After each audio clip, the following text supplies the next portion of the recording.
Check 1, 2, check. I've seen a lot of bankers, and I've seen a lot of cops. I've seen a lot of lawyers pull out all the stops. I've seen a lot of children with their parents in their hands. I've felt a lot of women who refuse to understand. Well, I don't think I understand why we're making such a fuss. And I don't think I understand what's come of all of us. And I don't think I understand why we take this world for granted. I just want to get right back to Guitar Players Planet.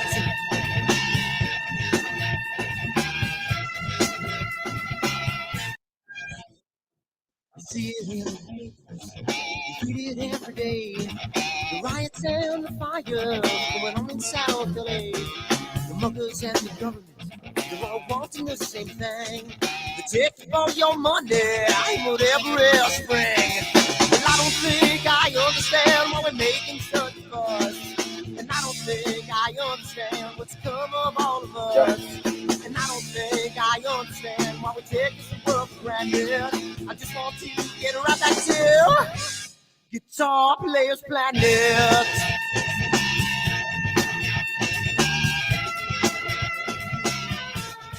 Check. Take me.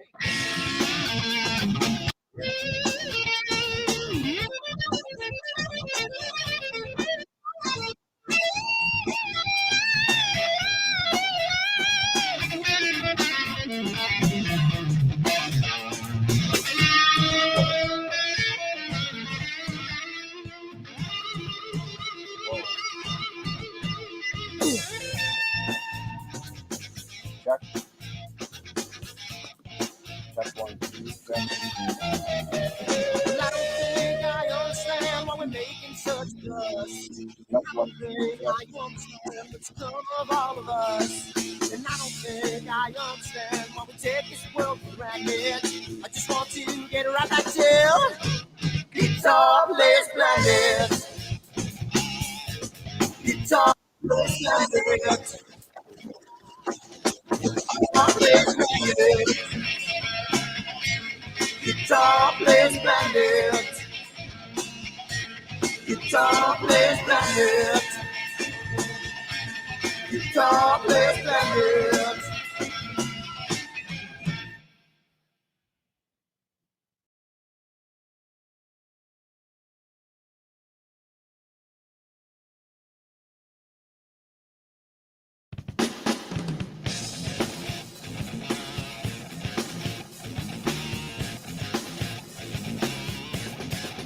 Hi everyone, Dan here, and I just wanted to put a little snippet about Astro World and what we do because I want to start getting the word out because I think it's becoming more and more of a giant community, and I want to get the word out to some other people. So what we do at Astro World is we hold astrophotography chats on Wednesdays at 9 p.m. and Fridays at 8 p.m. Eastern time. And we just talk astrophotography. Wednesday's more of a techie kind of advanced intermediate, and Fridays is more of a newbie kind of thing. So if you want to check us out, and if you want to, hang out with some semi-decent people that like to go off the rails a little bit and have fun while they're doing it, come check us out at astroworldweb.com, and you can check out the schedule, and you can sign up for all the giveaways that we do. We just gave away an Eagle 4 Pro, an Optimum filter kit, Charles Bracken signs books, and a whole bunch of other stuff. So come to astroweb.com, hang out with us, have a good time, and as always, remember to keep imaging, keep educating, and clear skies. And I'll see you.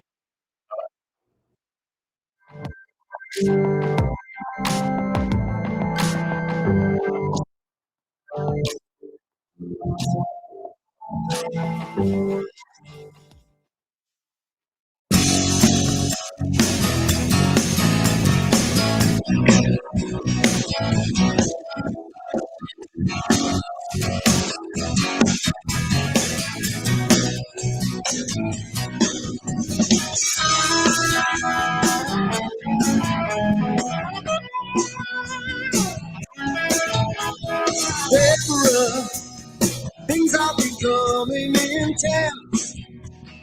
I rip the jeans on your hands. How you wearing your man? Oh, it's a fast Lonely days, yes, it's a real thing.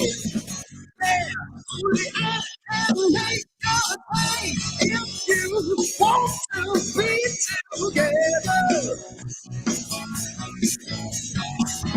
it's so good to be together with you. If you want to be together.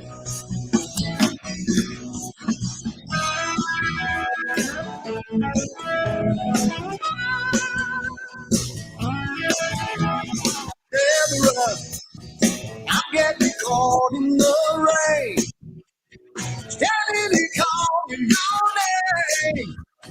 Guess I got no one to blame. Yeah, it's a small town. All the people turning stare. Oh, it's a secret. Baby, let them see me. I don't care if you want to be together. It's so good to be together with you. Want to be together.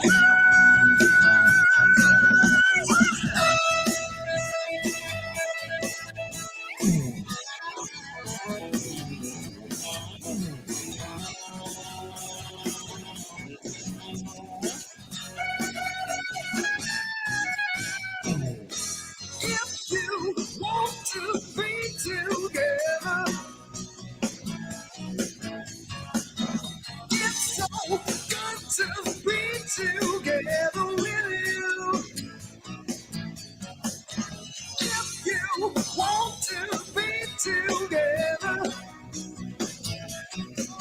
I say that you want to be together. But it feels so bad. Yeah, good to be together. Get together. Oh, we want to get together. I'm tearing out my head. I don't know when so good.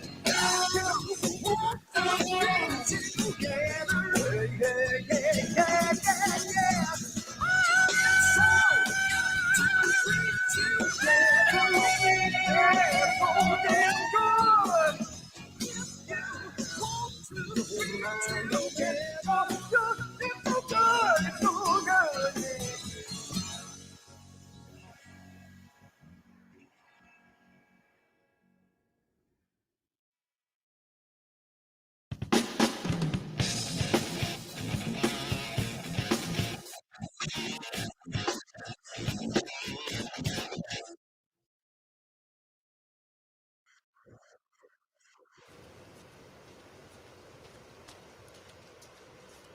What the hell's wrong with my telescope now?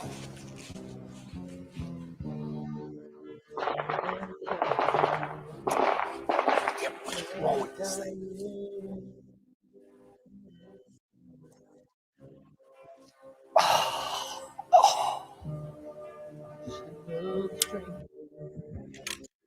Lost no ranger, can I break this spell?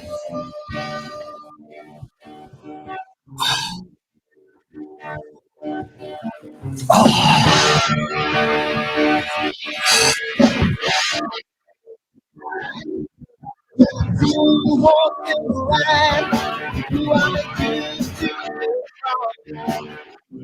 storm that was night. You are always there to I can hear from the right. I sleep from that dawn, and I'm breathing through the night.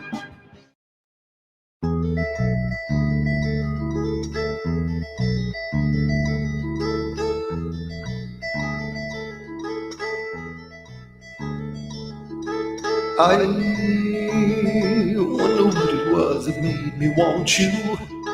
She couldn't understand what made me hard.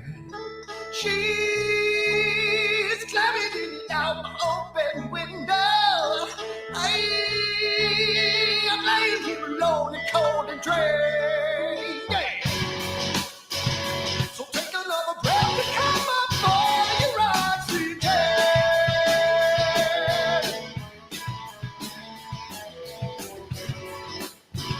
And now you wanna kiss the flesh and blood of every man, every man. And when the moon is full and the wolves will howl, she swam across the lake just to get to my house. Yes. And she said, I want more. Give me more. Disgusting stuff. I want more. A little bit of. Give me more. Disgusting stuff. Disgusting stuff.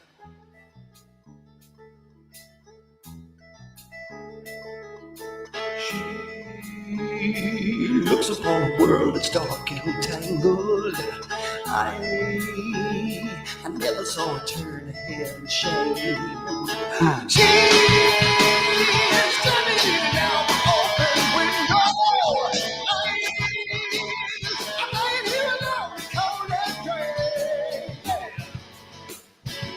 So take another breath and come up for your oxygen.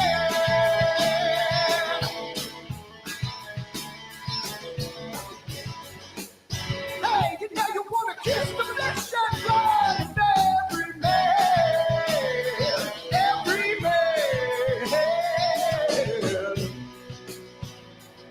Well, we all took turns and you swallowed the world. I never realized they had sat with us, man. And she said, I want more. Give me more disgusting stuff. A little bit of disgusting stuff. Disgusting stuff.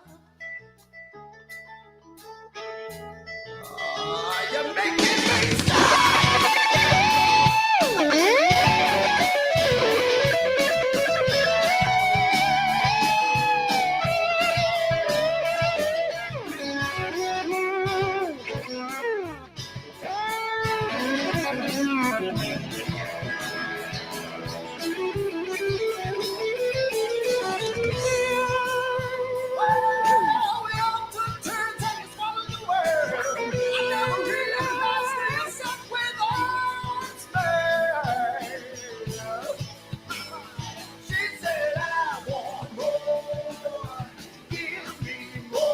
disgusting stuff.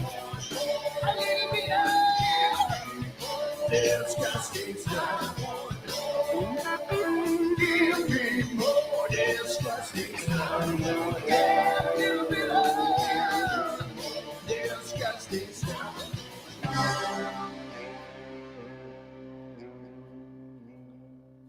I want more.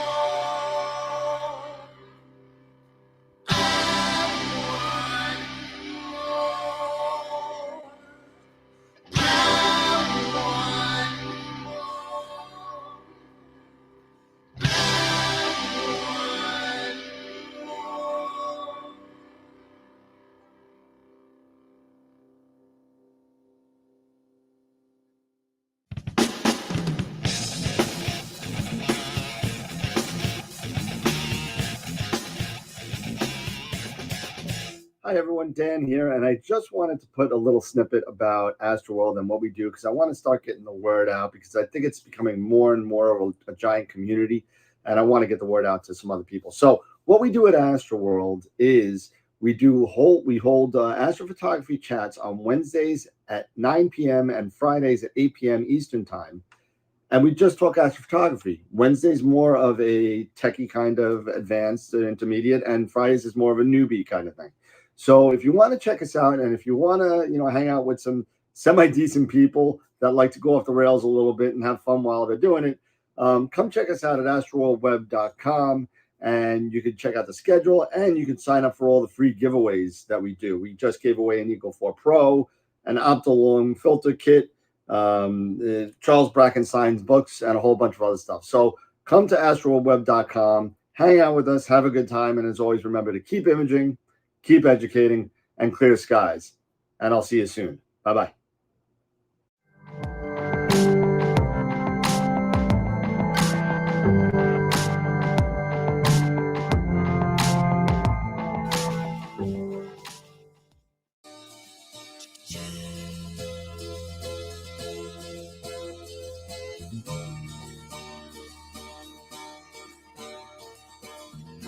Sunny skies, the smell of palm tree air. Looking back, I could never feel fair.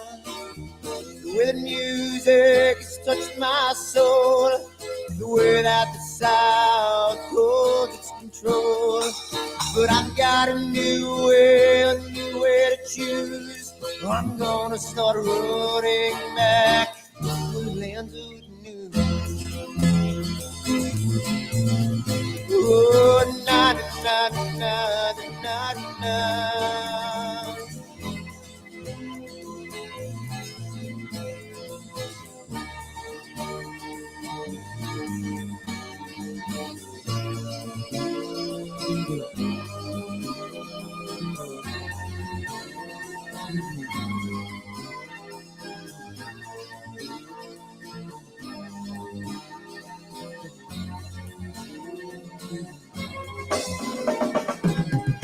Seems to me that I have lost my old friend. Got the sunset off the highway again. Then I get lost on a long summer day. I must go back before it's too late.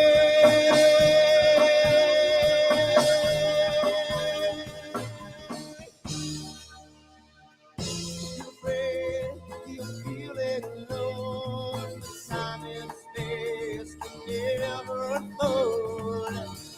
The holidays can ring in your fear. The ghostly embrace can only mean tears. And I've got a new way to choose. I'm gonna start running back for lands of blue. Oh, na na na na na na.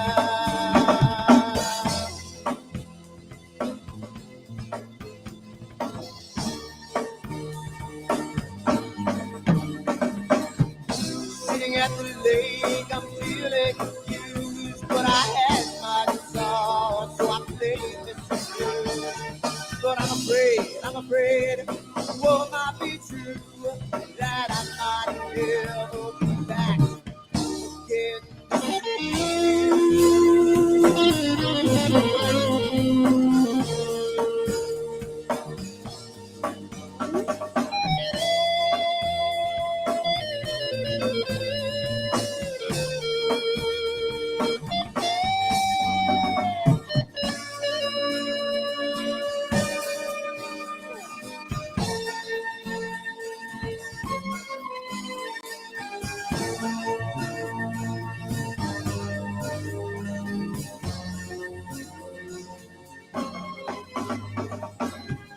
Seems to me that I have lost my friend.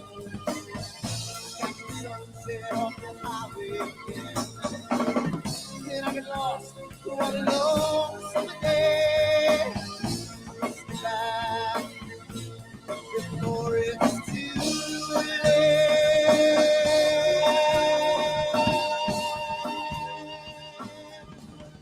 Before it's too late.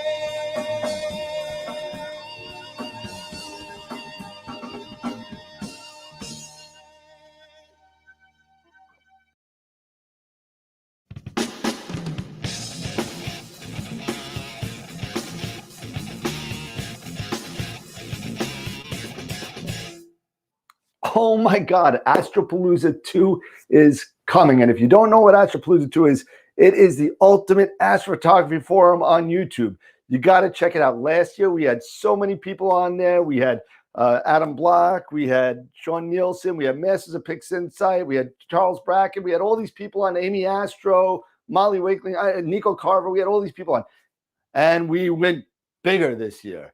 We went bigger. This year, we have Trevor Jones from Astro Backyard. We got Dylan O'Donnell from Star Stuff. We have Sean Nielsen again. We got Charles Bracken. We got Dr. Sasse from My Telescope, Scott Roberts, Simon Lewis.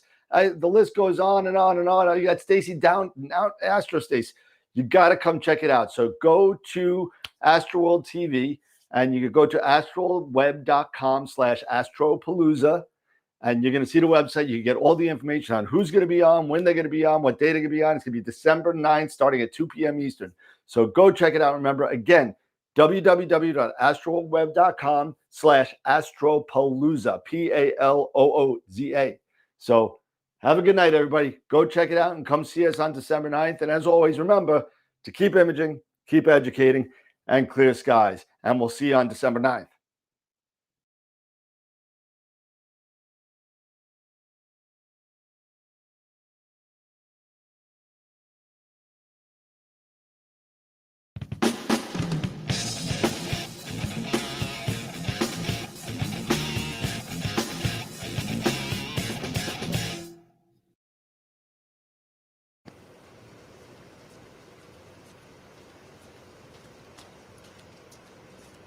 What the hell's wrong with my telescope now?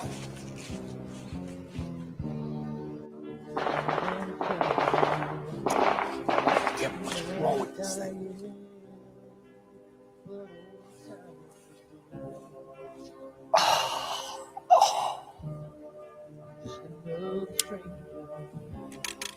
Another lost Lone Ranger. Can I break this spell?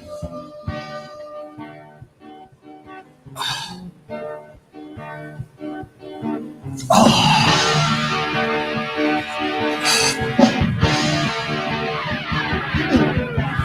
do one thing right, do I make two things wrong? If I want to stand by the line, I will always take the fall. If I just do the left, I can hear from the right. I sleep all day long, and then I'm dreaming through the night.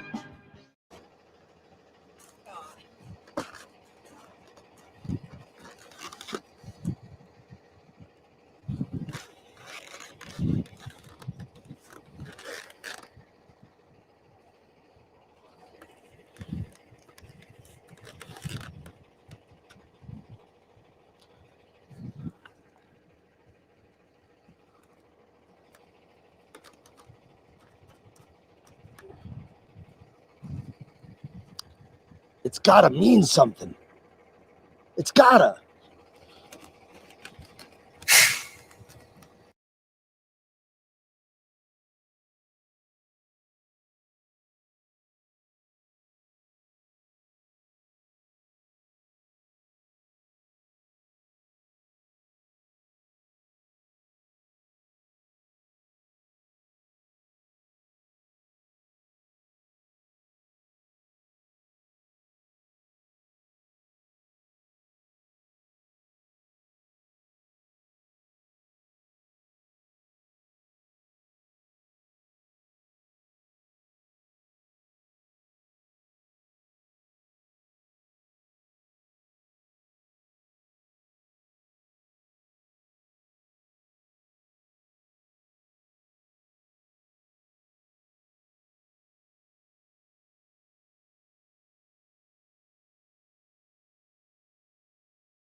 And I've seen a lot of cops, I've seen a lot of lawyers pull out all the stops. I've seen a lot of children with their parents in their hands. I've felt a lot of women refuse to understand.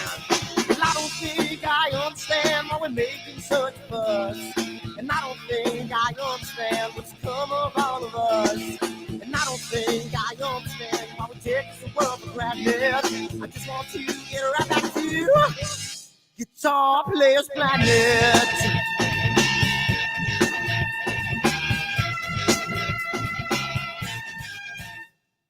You see it in the papers, you read it every day. The riots and the fires going on in South LA. The muggers and the government, they're all wanting the same thing. They take all your money, whatever else spring. Well, I don't think I understand why we're making such a fuss. And I don't think I understand what's come of all of us. And I don't think I understand why we take this world for granted. I just want to get right back to Guitar Players Planet.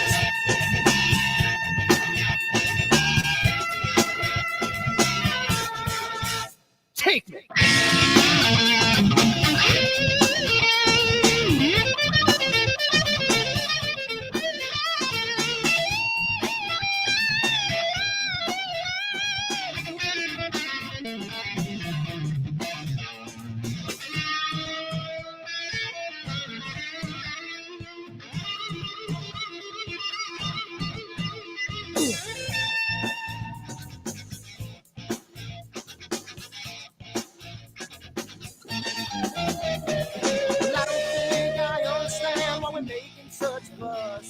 And I don't think I understand what's come of all of us.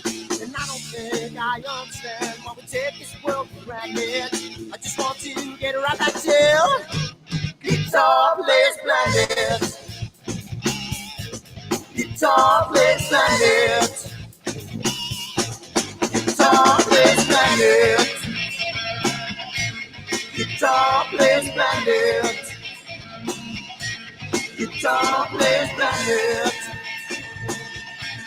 Guitar Players Planet.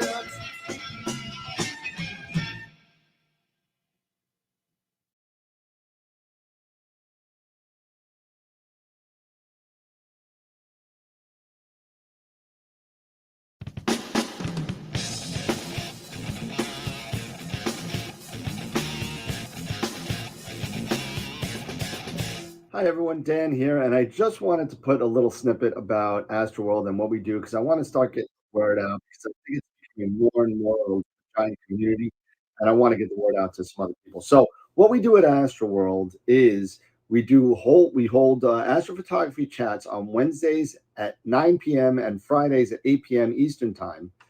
And we just talk astrophotography. Wednesday's more of a techie kind of advanced intermediate, and Fridays is more of a newbie kind of thing. So if you want to check us out, and if you want to, hang out with some semi-decent people that like to go off the rails a little bit and have fun while they're doing it, come check us out at astroworldweb.com, and you can check out the schedule, and you can sign up for all the free giveaways that we do. We just gave away an Eagle 4 Pro, an Optilong filter kit, Charles Bracken signs books, and a whole bunch of other stuff. So come to astroworldweb.com, hang out with us, have a good time, and as always, remember to keep imaging, keep educating, and clear skies. And I'll see you soon. Bye-bye.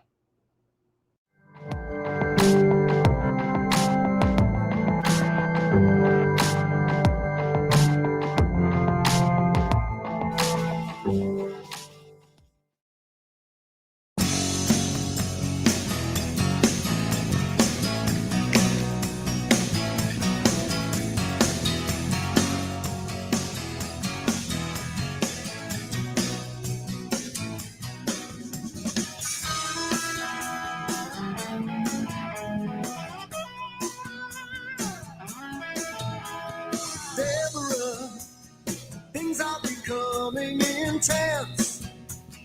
I rip my jeans on your fence, hiding away from your man. Oh, it's a passion. Oh, tell a tale of 1,000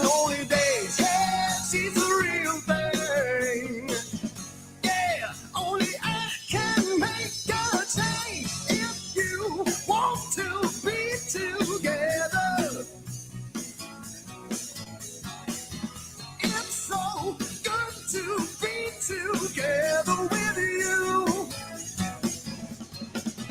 If you want to be together,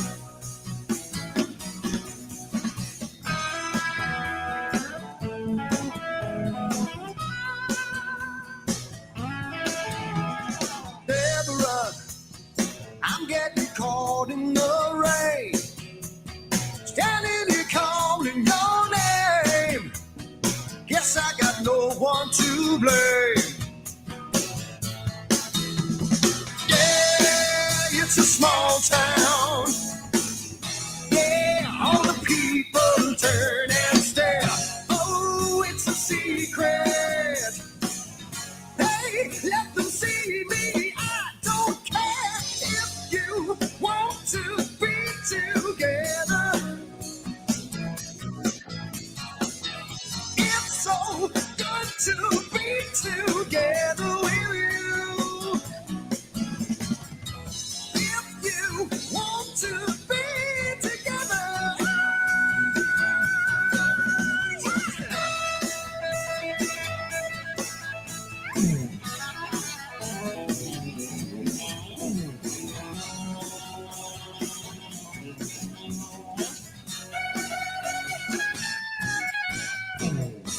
If you want to be together, it's so good to be together with you. If you want to be together, say you want to be together. I'm feeling really guilty, but it feels so bad. Yeah, so good to be together. We did it before, we can do it again. I'm tearing out my hair, 'cause I don't know when. So good. You want to be together. Yeah, yeah, yeah, yeah, yeah. It's so good to be together. Yeah, so damn good. If you want to be together, it's so good, it's so good, yeah.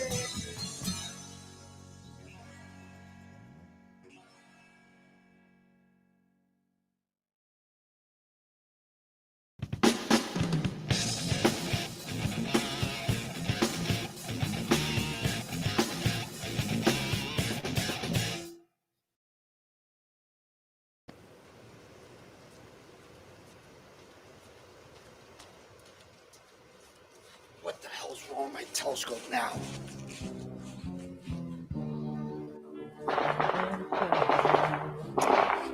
Yeah, what's wrong with this thing?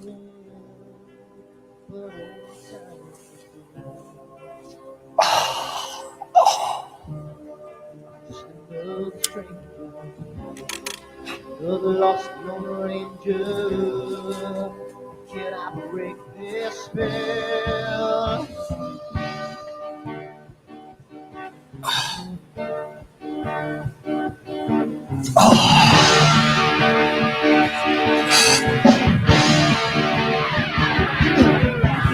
Do one thing right, do I make two things wrong?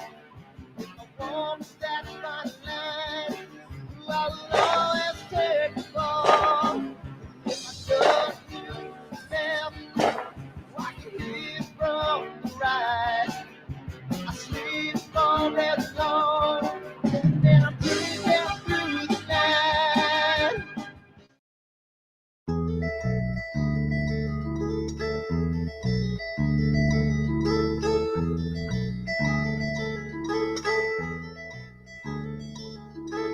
I wonder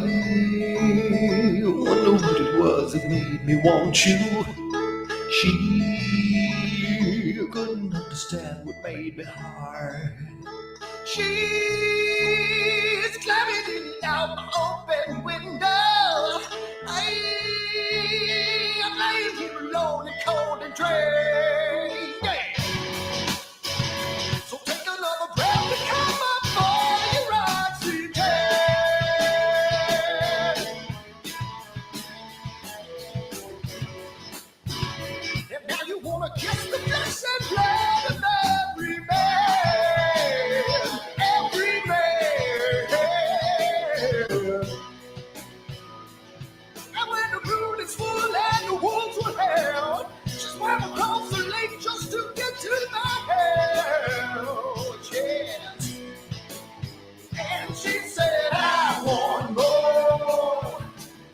Big more, it's got to be I want more. A little bit of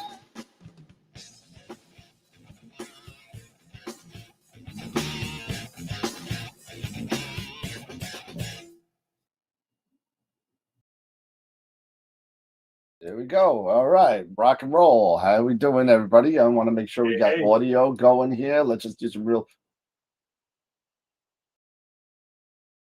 Real quick mic test, audio checks. Just want to make sure we got Eric here. Good. Yep, we're good to go. Awesome, and we are live and running, and we finally made it. I'm hearing echo in my head. Let me mute the YouTube site. There we go, and we're good. We are awesome. It's 2:00 on time.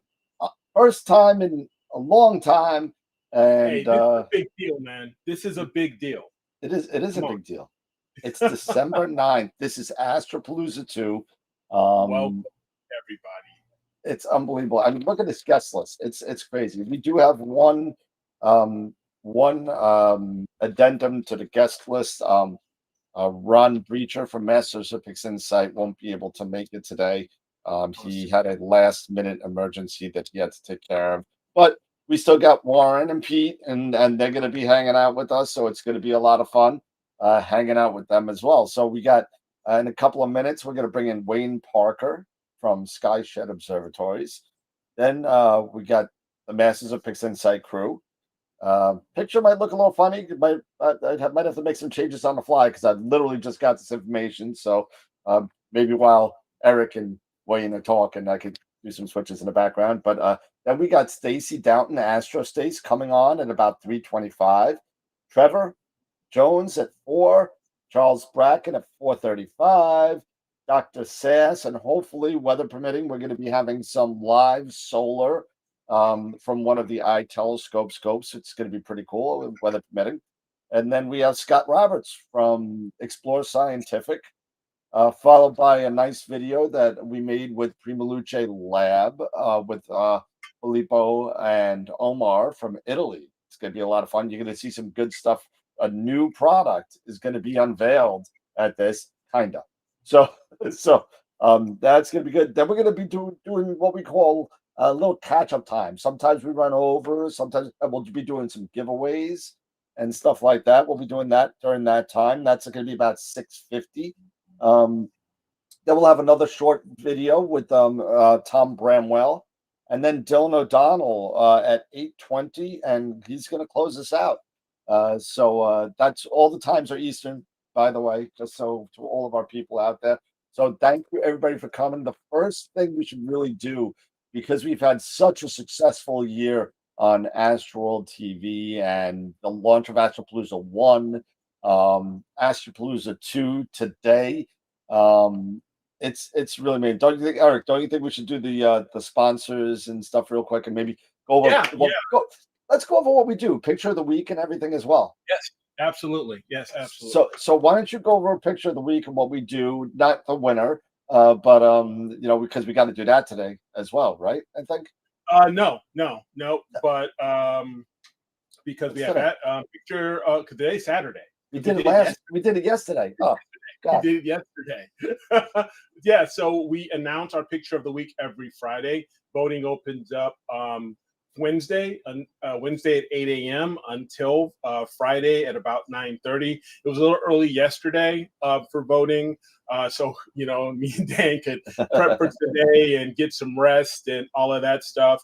But if you are interested in sharing your photo and want to have your photo perhaps be the image of the month that can be seen in our annual calendar, and we just wrapped up our annual calendar for almost. We're not there yet. We've got all the pictures of the month. Not yet. We almost have the last picture of the month for the 2024 calendar. But if you're interested in participating in Image of the Week, then go to our website, astroworldweb.com/IOTW. That is IOTW for Image of the Week. You place your entry in there. There are a few rules that you'll need to go over. Take a quick look at those. Pretty simple. You submit that for the weekly contest, And if you win the weekly contest, then now your image is thrown in the hat for the monthly contest. And if you win the monthly contest, then you are in your selection will be added for that month for the upcoming calendar. And you never know, you could also be image of the year. Wow. Which What's now, the big deal with image of the year? What are we getting? What are we giving away this year? we are giving we're giving some cool stuff this year. Not only do you have you might get a little bit of a recognition, little thing there, but thanks to our friend Sean Nielsen from visibledark.ca, who is a great partner of ours, he is actually giving an Optilong quad band narrowband filter for your one-shot color cameras. So that's pretty awesome. That is awesome. So and again, thank you to Sean for your generous gift there to add for the image of the year to the image of the year winner. So yeah, I mean, there's a lot of stuff going on for when it comes to image of the year. It's awesome. It's just a fantastic time, to be an astrophotographer right now and maybe get a few prizes here and there. So absolutely, and you know what?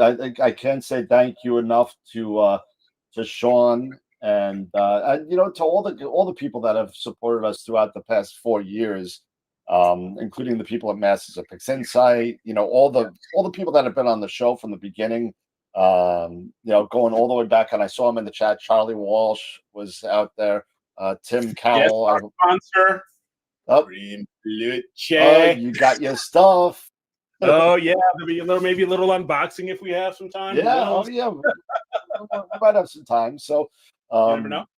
Yeah, absolutely. So and just so you know, for all the giveaways we're going to be giving away the first giveaway after the first speaker, and at that time I will stop importing names. I have 62 names right now. So if you want to be involved in any of the free giveaways that we're doing, and the giveaways include free Masters of Pixinsight classes, free IP for AP subscriptions, a premium data set from iTelescope, a Visible Universe signed book by Charles Bracken and Dr. Max, an all sky image as well. And hopefully when Charlie comes on, he could show us a picture of the image, because it's just too big to put here. It's pretty wild. It's 135 panels, like I don't need 2 hours on each. So it's a lot crazy. It's a whole sky image. It's amazing. An Astro World telescopes duffel bag, $100 gift certificate to Astro World telescopes, and obviously the L Quad that we're giving away for picture of the year. And that will be when are we going to do picture of the year? When are we going to do that? That's the 29th? Yeah, probably around the 29th, because later, maybe about as a matter of fact, next Friday, we'll announce the image of the month for November.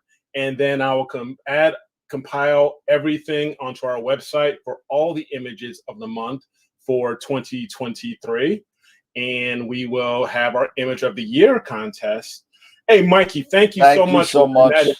That is awesome. We really appreciate that support, man. A little bit of coffee cash there. Truly appreciate that. Yeah. Feel free to buy us lots of coffee, because we're going to need it today. Oh yeah, absolutely. And did we mention about the picture of the year also gets the cover of the calendar? Did we yes, say that? that's one thing I did miss, is that yes, as well as getting that really cool Optilong quad filter, your image will be on the cover of our 2024 Astro World calendar. So yeah, Yep. I mean, really cool recognition there, and so Yeah. pretty awesome. So go to astroweb.com/AstroPalooza and sign up for the giveaways. And also we're selling shirts, AstroPalooza tour shirts, where all the proceeds go to an astronomy club. And if you want the astronomy club, your astronomy club available to win, then I just want to make sure something. I heard a little click. I'm sorry. Yep. Okay. Okay. If you want your Astro Club available or eligible to win the check of a donation for all the proceeds of the shirts, email me, put it in the chat. We got people looking at the chat. We'll get them. We're not giving away the check today. We're going to continue to sell shirts until the end of the month, but we are going to pick the winner today. So whoever's the winner, the additional shirt sales that we receive, that's going to go towards that Astro Club that will be selected today, right? Absolutely. Yep. Everything good. Yep. Just go and and it'd be in your best interest if you are the winner to tell your club members to buy more shirts. Absolutely. Absolutely. Definitely definitely bring this to your Astro Club. Let them know what we're doing here and let them know that, hey, you've entered your club as a participant for, this donation here, and encourage them to buy a few dozen shirts and stuff like that. Yeah, absolutely. And I'm going to look at this real quick. Edit. Okay, we will double check that. Dan will double check that as far as the giveaway and make sure that that's corrected. So it will be on astroworldweb.com/AstroPalooza. There you go. Refresh your screen. It should work now. So yeah, and so there you go. So refresh your screen and you'll be all set. Yep, refresh your screen. It should work now. So it's good till December 10th at midnight. So well after the show is over. So there you go. So let's just go over some of the sponsors that have helped us out. We got about 5 minutes before we get and I promise it won't be my normal 7. I'll do it really condensed because I'm going to really try and stay on target, even though we probably are going to run over. But 8 hours is 8 hours. Right? What's another 2 minutes? So let's go over the sponsors real quick. And here we go. Quick play. There we go. All right. So we do have sponsors, and we have a lot of people that support the show, not only from a sponsor side, but a member side as well. So it's real important that we throw a shout out to all the people that have supported us over the years with either Patreon subscriptions or just being all around good people and giving us stuff to give away. So here we go. So our first sponsor is Woodland Hills Camera and Telescopes. Thank you. We are going to be giving away more money for Christmas from them. We have $100 left from them that we will be giving away. So if you want to be involved in some more of the other giveaways that we have, go to astroweb.com and go into the giveaways section of the website. Red Giant Level, PrimaLuce Lab, Camera Concepts, and Optolong, all of whom have given us money and prizes over the past 2 years to help us out and get products out to you. One of the biggest supporters that we have right now is Masters of Pixinsight and IP for AP. These guys give us a free workshop to give away every Friday. Plus, every month we give a yearly subscription away for IP for AP. And if you don't know what IP for AP is, you should go check it out because there's a lot of great tools for not only Pixinsight, but they cut their teeth on Photoshop for new Photoshop users that are still using it or continue to use it, because a lot of astrophotographers out there use a combination of all of them. So really good stuff. And also our parent company, Astro World Telescopes. Feel free to give me a call if you want to get any Astro gear. We're a reseller for a whole bunch of other stuff now. So feel free to hit us up for anything you may need. Our member sponsors are really what keep this channel going.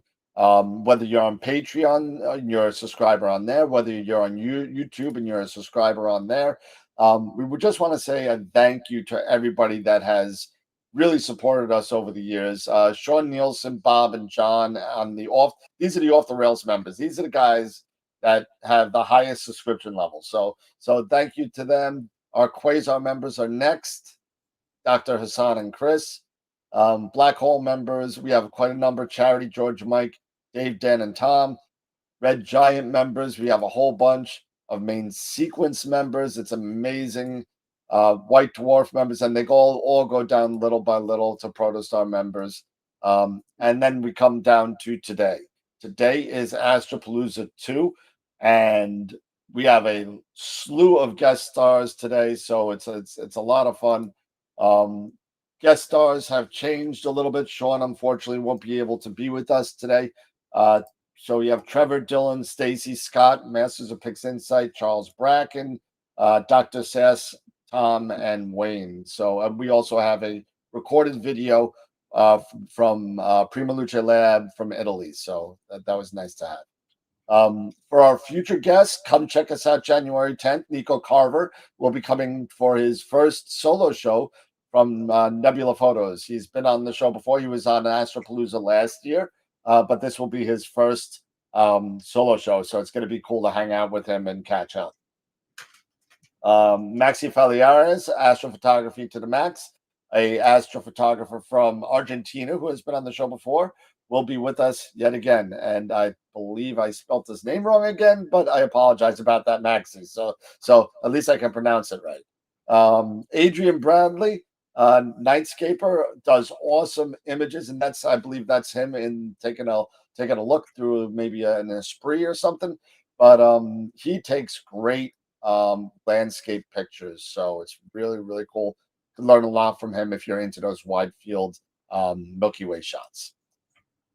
And as soon as APP 2.0 comes out, Mabula is going to be coming on and giving us a rundown of what the new version of APP has to give us. So it's going to be a lot of fun catching up with him.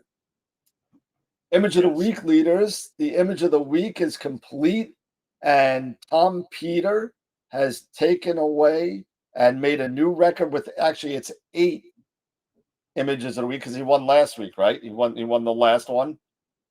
Yeah, he won the last one. So he made it 8 as a record, took over the record from Greg Meyer, who followed up his 6 of 2022 with 5 in 2023. So he's got 11 over 2 years. But Tom, congratulations for Astro Image of the Week, for the most images of the week for the year.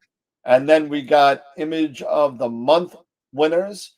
November was just done. We just did that. So who won? Do you remember who won November, Eric? Not off the top of my head. That's all right. So the calendar is set. Yeah.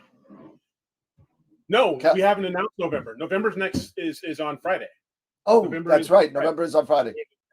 Right. And then, of course, come check us out on all of our other social media platforms. We're on everything. Our Discord channel is awesome. And that being said, we are going to go back to the 2-up. There we go.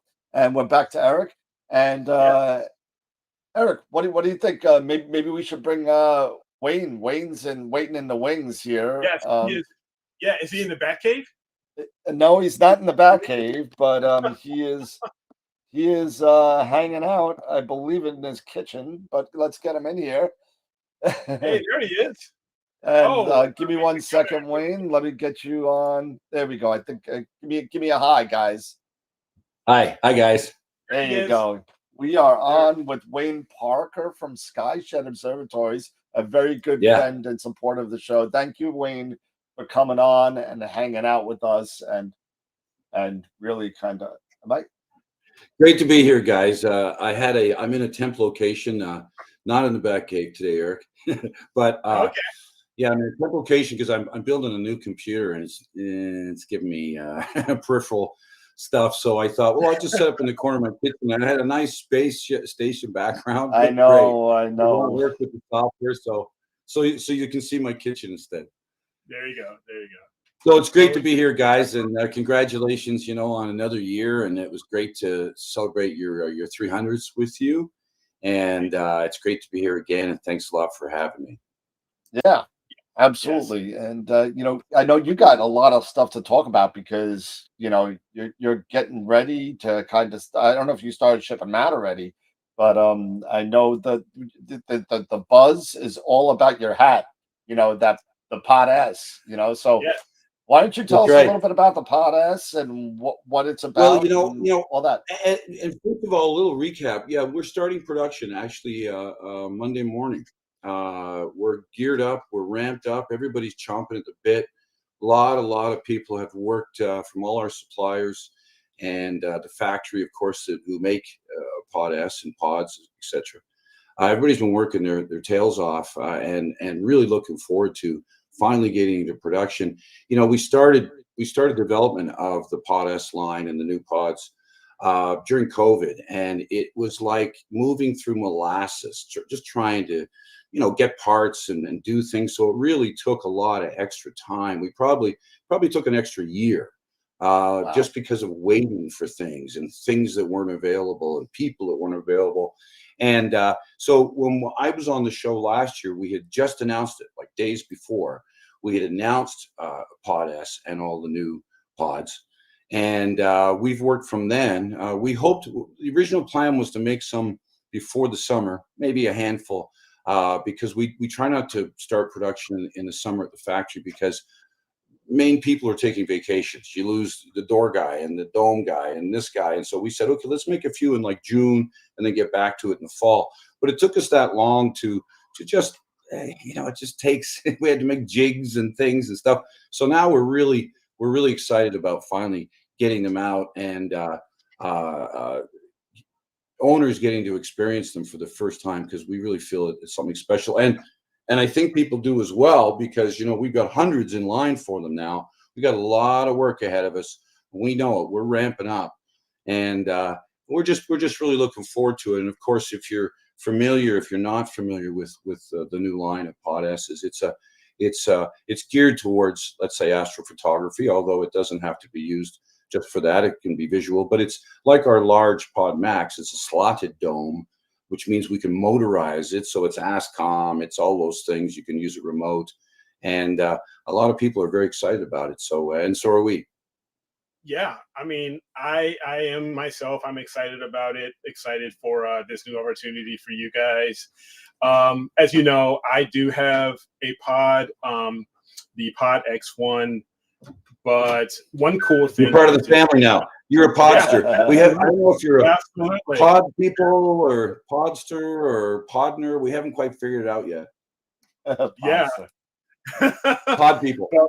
But one cool thing is that the opportunity to, even if you are currently a pod owner, you can backfit or put the new Pod S dome with, that's correct, yes, your current, you know, pod. You can swap them out, which is really, really cool. I love that. Yeah, and basically by creating a new taller wall and base, it gives us 4 models. It gives us your pod, your original pod, original pod with taller walls, bigger door and stuff like that, and then of course your walls with the new dome, and then the new dome with the new wall. So it gives us 4 different permutations. And like you said, for those who have existing pods who would like to go to remote and stuff and add motorization stuff, they can add the new dome and the motor system. That's and that's all great. And also, I want to say it's been a pretty great year for astronomy. If you think about all the stuff, every year is great. You know, weather notwithstanding, we all have our weather problems, and that's one of the great things about. One of the reasons why you want an observatory is because you get instant access. You see it now yourself, Eric. Now you go out, 5 minutes, you're ready to go. That's what it's all about, you know. And this is one of the reasons why we started all this, because I was just sick. I'd had it by the mid-90s, dragging my stuff out and setting my stuff up, and we didn't have all the cameras and stuff back then. No. And inevitably, you get everything set up, and then the clouds roll in. Back then, we didn't have the weather information. We had weather radios. That was about it. But I just got really frustrated. And when I looked around, observatories were really expensive at the time. They were 15, 20 grand, fiberglass observatories and stuff. And I said, there's got to be a way that the average astronomer could afford a home for equipment to get instant access. And we came up first with SkyShed roll-off. We started making those for years locally. We turned it into a set of plans, and you know, there's over, well, in terms of sales of plans, there's close to 15,000 sales around the world of our plans in all these years, in almost 25 years. And I get pictures almost every day of people who've done beautiful jobs building our roll-offs up to about a 10 by 14. As you mentioned, Ron Breacher, Yep. Of course, you've been to Ron's Sky Shed. So there's Sky Sheds. And then, of course, we made the pods. There's over 6,000 of those around the world. And, of course, our Pod Maxes, those are in the dozens. It's a much bigger, it's a much different animal. And now, of course, Pod, and before long, there'll be at least hundreds of those in the world. So we kind of feel like we're feeding astronomy. That is to say, a lot of the other guys you're going to have on today, and women, ladies as well, what's the first thing you do when you get an observatory? You've probably done it yourself already, Eric. You're buying a new camera, you're buying a new scope, you're buying filters, you're buying this because now you can actually use them. Yeah, we're kind of driving the industry. You know, when I think of all the thousands of scopes and things and cameras that have been maybe purchased in addition to what would have been purchased, because people now have a place to keep it set up and work with it. You know. Oh yeah, and that's so true. I mean, Dan already knows because I've already got one set here. I've got some other stuff coming. I mean, I'm like a kid in a candy store. It's like Merry Christmas, Happy Birthday, all rolled into one. Yeah. It's all because I've got observatory now. I'm going to keep going until Dan's got one. I know he's got all those wires. I know he's got all those wires. You know what? I'm going to keep going. What I'm really thinking is for me, and because the wife just doesn't, is not all sold in with the pod looking thing. So I'm thinking it's a piece of art. Well, I'm thinking about the roll off from Sky Shed. So that's what I'm thinking. Once I get out of this house with the telephone wires and everything and all that kind of stuff, I'm not going to build a roll off roof with the chance of moving, And you need more room as well, of course. Don't forget, you need if it's a 10 by 10, you need 10 by 20 to roll off the roof and stuff. So it does take up, more room. But if you could have seating over there, you could have seating underneath the rails and stuff like that. So exactly. There's a lot of stuff. It doesn't take a big footprint, that other 10 feet, because it's just really two poles. Yeah. You're right. I've seen owners put like decking actually underneath there, put a barbecue and stuff there. Yeah. I don't know. I don't know if I want to listen. I don't know if I want to barbecue next to my roll-off roof. I don't know. That is a viral YouTube thing waiting to happen right there. Yeah. The turkey doing the turkey thing, There goes your scope, that'd be fun. But my main thrust today is, of course, we're very excited about getting production. I can't wait until people start experiencing what we've experienced with Pod S. And when people say how is it in relation to, like, how's it compared to Pod? And I hate to use the term, it's like Pod on steroids, because that's been, so passé now. It's no longer a sort of good thing, but it really is. It's, if you think Pod is tough and stuff, I'll give you an idea. The Pod Dome weighs about 160 pounds. The Pod S Dome weighs about 300 pounds.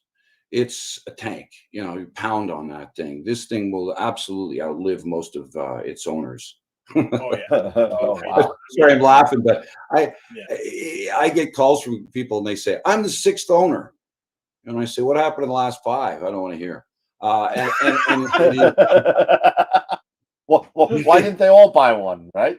Hey, Eric, what are you doing? I know, right? We knew that, the only thing we didn't build into them was obsolescence. And that, they just keep going and going and going. Yeah. We knew, to give you an idea, the factory that makes our pods, they were already making water troughs for the desert, for agriculture in the desert. And they had troughs that they made in the 70s are still in use. Wow. So that gives you an idea of how long, like, we don't even know how long this stuff will go for. I always say it'll live us all. Pods will still be standing all over the place. Yeah. So it's instant access. And now, of course, we're adding ASCOM and remote and all those things that people want nowadays. They want to be able to use it remotely. We've got it. We've got ASCOM remote with a computer. We've got telephone remote. Now that's basic functions because you need ASCOM to be able to track with your scope, and we can't really do that on your phone at this point. We may be able to in the future, but it's and of course, there's a Odroid hand pad inside, display inside, and then there's another digipad. So there's like 4 different ways to control the dome, either from inside or remotely. And we're actually going through the last phases of testing that all now with the latest software. As the electronics guys are a little bit behind us, and the reason is they were about ready to go last February, and our motor manufacturer saw what we were doing and said, hey, you know, we got a better motor for what you're doing. We can customize it better for you. We can set the RPM for what you want. And so we said, yeah, let's switch to these motors. These are great. The problem is we had to redesign all the software, the cases that go in and stuff. So it set the motor guys back probably 6 months, and they're just finishing up now again, where soon we'll be showing off how the motor system works and stuff. But it really is the guys who've done an incredible job of creating the motorization. They work in industrial movement. They do a lot of lifts and things for the military. So this was a no-brainer to them, or for them. It's you've never seen anything like neither Pod S, we feel, and or the motor system, because this is an industrial heavy duty system. This is not kind of, you know, screw on a couple of motors or something. This is an integrated industrial level. This is ready for NASA. That's what we're designing for, because we get universities and NASA and MIT and all these different people who want our observatories, and they're going to want to use them remotely. And so it's great for us as backyard astronomers, and it'll work for industry, for the aerospace industry as well. Yeah, you got a question from Josh, I think. Can you paint the shed? No. We have, as you know, we have a kind of rainbow of colors. We have white and tan and gray, a couple of grays, a couple of greens, blue. You can mix and match them to match some HOAs and stuff want you to match their house color and things. So if you have a brown house, you get a brown pod or a tan pod. Yep. But because we use polyethylene, we always say, we may have been able to put a man or people on the moon, but we can't find anything that'll stick to polyethylene. And especially paint. What happens is the plastic expands and contracts. The paint all cracks. It looks like, a desert when it's all full of cracks and dried out. Gets like that. So no, you can't paint them, unfortunately, but you can, as we do, make them in various colors. We've even made special colors like orange and all kinds of crazy colors. That's cool. What about the amount of time and how many people that you need to set this thing up? To assemble, to build it, you mean? Yep. Really simple. Eric, you've built a pod. Now, of course, I kept sending Eric the instructions. And I'm thinking, I'm watching the show, I'm thinking he has not watched those instructions. Pod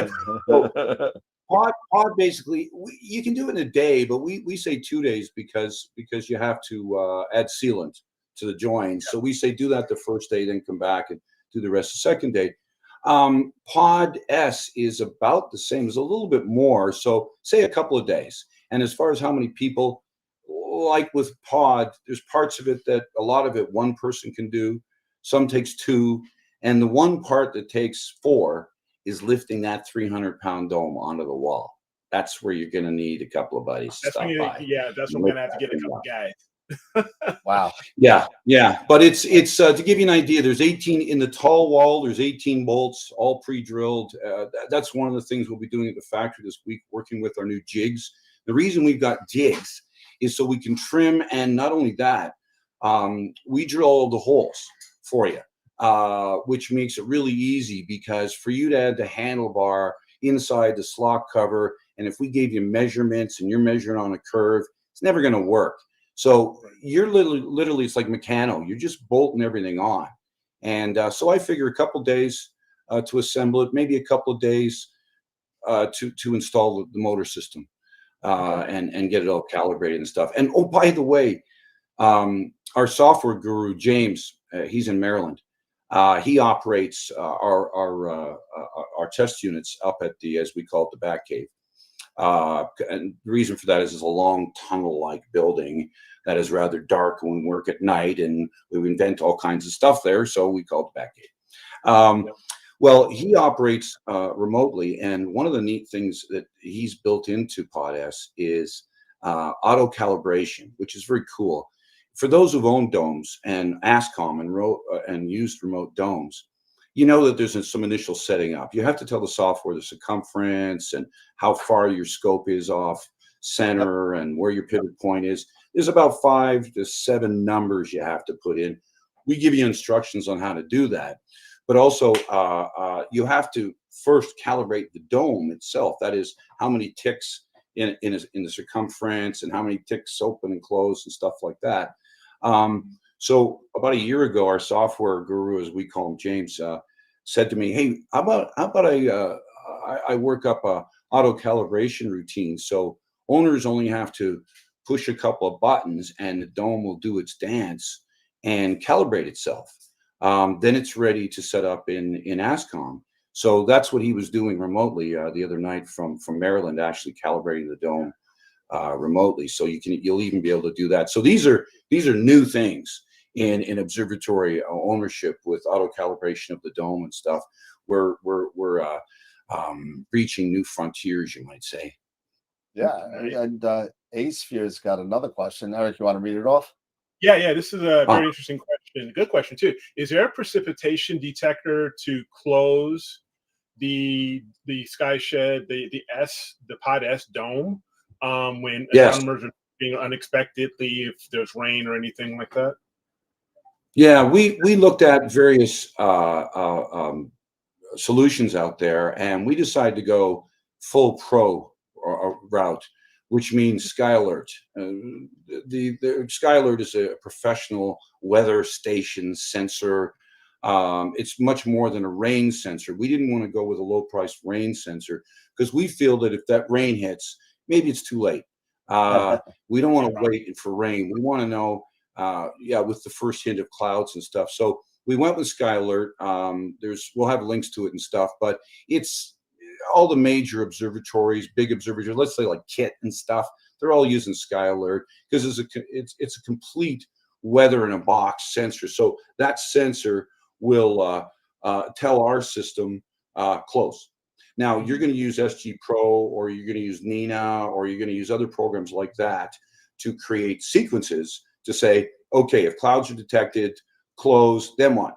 Everybody's going to have different possibilities. Close, then wait until you get the clouds have gone away, open up, replate solve, or continue tracking. So those are things that we facilitate with the movement and commands to our dome. But of course, you need a Nina, an SG Pro, Sky, something.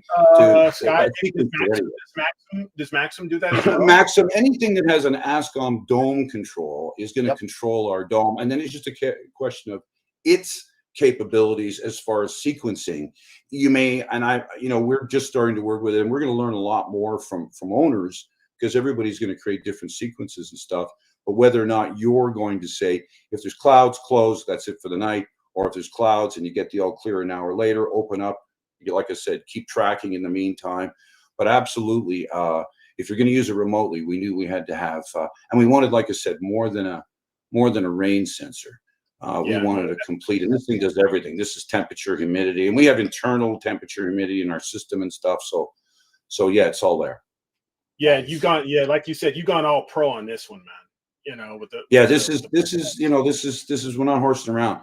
We haven't shown the control system, the inside of the Pod S yet, only because again the guys were behind us, and our nicely powder coated parts and stuff were all arriving piece by piece, and we thought we want to sort of put our best foot forward.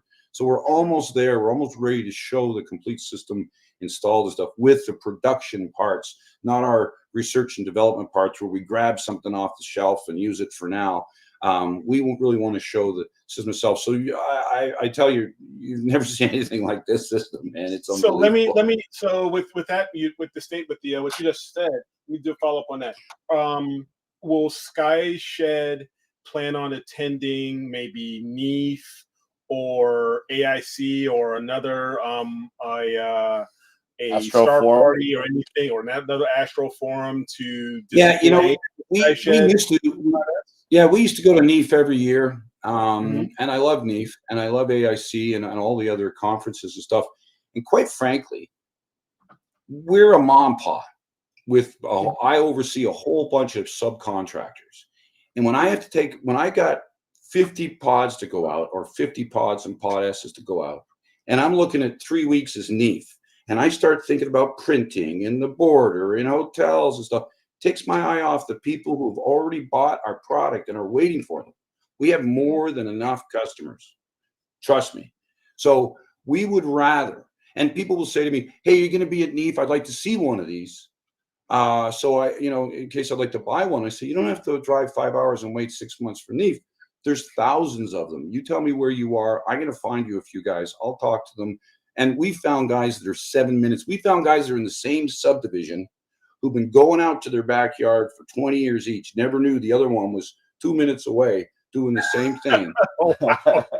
And now they're both pod owners or sky shed owners, and they're best buddies. So that happens a lot. So we like, and we've sponsored and supported those places. But I really feel that the time it takes away from all the people waiting, I don't need to go out and get more customers. What I need to do is get the stuff made for the customers who are waiting. So we love those forums and stuff and trade shows and things like that.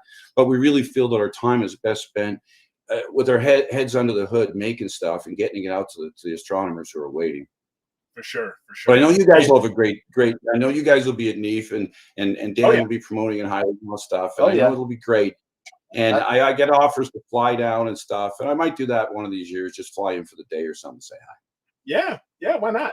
In the meantime, we're busy making sky sheds, man. And not to mention, by the way, we sell hundreds of sky shed piers per year.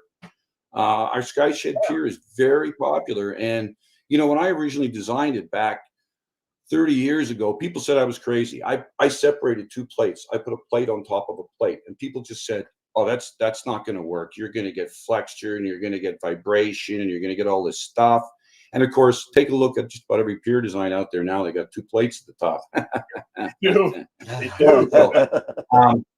But it's you really get to know the astronomer when you're making a pier. Not only when we're putting a pod together for someone, or they're working on a sky shed, and guys ask me questions as they're building and stuff. But the piers, of course, my first question is when someone says I need a pier, I say, what's your mount or mounts? And we start from there. And what are you going to be doing? And what are you putting it on and stuff? So it's back and forth and back and forth. And, by the way, it's the best part of my job. You know what I do every day? I talk to astronomers all day long, 7 days a week, 12 hours a day, or more. I love it. I love it because we see the journey. I'm seeing Eric now. He's got his pod. He's putting stuff in, and he's going to be taking more pictures and stuff. And Greg Yancey, I'm just thinking of Greg Yancey because he just got his. He's owner. He moved to South Carolina. He just got his stuff going again. Just posted a couple of killer shots in our pod discussion group, pod S discussion group, and I just love it when I watched Ron Breacher go from getting started to becoming famous, and we love it. And name names. There's just a ton of guys out there. No, and women as well. I think of all the great women photographers now and astrophotographers. In fact, I'm happy to say, I'm very, very happy to say that we're making the first dozen pod S's as a run before Christmas right now. Awesome. And half of them are women. Half of them are women owners. Women, wow. Andrea Jerome, Samara Nagel, all these. And it's not like we said, oh, let's choose half women, half men. That's who stepped up and said, I want one right now. Absolutely. We love to see that inclusiveness and bringing more people of all ages and all types and all sexes into the mix is part of our goal. Yeah. Well, you got some comedians in the chats asking. For AstroPalooza, are you willing to give an AstroPalooza discount to a pod S? Yeah. Okay, I will. Yeah. Well, here's the thing. We're already given discounts, so contact me and I'll let you know about it. You get extra peanuts in the packing. That's what you get. Exactly. Yeah. The way it works, I was telling Dan the other day, he knows what it's like as entrepreneurs. you sink a lot. You sink hundreds of thousands, maybe millions of dollars into something to get it going. You know, and it takes a long time. Like this is a long game. You know, we're gonna be doing this for a long time before we see a return. But it's the karma we get, and just the fun we get out of seeing so many people getting going and getting to where they want to be. That's what really does it for us, and the money will come later. Absolutely. And TJ Connolly, I think, just put his together over the summer, I believe, up in upstate New York. TJ's one of our first. I got to contact TJ because we're making his. He doesn't know it yet. I haven't told him we're making his podcast this week. Oh, nice. And and that'll make. Yeah. I can't wait till TJ. I don't know if TJ's tuned in, but if he is, hey TJ, we're making your podcast this week. Nice big tall wall XL5. Well, we're gonna have to tell TJ to look at at the 45-minute mark. Yeah, we're gonna tell TJ to watch it. so we'll do that. Love TJ. TJ's great. TJ's great. He's a really good. He's a good friend of mine. He's only about 3 hours away from me. So that's right. That's right. Yeah, Up near Plattsburgh. Yep. I know the area well. A buddy of mine, Rich Hubley, is asking if you could build an extension for a Skyshed pier that he bought a couple of years ago.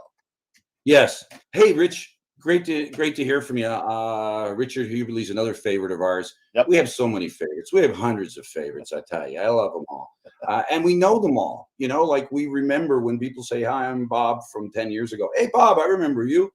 Well, yes. I'm using one of our extensions. What we did was, because you can imagine for the pod wall, it's about 50 inches tall. For the new wall, it's almost 6 feet. It's 5.5 feet tall. So what are you going to do with your existing pier? In the case of a Skyshed pier, we built a 12-inch base extension. I mean, it's really, in fact, I got TJ's in the back of my car right now. I'm bringing it up to the factory on Monday because he's coming up to, or Tuesday, we'll see, because he's coming to pick up. And I said, yeah, I'll have it at the factory. So this goes in line. So you unbolt your pier, you put and it's, it's really hardy. You put that in and you bolt your pier to that. So now you've got an extra foot, and that's going to bring your pier up to the new height, or the same height as your new wall. Nice. That's awesome. That's a great addendum to keeping your instead of putting the product more versatile. Yeah, we put it at the base, and you just bolt them together. It uses all the same pattern you got now. They just fit in line, and like I said, we made it with huge plates and stabilizer fins and stuff. So it's really, I know I put, like I said, I put the thing in the back of my car a couple of days ago. I was like, this thing weighs, holy cow, it's a big hunk of steel. So yeah, let me ask a question to you, Wayne. As a new to me pod owner, we were talking about this. I got the weather stripping, That's all working. It's all great, weatherproof now. It's as watertight as I can get it. What are some other things as a pod owner over the years? Other than weather stripping, is it common to like the roll, like the skates, the wheels? Are those certain things that are kind of common? Well, it's interesting. It's interesting you say that. When we first made pod, we used a hard rubber sort of plasticized wheel with no bearing in it. First couple of years, and it would last forever. Problem was, it made the dome kind of noisy and harder to roll. A few years after we started making pod, we found an inline skate wheel, and we went to our owner through a discussion group, and we said, okay, do you think we should switch to this wheel? Here's the thing though. Unlike the original black hard rubber non-bearing wheel, we knew the inline wheel would not last forever. It would give us a smoother roll and a quieter roll, but over the years it would probably break down. And so we let owners decide: do we stay with the old one, or do we go with the new inline? And overwhelmingly, everybody said, let's go with the inline. And with the inline, you can give it a push and the dome will pretty well go around the whole way. But they do. Some last 10 years, some last 5 years, some last 3 years. Depends on where you are and what's in the environment and stuff. But now the interesting thing is with Pod S, because we couldn't, it's really easy to swap out your wheels with a pod, because you just open up half of the dome and work on half the wheels and just rotate and push it. You push your axle out and put a new wheel in. But we realized with potash, you'd have to lift the entire heavy dome with motor system and stuff on it. So we really wanted to come up with a wheel that we figure will last for life. And it's more expensive wheel. And what it is an industrial cart wheel, like you see in institutions and schools and stuff, where it's a black bearinged wheel. It's a space age rubber thing. And so we're deciding whether or not we're just going to use them overall, like I'll use them for all pods and pod S's, but I'm not sure because it's a much thicker wheel and we have a thicker track on pod S. So whether or not it might hit the screws on the track, we haven't decided yet, but for now, so we might go to that. But as far as other things, and I know you guys got to get on to your next, guest, but you know, you wash it once a year.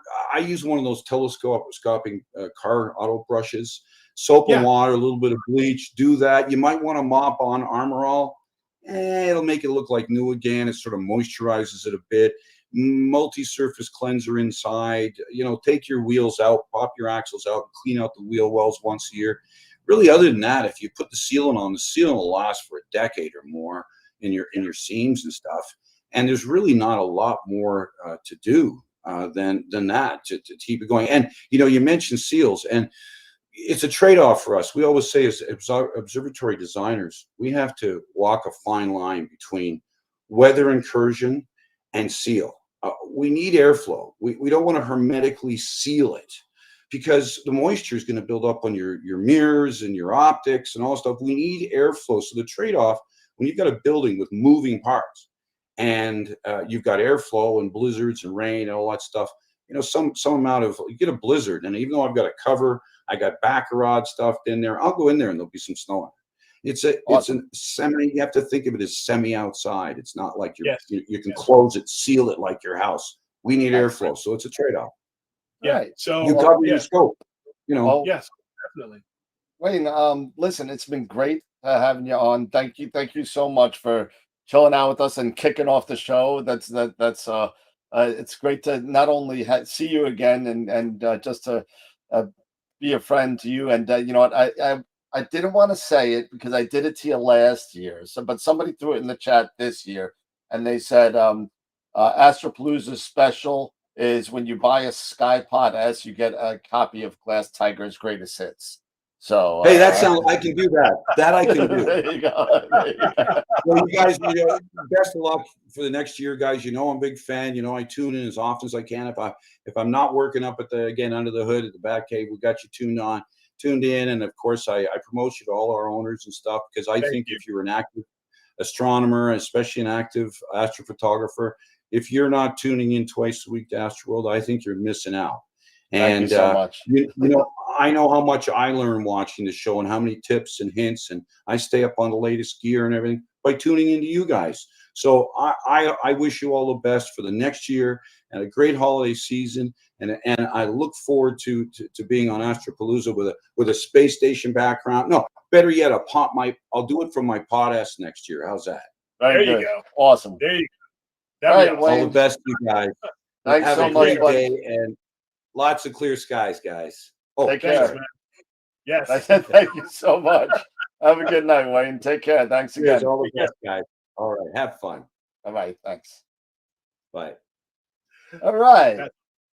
There we go. We got. Thank you so much to Wayne. What a kick! I mean, that is a straight up lead off. That is a straight up lead off, you man. So I'm telling you, it's really good to have Wayne come on and show us the tips on tricks on the Pod S and all the information that he has, and it's always a great time to have him going on. So we're actually running about 4 minutes late already, but we have next on the list, we have the Masters of Pixinsight with us tonight. Today, this afternoon, this morning, depending on where you're watching us from. So we have Peter Proul and Warren Keller with us today. And let me see if I could just switch over to them really quick here. Where's the new 4-up that I made up? Give me 1 second. And because I had to make some changes really quick. Okay, no worries. And see what's under 10. Yeah, every once in a while, you're gonna run late, but when you're having this kind of fun and you're talking to guys like Wayne, it's awesome. And speaking of cool guys, we got the masters here, man. This is awesome. Let me just make sure I got audio going here. And you got us? Can you hear us? Yeah, I hear you, Pete. So we want to make sure we're not the masters of Pixinsight. We make you the master of Pixinsight, okay? There you go. There you go. Warren, can you give me an audio check real quick? Yes, testing 1. There you go. 2. Beautiful. Awesome. All right. I just want to make sure. Awesome. Hey, how's it going, everybody? Man, you guys, I don't see. You don't see anything? Oh, great. I wish we get some clear skies. Yeah, I'm telling you. And the Northeast is not very good as far as that's concerned in the winter time. It's just, even though it's supposed to be the best time of the year to image, right? But unfortunately, I know, right? It's supposed to be. That's what they say. Yeah, that's what they say. I've been taking it. We have a pretty warm day here today, so I've been doing some observatory maintenance. So it's not raining, it's cloudy, but it's warm. It's a great time to get outside and get some things done. And Eric, congratulations! I saw you got your observatory up this year. Yeah. Thanks, Peter. I mean, it's cool. awesome. It's really cool. Just open her up and off you go. So you can relate with that. It's just you get going and it's a total game changer. Shut up, Eric.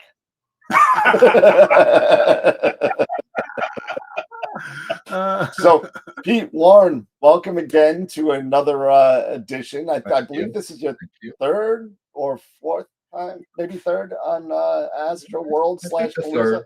Third time, yeah. So thank you for coming on and hanging out with us again. And but those of you that are new to astrophotography and don't know anything about IP for AP or Masters of Pixinsight, why don't you guys give a little rundown on what's going on over there?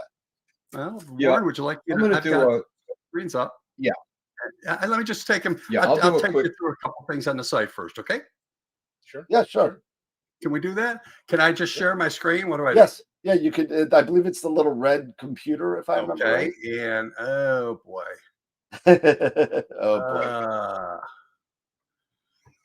You know what? I have a Mac, and it's asking me that to quit and reopen, but I'm not going to do that. Let me see if I can share the screen.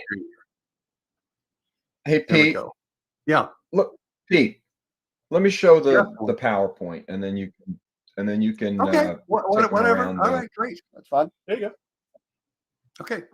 Let's see. Home tab. Window. Guys, I got to hop out and get back in again. Okay. Yep. No problem. Yeah. Okay. Guys, see this? Okay. Yep. The three amigos sure do.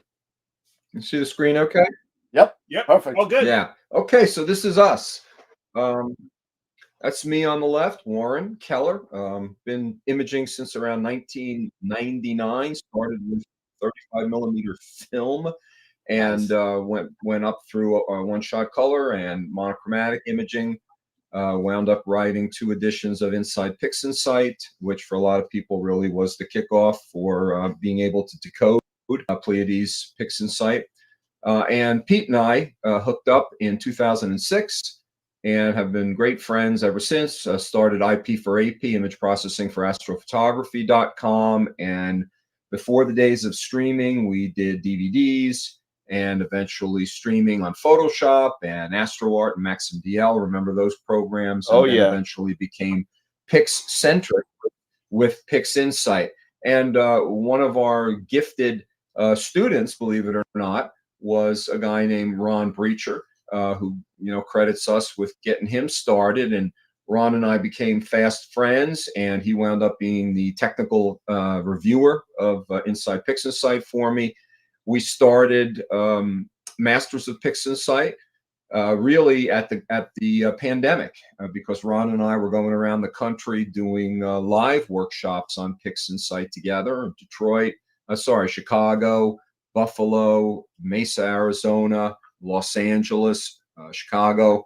And when that got shut down, Pete, our puppet master, as we call him, our webmaster, and fearless leader. He had the great idea to get started with a virtual workshop type situation. So we really are friends. So we offer live workshops, which of course are recorded for later viewing, and also the video tutorials. So we have a 6-part newbies series. We have a 4-part intermediate series. We have 17 now what we call photons to photos, P2P series, which is really that watching Ron or watching myself go A to Z through an entire workflow on a particular image. We've done band, narrow band, a mix of broadband, narrow band, monochromatic, one-shot color. So these are great. These are all recorded videos of the workshops themselves. Very affordable, $35 a pop. And as I mentioned, image processing for astrophotography, we still have a whole series there, Photoshop Foundations, which I originally did with Rogelio Bernal Andreo. And in addition to the actual videos, we give you data sets and also process icons, which we'll see in a moment. And of course, unlimited viewing of the video after the fact. So the next workshop, lucky you guys, is this very coming Tuesday, December the 12th, 2023 at 7 p.m. Eastern Standard Time. It's going to be Photons to Photos number 17. Ron will be working up the heart and soul, or embryo, or whatever you prefer to call that other nebula. And again, you'll be able to look over his shoulder and watch him as he processes. And then I'll be in the chat room answering questions live on the fly. And of course, that will be recorded as well. And Pete has put up a $5 off coupon, which will bring it down to only $30, and it's just a pod. Let's see what else we got. So the story, again, the pandemic changed everything. We were putting these on the road shows together, a weekend of Pixinsight, and we switched to virtual tutorials. We've had as many as probably 150 people on a go-to meeting at any one time, and frequently don't have any less than 50 or 60. The secret sauce, again, is that live interactive learning. You know, we're not YouTubers. It's not a path that we've decided to go, although some of our friends and are really our mentees that we've helped along the way have some great YouTube channels. But for us, it's kind of this family, this community. We have a Facebook group where we answer questions and all of that good stuff. And so it's really about kind of holding hands, taking people through the journey in a very personal way. And as Pete said a moment ago, our mission is not to be the masters of Pixinsight, but to make you a master of Pixinsight. Pete's always on about the APOD button. We don't have one of those yet, but given the advances in AI, machine learning, neural network training, particularly Russell Croman's RC Astro plugins, it's getting easier and easier. And so I'm going to just show you something real quick today to show you that the daunting, terrifying Pixinsight really isn't. It's certainly no more daunting than when I started with Photoshop in 1999, when there were really no resources to learn this stuff. Today, we've got great resources, and we would really count ourselves among some of the better resources, particularly for beginners or people that really just want to get to the heart of the matter and get going quickly. So there you go. I'm going to take us out of there, and I will put up our Pixinsight. So there you go. So we've got a beautiful M31 Andromeda here. We only have the end of your slideshow right now. Okay, maybe I need to change the I think the window just again. did the window. Yeah. So let's see. Now I want to share this one. There you go. Beautiful. There we go. Very good. All right. So a lovely M31 Andromeda here. This was taken by Ron at his Doghouse Observatory in Guelph, Ontario. And anybody that's familiar with Pixinsight, and if you're not, by all means, go to mastersofpixinsight.com. If we have a moment, Pete can show us that. But we have a primer video free giveaway on the front page now. Our new homepage is really geared for the beginner, and we'll take you through all these primer videos that'll give you a good introduction into the program. But these are new instance icons. They're a quick way not only to open processes and sometimes scripts, but also will store your own settings, your custom settings, and kind of make a process easier as you start from a starting point that's not necessarily factory defaults. Pixinsight keeps a full running history of everything that's done to an image, which is great. So if you come in here a month from now or a year from now or tomorrow, you'll have the entire project chronologically. You can back up in steps and reconstruct what you've done and all of that. So let's take a look at that. So we've got a linear image here in its initial state. Linear, we know when we come off a camera, it's very dark, very dim. We need to manipulate those pixels to get things happening, right? So let's see. So the very first thing we did was we changed the name of the image from the long master RGB that came out there to just M31. It makes it easier to work with. And we'll jump over here, and you can see that view identifier tab is now changed to M31. Then we decided to do a dynamic crop. Now we can't see anything, so let's see what that's about.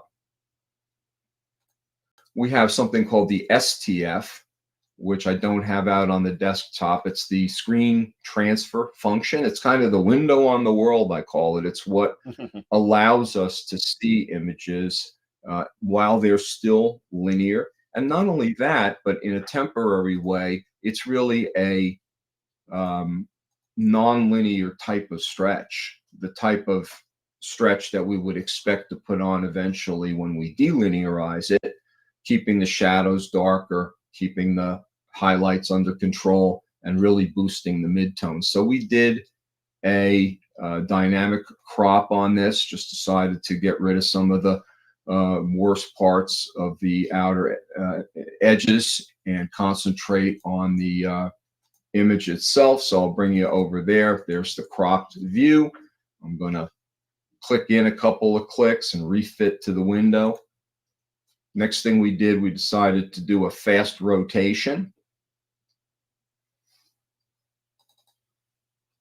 With the fast rotation process, got it looking in the orientation that we'd be more expecting it to appear. Now, we talk about background modelization in Pixinsight, right? Basically modeling the background so that we can remove gradients, remove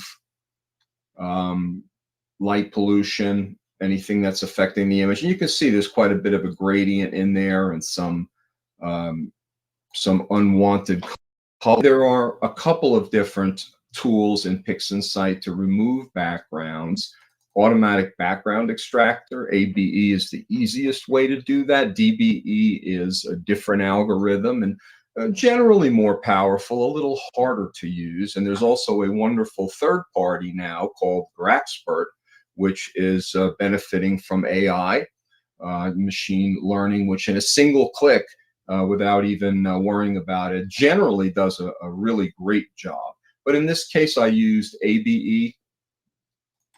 And after that, the statistics of that image changed very considerably. I pretty much used it at default, a little bit bigger box size, box separation, always sure to lower that function degree from the default of 4 to 1 or 2, and applied it.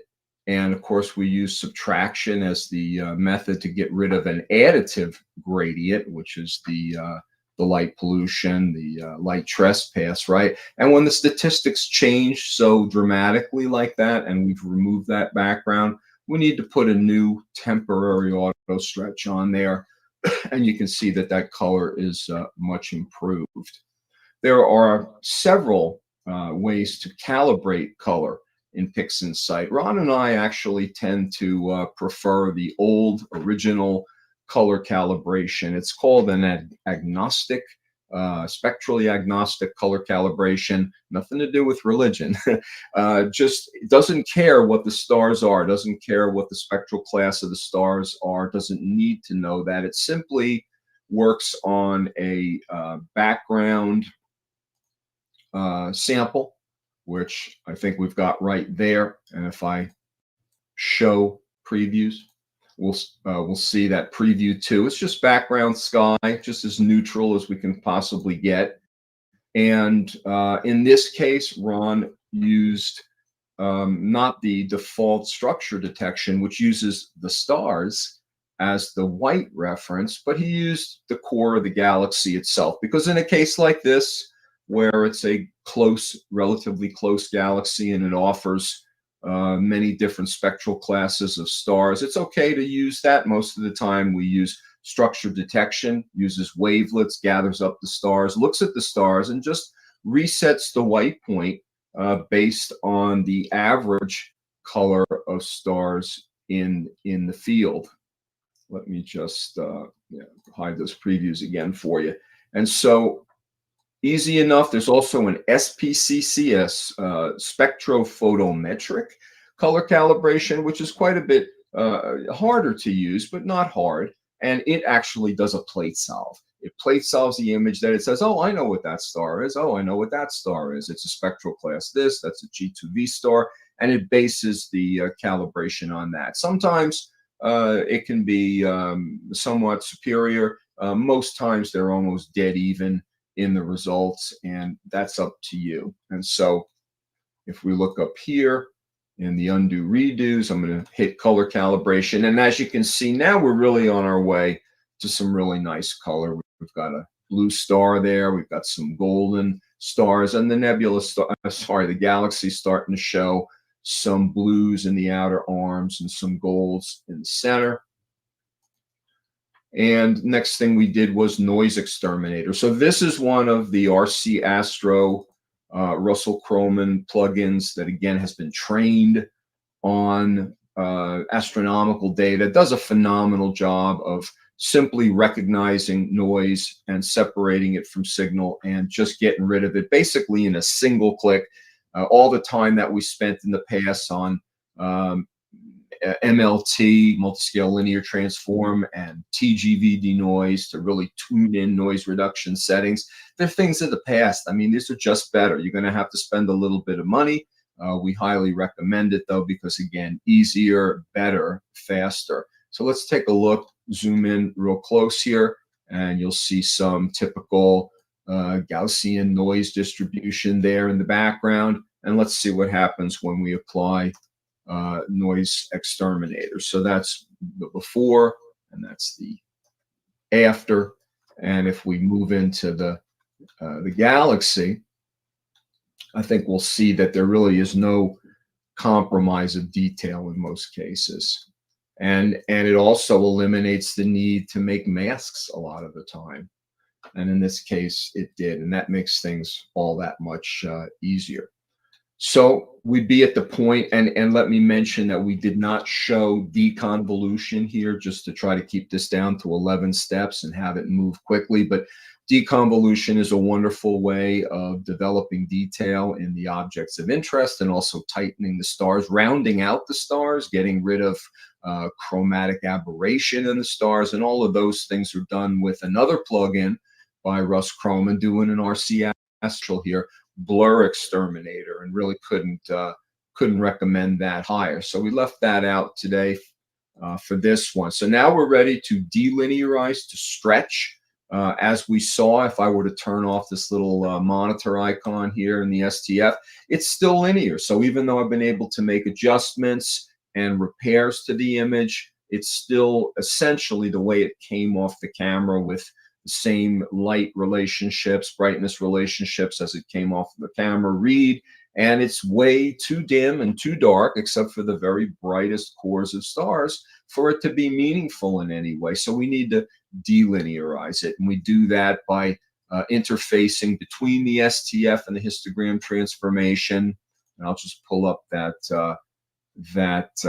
histogram there. You can see that we've got a shadow slider, and we've got a mid-tone slider there. And the preview window is showing us more of what that histogram will look like after we actually apply the delinearization. And that's typical. You start out with a very narrow spike there because, again, all these levels of gray all the interesting stuff lies in a very, very small space because there's so little variation between the brightness levels. But after we apply this curve, which you can kind of just see there in the combined RGBK channel, now we've got a fatter histogram, a more developed histogram. Those values are spread more across the graph and has also moved more to the right, outside of the out of the shadows and more into the midtones. So let's see what that looks like applied. And there is our delinearization with histogram transformation. There's a few tools for delinearizing. I would call that one the workhorse. Then we wanted to develop a little bit of contrast in the galaxy, make it pop a little bit, and we're using a tool called LHE, local histogram equalization. It's local contrast. For those of you who have worked in Photoshop, it might be familiar with the term, but it works on a kernel radius, the same as a pixel radius in Photoshop, larger scales, smaller scales, big stuff, small stuff, and boosting the contrast limit and having an adjustment to how much we actually want.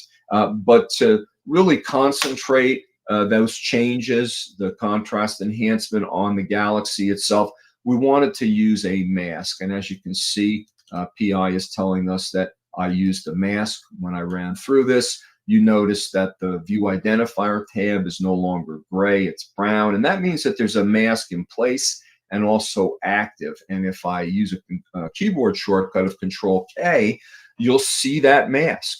And it's revealing or selecting the bright stuff, the higher signal stuff, and it's protecting the darker, dimmer, noisier, potentially noisier stuff. I'll show you that mask. It is the image itself, and it's a good idea to do that because it's got natural gradation and it looks like the image itself. And if you darken up the darks a little bit and you brighten up the brights a little bit, again, you'll have select, protect, reveal, conceal. That's the idea behind a mask. Very similar to what you do with masking tape when you're trying to keep paint off a door frame or something, right? So I'm going to hide the mask again. And let's look in real close on the galaxy and see what the first application does for the contrast. So before and after, before and after. Wow. Pretty subtle, but you can see some of those larger structures developing, right, in the dust lanes. Yep. Ron's got a good expression. If you can see what I did too much. I'm a little bit more. Yeah, I'm a little bit more in your face processor. So I say, if you can see what I did, that's okay, as long as you don't think I did too much. And then we used LHE a second time. You'll notice now I'm really going for the larger kernel, the larger structures. And let's see if we can see that. Probably also going to be subtler. Before, after, before, after. And I'll go back two, I'll go back 2 spaces like that. And then like that. Wow. And I'm always zooming in and out, you know, to make sure things look good at all zoom levels, because what might look good as a close-up might not look as nice when it's in the actual full image. Finally, I added a little bit of, well, not finally, yes, pretty much, color. And I love color saturation. I tend to do that on the earlier side of things than later, because I really want to see what things are going to add up to. And for that, we used curves transformation. And we actually have 2 curves here. So you can select to just view one curve, because you've got many channels where you can make more than one adjustment at a time, or you can choose to see multiple curves. And in this case, in the saturation channel, S, right, for saturation, I've got a color boost there. These are less saturated pixels. These are more saturated pixels. These are the mids. And then I've also got something going on in the lightness channel. And in the lab mode, lightness is the inherent grayscale of the color image. And you can see this is kind of what we would call an S curve. S as in Sam, a classic S curve, which is a contrast booster. Let's see what that does by looking at it in the real-time preview. So now we've got, again, some nice contrast enhancement, a nice big color boost. And of course, we also have the option today of removing stars with Star Exterminator, yet another Russell Croman plugin, where you can just move the stars out and have an easier time of processing directly on the image, on the object of interest, I should say, itself, and then stars back in when you're ready. So that's the next step. The last thing I did is actually convert the ICC profile to sRGB IEC. Good idea, because that's the official color space of the World Wide Web. Any browser that's color managed is going to read that and display it the way it looks on your hopefully calibrated monitor, and also for printing. So you'd be ready to save this as a TIFF, as a JPEG. You could take it as a FITS into another Astro program, but more times than not, maybe you want to tweak with a Photoshop or a Lightroom or something, and you can come out of PI with a TIFF or a JPEG. Tons of stuff to know. As you can see, there's a gazillion processes. There are a semi-gazillion scripts. But at the end of the day, and let me just load mine. This is my process icon stack.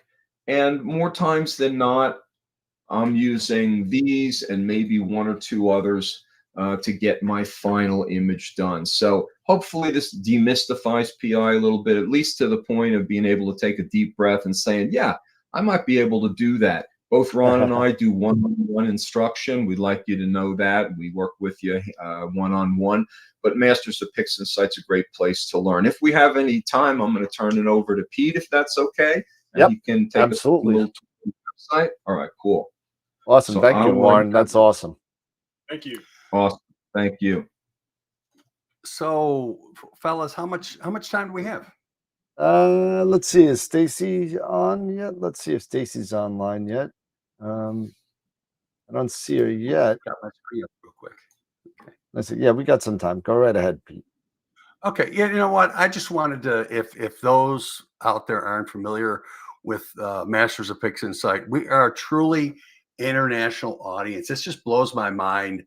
I get a report every day that shows me what's going on. And, we like to say we're on 6 or 7 continents.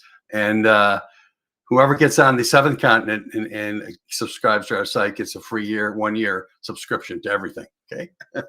There you go. So you know, but yeah, there you go. But we've got, the thing is that this is we've built a huge audience. And what's great about, again, what we do, I think, is that it's live, it's interactive.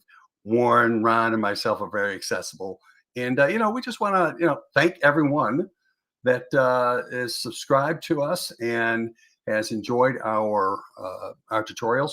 We recently changed our homepage to what we call the Start Here page. And in this, Warren shows you how to process an image in as little as 6 steps. And if you go through here, we have a 5-part tutorial on the primers, on a primer, on the interface of Pixinsight. So many times people get into it, and the interface can be confusing. So we try to take that confusion out with our 5-part primer series. And we start. We have a video here on showing how to process your data. We introduce you to Blink early on, and then yes. Yeah, are you showing that information? Because we just see your. Oh yeah, we just see the one page. Let me. I am showing that. Let me see what's happening here. Just want to make sure. Let me stop there. Let me share again. Yeah, I thought I was sharing the entire window. There you go. How's that, Ben? Okay, all right. Start Here page. Process images in little as 6 steps. Got plenty of free videos here. Again, I mentioned the 5-part primer series. Show you around these. Then we go into Blink to evaluate your data, and then pre-processing of your data with weighted batch pre-processing. We provide a data set here for you. And then Warren showed you in 11 steps how to process an image. He's going to show you how you can do it in 6 steps. So again, we are here to teach folks. And if you're new, a complete newbie, this is a great place to come. Tell your friends about it. Warren mentioned we have our workshop coming up, our Photons of Photos number 17. There's a $5 off coupon code of APOD if you'd like to attend this session this coming Tuesday. Put that code in on the checkout. We also mentioned our IP for AP series here, which it all started back in 2006 or 2004, Warren. And this is our classic series. And this is book inside in Pixinsight, but in a video format. And lots of good information here. And then when you join our site, you purchase one workshop, you have access to our quick tips. And this is a free quarterly workshop we do. Every workshop that we do, and something's not loading here, but every workshop that we do is recorded. There's always data available for you, process icon sets and things like that. So that's about it. If you're unfamiliar with us, again, stop by the site. Opportunity to take a look at some of our videos on our Start Here page, our homepage. But that is about it. Warren, you got anything else? Snow, maybe? Let's see, where is... See, can Warren hear us? You should. Yeah. Okay. Let's Okay. see. Did we lose Let me get Warren? Let's see. No, he's Okay. still here. There you go. He's here. There we go. Hold on. Oh, hey. Everybody's back. There we go. Everybody's back. But we enjoy supporting you guys. You do a great job here. My favorite thing to do is to tune in when I'm imaging. Okay. In the live chat and everything like that. And it's like an ASMR thing, right? It's like, ooh.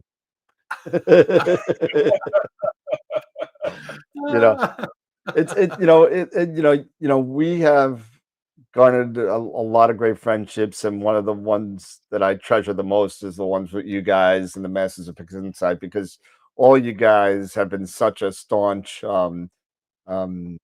just supporter of us and what we're trying to do here. And I could just say thank you to the friendships that I've garnered from Warren, Ron, all you guys have been great for the show, and it's been awesome.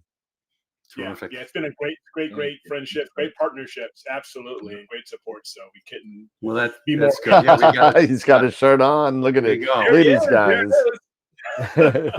Well, I think I got both yours. So don't forget. I think I got everybody's address for Masters Pixinsight by now. So you'll get another thank you little present from Astro World for being, and that goes to everybody that's presenting on the show today. So guys, thank you so much for hanging out with us again. I appreciate all the support. I'm looking forward to a lovely 2024 coming up in a couple of days. Absolutely. Another year, season 5 of Astro World TV coming. I'm telling you, wow. Crazy, unbelievable. Crazy. Totally off the rails. Totally. But Warren, Pete, thank you so much, Warren. Good luck tonight. Break a leg or don't. I don't know if we say that anymore. but hey, if I was down in your neck of the woods, I'd definitely be there rooting you on. But good luck. Absolutely. Okay. But Pete, Warren, again, thank you so much. I appreciate it. Have a great night. I know you guys got to go, and just thanks. Have a great night, and thanks for the tips. Appreciate it. And I think there's some great prizes that we have at the end. You're drawing for some Master Pixinsight prizes. That's right. I apologize. I was such in a rush. I'm so rushed this year. I don't know why. So we have 50% off Masters of Pixinsight workshops. We got free Masters of Pixinsight workshops and free IP for AP yearly subscription this year. So all gonna happen today as we go on throughout the day. But you want to do one right now, real quick? You want to do one right now? No. I'm just saying, everybody stick around for that. Oh yeah, everybody stick around. You don't have to be. You know what, Dan? Why don't we go ahead and do one? You pick one. Whatever.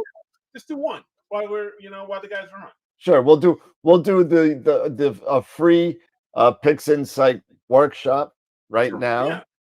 And give me a second, and I'll put it on the screen. Here we go. There's the spin, and here we go. So this is for a free Masters of Pixinsight workshop that is this Tuesday, right? This Tuesday, the 12th, I think. Right? Yeah. So or one of our recorded workshops, or one of them. Anything you want. Pete'll give you all the information to get your information. So here we go. Free workshop. Got to get my pen out. Here we go.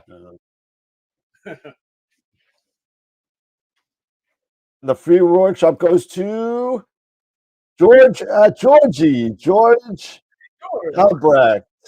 Yes. All right. Awesome, George. Great. And that email. Yep, I'll send that email tomorrow, and we'll get that rolling. And congratulations to George, and thank you to you, Pete, and to you, Warren, and I hope Ron's having a good time. So yes, absolutely. Actually, it's Ron's wife's birthday. I know. Birthday today. Yeah, happy birthday to Gail. Happy birthday. So happy birthday, Gail. Happy birthday. Well, Gail, Ron, have a good time. I hope you guys have a great time. And next time you're gonna have to bring Gail on. I don't care if it's her birthday or not. Awesome, fellas. Thank you so much. We got to move on to Stacey Downton, who's waiting in the wings. So thank you, Pete. Thank you, Warren. Have a great day and enjoy the gig tonight. We'll see you. All right. All right. See you soon. All right. And we're gonna go to so back to the two. So we're a little short on time here. So we got to get going here. We're about 5 minutes behind. So we have now waiting in the wings. We have one of my favorite people, Stacey Downton, and she's been on the show before, and this is actually her first appearance on Astro World or Astro. No, it's not a first on Astro World. It's a second AstroPalooza, first AstroPalooza appearance. So we're gonna switch over to Stace real quick, and let's see if we can get this going here, right? And let's see, Stace 3 up. There we go, and there she is. What's going on, Stace? Let me see if I can get an audio on you real quick. Hold on a second. Yep. And there we go. Cool. You there? Can you hear me? Yeah, we can. Yeah. We can hear you. Absolutely. How are you? Adjust this. There you so go. I can, Nah. So so you're not, muffled by the name. yeah. Oh, welcome, Stacy. Welcome. It's great to see you again. Yeah, good to see you guys. And how's it been so far? And how's Luna? Luna's still as naughty as ever. They're out at the moment visiting family, but if you see me getting tackled by a dog very shortly, that's because they've just got home. That's okay. It'd be great if it happens in like the next 25-30 minutes. That'd be hilarious. She's just like a cannonball. She just appears and just flies through the air, and then Luna's a character. It's a pretty good, just like the mommy is a little crazy. Yeah, she's more popular than I am, I think. People like fuzzy balls, So yeah. I've got 3 of them roaming around upstairs, so I can totally get it.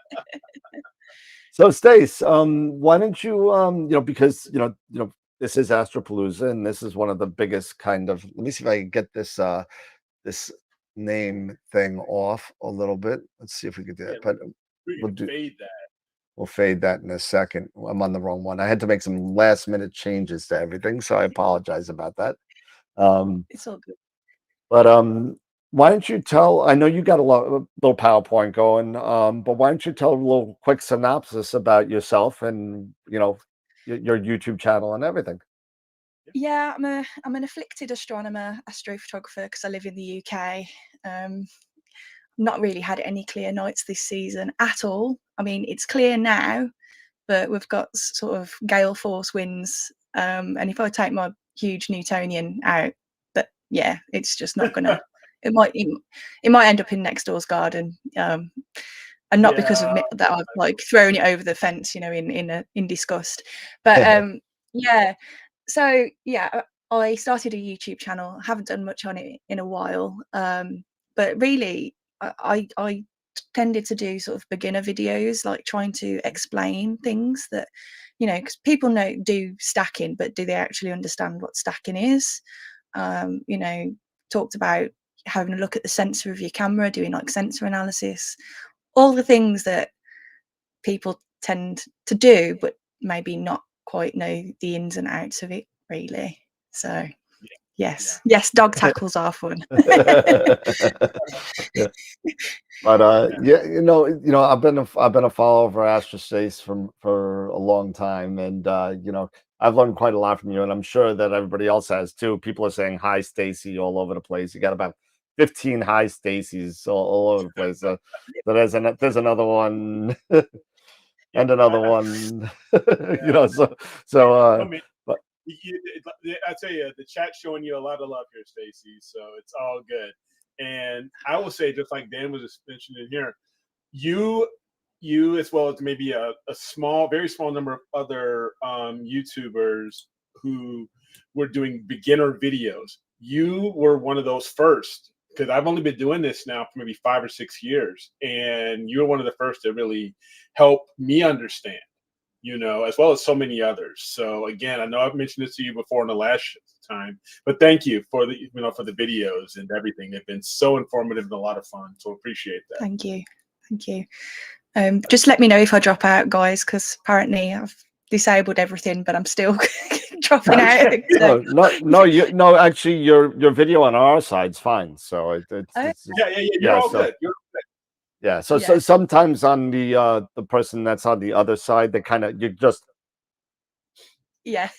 and then it comes back, and then but it's good on our side, so you're good.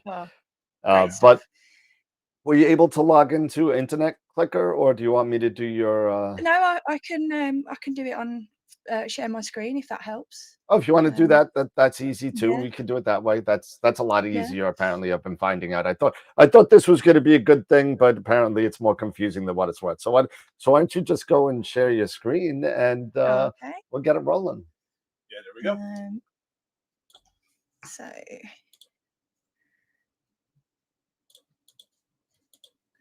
yeah, we got a few comments. Hopefully you can see. Yep. Yeah. So I just thought I'd do a bit of a presentation sort of on my journey, because it's been a bit up and down. So hold on, I think I'm only getting half of it. Hold on a second. Yeah, we're only getting maybe a half. Let's do that. There we go. There we go. I got it. Okay. You got it now? Good to go. Yeah. So, where I began, what got me into this, some of my first telescopes, because I've had a few that I class as my first telescope, getting into that hobby, that rabbit hole of astrophotography, and sort of learning the middle years and where do I go from here, really. And of course, had to put a picture of Luna in, because, everybody likes, Luna. So for me, it started in 1997, and you can see here that's me and my mum in 1997, and it was when Comet Hale-Bopp lit up the skies, and I was on the way to Brownies, which is like Girl Scouts in the UK. We have it here. Oh, okay, yeah, cool. And I spotted Hale-Bopp first, and then much arguments ensued between me, my mum, and my dad about who spotted this comet first, but I maintained that it was me first. I spotted it, so there we go. But my mum was a massive Trekkie. Dad hated it, so me and my mum on Sunday afternoons would just sit and watch Star Trek. Nice. They did get me a telescope, but it was like one of those toy, those little plastic things, and it was just about good enough to look at the moon. And actually, I seen one in a charity shop the other day, and I was going to buy it. I think it was like £2, and I was like, "Shall I buy it for nostalgia?" And I was like, "No, I've already got like 6 telescopes. I don't need any more." There you go. Yeah. So fast forward, I was still into astronomy, and I was like, I want to take pictures of space. So I bought a DSLR, and I was like, yep, I've got a DSLR. I can now take pictures of space. How wrong was I? I didn't even think about tripods. I didn't even know anything about mounts or anything. But I did start taking some arty-farty like profile pictures, you know, the era of MySpace. Nice. Does anyone remember that? Yeah. So this was my first telescope. It was, you know, Celestron Astromaster 130. I didn't have any clue how to work it. I mounted the OTA backwards. Like the worst thing was that when I was putting the weights on, and you know, I had no I didn't even read the manual. You can see it at the bottom, still in the wrapper. And yeah, I trapped my finger, and I nearly chopped the end of my finger off with this telescope. So that was the first. Yeah, I've still got no feeling in my ring finger, Oh my like the God. end of it. Yeah, it was. So me and this telescope did not get off to a good start. The So war always wounds read of the manual, astronomy. kids. Yes, exactly. RTFM. But I did. Yeah, that's exactly what I'd say. But I was living in a house share at the time, and I did manage to point it at Jupiter and, you know, hold my phone up to the eyepiece to get a few shots and the moon. But I had no concept of polar aligning. I just literally pointed it at what I wanted to look at and wondered why it was going out of view rapidly. So always read the manual. Yep. So then I sold that telescope because obviously traumatized. But I started to think about some binoculars. Bit of information, 10 by 50s, a really good binocular to start with for astronomy. And that's because the exit cone of light that exits the back of the binoculars and goes into your eye is 7 millimeters. And that is the average size of a dark adapted adult pupil. And that's so basically all that light that those binoculars collecting is going, you're not losing any, you know, hitting your iris or anything. It's all going into your eye. So I often recommend 10 by 50s as a good place to start. But yeah, I used to hang out the bedroom window looking. I spotted Andromeda and the double cluster. And this went on for maybe a couple of months. And then I was like, I'm getting a telescope. This is it now. So still not really doing any research about astronomy and astrophotography. And at this point I was like, yeah, I'm just going to do some visual. That's it. I managed to find a Celestron 130 SLT. I love this telescope.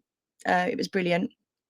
And I then started holding up the phone to the eyepiece again.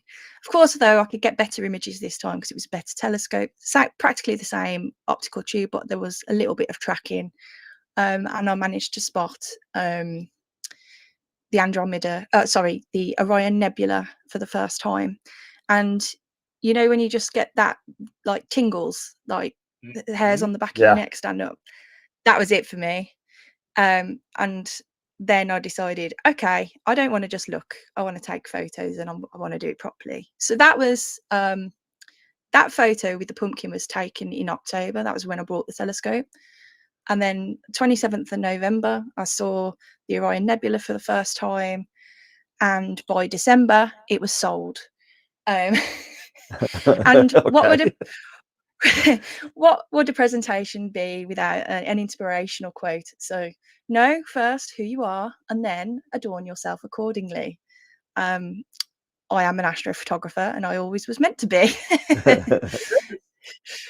So of course, December, same year, literally a couple of months later, I'm not quite adorning myself. I'm not wearing the telescopes, but I was equipping myself, and I purchased a Skywatcher ED80, the Pro, lovely telescope, and a second-hand EQ5 Pro. And quickly, I plugged in my Canon 1100D that, you know, I'd had for years, because I thought, you know, I can do astrophotography now.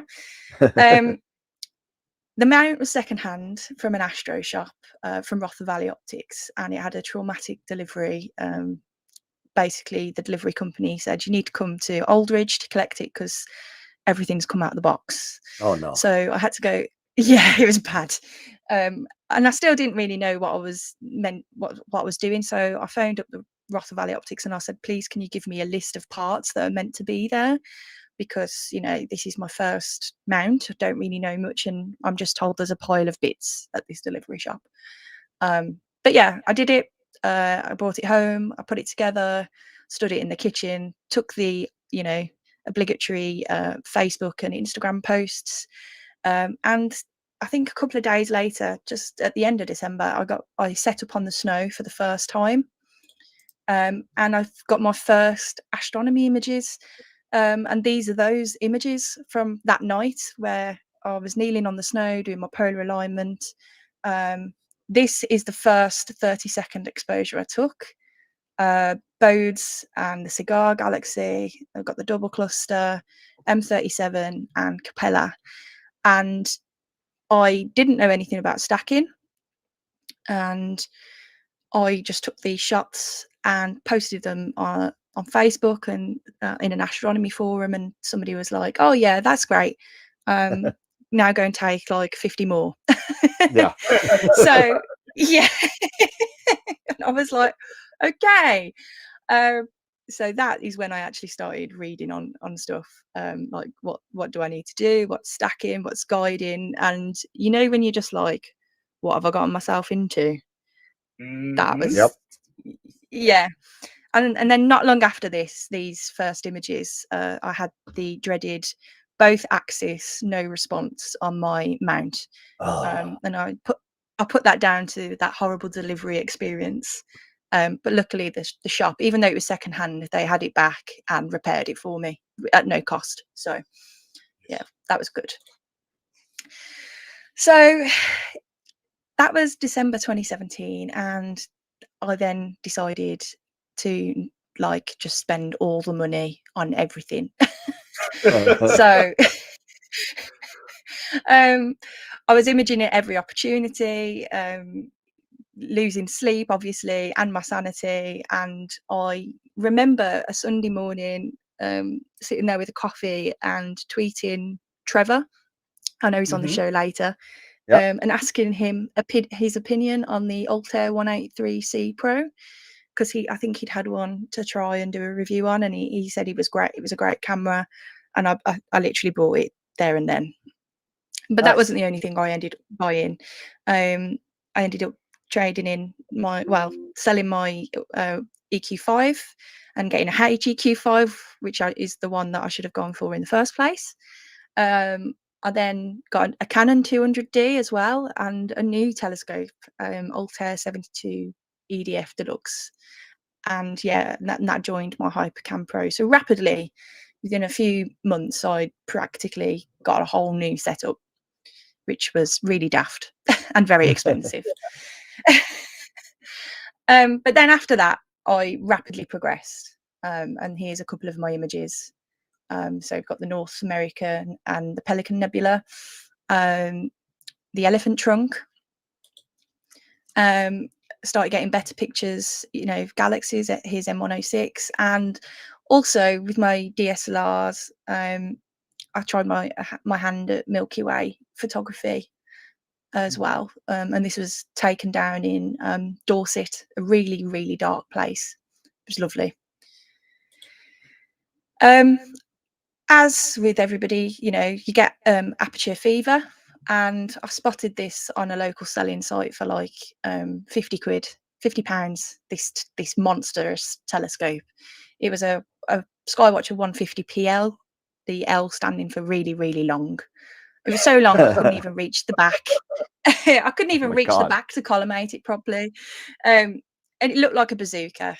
And I was setting up in the garden once, and the police helicopter happened to fly over. And they rapidly turned around and then circled the garden twice to get a look at what I was doing. because I think they were thought I was you What had did you think setting were up a doing? rocket launcher.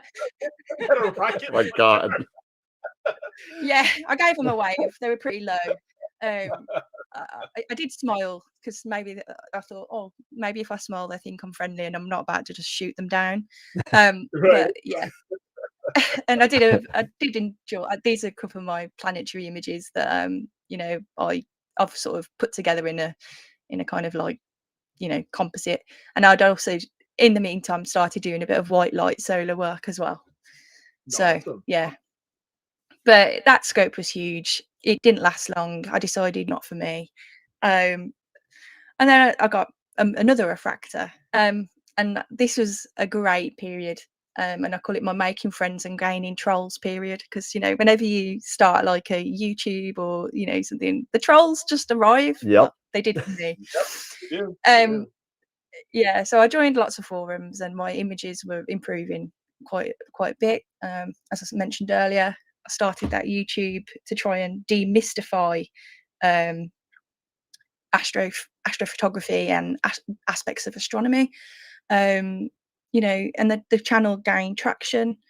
And I started, you know, I purchased Pixinsight, APP. I then built my Pier of Doom, which, you know, people told me it would rapidly collapse. It's still there now, hint, hint. And I got the EQ6R. My skies are rubbish, so then I started, you know, looking seriously at filters. So you know the dual band filters. They've been a real godsend for me because the light pollution where I'm at is terrible. And I got the 115 Apo from Altair as well, because I love those. The Altair guys are really great guys. So I tend to try and get most of my stuff from those. And then I had a terrible year. 2022 was just awful.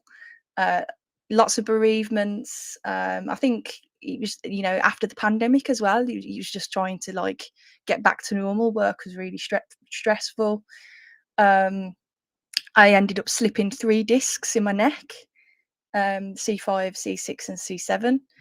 And but you know, it was a pretty rough year, but it wasn't all bad. I did end up on BBC Sky at Night.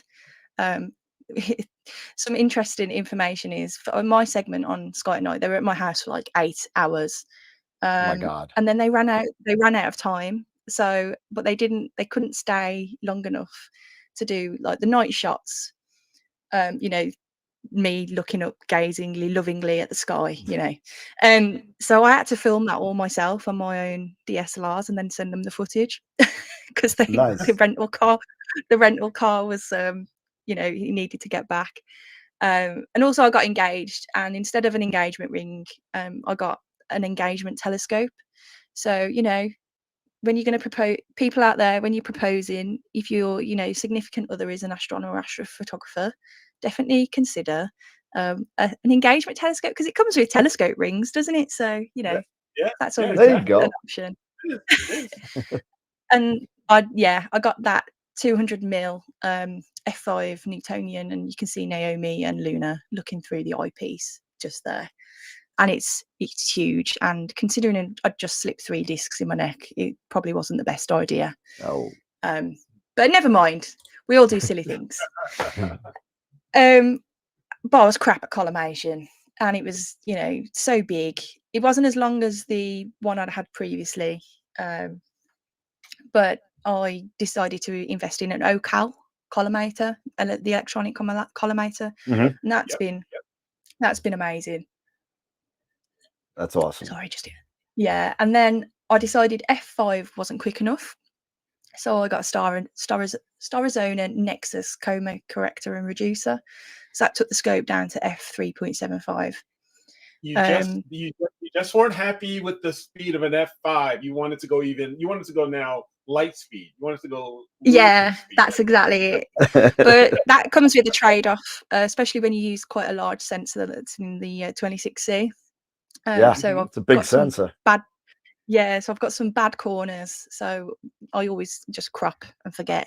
But I might look at getting a 533, which is like the square sensor in future. But at the moment, saving for a wedding, and I'd probably be dead meat if I did that. However, it produces some amazing images, so I'm happy. And here's one that I took with the Newt and the Star Arizona, you know, after I got it. And then I decided to make things harder and better, maybe. I modified my Newt by flocking the tube. I'm getting a CNC spider. I've got a laser cut aperture mask. There was a bit of light leakage at the back, so I got a shower cap with unicorns on. Oh, there you go. Yeah, you know, makes things better. And then I had an accident and I scratched the mirror, and I was devastated. But I heard a story of a telescope mirror that's, you know, in America somewhere, where a disgruntled employee like shot 5 rounds into it or something, and that telescope's still fine. So I was like, It wasn't me. Scratch. It was not me. Oh, that's good. That's good. Yeah, so, you know, it's not all bad, and it hasn't affected the images in the slightest. And here's some of my Newtonian pictures. And I love it. I love this telescope. It's just so big. So we've got the Western Veil and Eastern Veil. That's great. And what's the focal length? So it's 1 meter standard, so 1000 mil, and then obviously it's reduced by something. Is it 0.75? So 750, I think. Okay. Yeah. I think, yeah, I'll double check that. But yeah, and you can see this was before I'd done some of my modifications. So I've got like the mirror mask now to get rid of these like weird flares from the mirror clips. Yep. Yeah. And then, so I'm mid-30s with a really dodgy neck and a huge telescope. So I got myself a Pia truck from a UK company called they're called Astro Tough Truck. And I can wheel it around, can wheel it to my back door, load up at the back door, then wheel it around the garden. And it's absolutely solid. Yeah. So that's always an option. And it has helped me a lot. That Tough Truck, And I Lee's a mean, great guy. I'm trying to get in touch with Lee, and it's all my fault.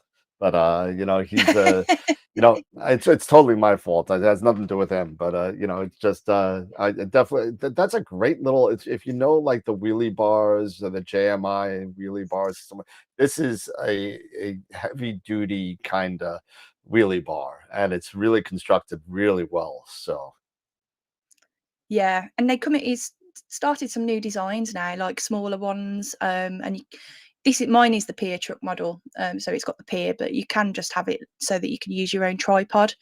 But yeah, real lifesaver.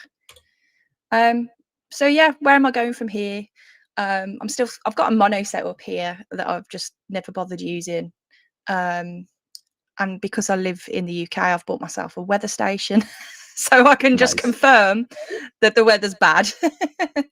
But yeah, I'm going to get myself a CNC spider to firm up the my Newtonian and, you know, really help those spikes out. And it is, I say it all the time, but it is really fully my intention to get back into producing, you know, those helpful YouTube videos. So yeah, that's it. And thank you for listening. And here's a picture of Luna looking very regal. that's awesome. That's awesome. Yeah. And then we'll go so yeah, I want to see if there are any questions here. So now do you still use both? Do you still use the refractor, or are you primarily Newtonian? Gone back to Newtonian. Newtonian at the moment, but it comes downstairs because it's so big, and where it would live, the Christmas tree's there. So whilst the Christmas tree's there, I'm going to go back to the refractor. Nice. Yeah. And then I will say I also have the OCal, but I use it for my Schmidt Cassegrain, and it's fantastic. Yeah, it really is. So it's really cool. So I love that piece of equipment. And you mentioned white light solar when you had one of your planetary shots. Is that something you're thinking that you're going to be, you know, with the weather being so bad, maybe at night? Is that something you'll probably do a little bit more of during the day if you have the opportunity? Yeah, I absolutely love solar, and I did do a bit in the summer. I borrowed, so I've got white light filters, as well. But one of my friends lent me their quark, and I really enjoy it. Nice. Yeah, but as you know, they are very, very expensive. Very worth it. Oh yeah, But and they just went up too. So, oh, did they? you know, they're about 1,200 US right now. So. Oh gosh, So, yes. wow. Yeah, Yeah. maybe someday, if I get if Robin gives me a bigger allowance, maybe I'll go and get one. But Do it, do it. I think Stace, I think we lost your video for a second. Okay, But it's kind of let me. That's all right. It's all good. There we go. Beautiful. There we go. Yeah, Awesome. I'm going back and forth for that, so we'll see. Yeah. Well, Stacy, thank you so much for sharing your journey with us, and you're always welcome back. And I've been watching you on Facebook, and you're like, oh my God, I'm doing my first presentation. You were fine. Don't worry. Thank you. Thank you. You're fine. It was great.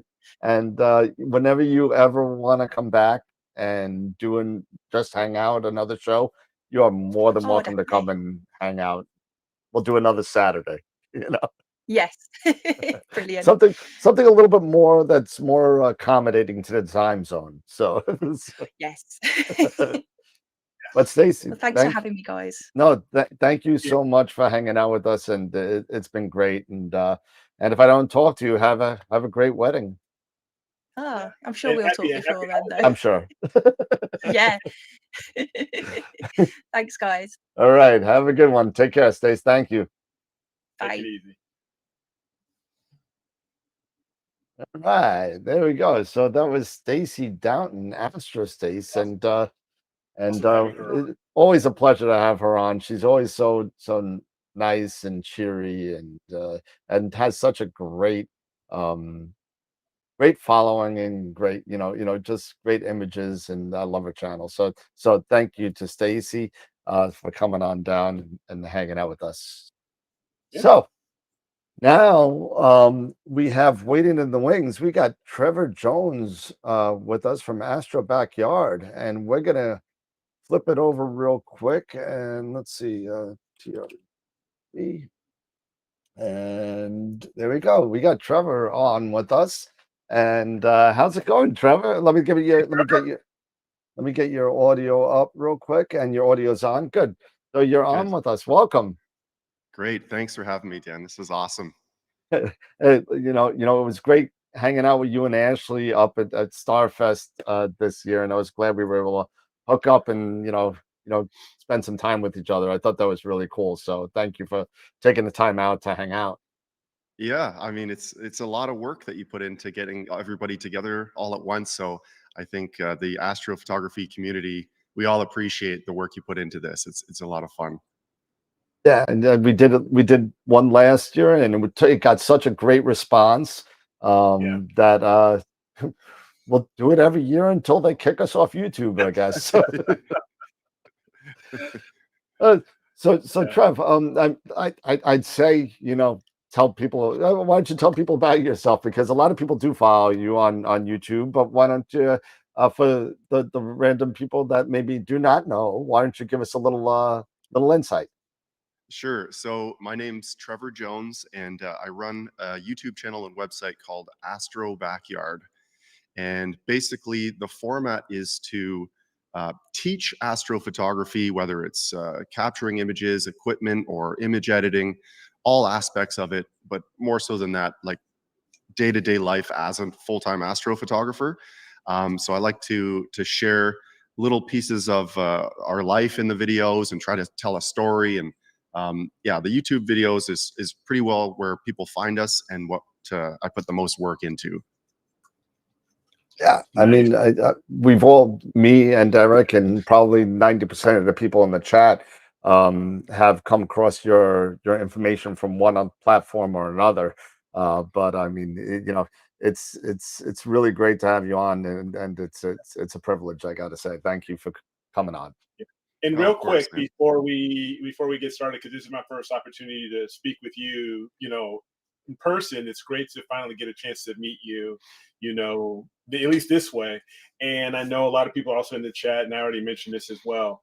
you were one of the pioneers for me, as far as getting into astrophotography, starting with my DSLR and all of that stuff.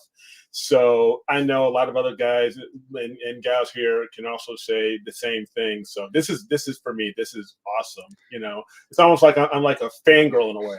You could have said fanboy. You could have. Hey, fangirl, fanboy, it's all good. That would not be the show. If you've watched the show, you know what kind of goofballs. So I mean, that's. Thank you for saying that, Eric. No, I really appreciate hearing that. And thanks, man. Is that Rusty down there? Rudy, yes. Can you see him? Rudy, sorry, yes. Thank you. Yeah, he had to be here. Yeah. Absolutely. Yeah, absolutely. Yeah. Again, Charlie is saying it. Trevor is a legend. I can second that. So it's awesome. It's awesome. So, hey, I know you have a PowerPoint set up for us. Now we were going back and forth whether you wanted to host it there or here. If you want to host it there, that's fine. And you could. It turns out to be a lot easier now with the resolution. But Cool. if you want to start it up, you're more than welcome, and the show's yours. So I'll toggle the screen sharing. Yep. And share. Can you see that okay? Yep. Yeah, we can. Sure. Cool. So, I try to cater these talks based on who I'm speaking to so you can get the most value out of it. I don't think there'd be any point of me doing a talk on how to take better images or anything like that. You've got plenty of experts that can do that. So I thought it would be kind of neat for me to share my unique insight as a full-time YouTuber and kind of the backstory leading up to where things are at now with Astro Backyard. So I encourage you guys to, if you have any questions or need clarification throughout, just chime right in. You got it. Appreciate that. Okay, cool. So here's just a more recent shot of last fall in our current house, which we're really enjoying living here now. It has a bigger backyard, a little bit darker than we've ever been. Still in the city, still a Bortle 6, but it's a little more rural out here. But the most important thing about our current house is this big garage that I have to keep all of our telescopes and gear in, and it makes it a lot easier to go in and out with our gear as well. So this is a crazy picture Ash put together for another talk. Just seeing all these thumbnails here for our YouTube videos. It's weird for me to look at it because behind each one of these little graphics is between 20 to 50 hours worth of work. Just to finish these things off. So it's like, it's my life's work. It's what I'm most proud of, these videos, and to know that people are actually watching them and getting inspired and actually getting something from them is really, you can't ask for more than that. Not everybody gets to do something for a living where people really appreciate them. So I'm really honored about that. Just going through the journey, if you look back to some of the old videos for Astro Backyard, they're so low quality. They're pretty cringy, to be honest with you, both in terms of the video quality. I really didn't know what I was doing in terms of filming. I had no scripts. The audio was terrible, and you can really see how awkward I was on camera early on. And I kind of forced myself to just keep going and get better and better at it. And it's really weird to look back at how bad they are, because at the time I was like, oh, this is great. Like this is top notch. And now, like I said, I just can't even watch them. So it's been a weird journey. And I guess the takeaway for others would be, if you want to do this kind of thing, just go through the motions, keep at it, and just get a little bit better every time. And as long as you're making progress, then you're going in the right direction. Don't expect it to be all polished and perfect right out of the gate. It takes time to get there. So just a little side note, and this is why I'm feeling a little rough today, to be honest with you.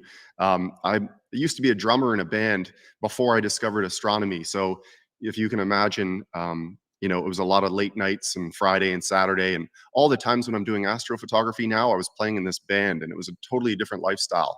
It was fun, but it really wasn't good for me. So the reason I say I'm rough today is because the guys got together for a jam last night.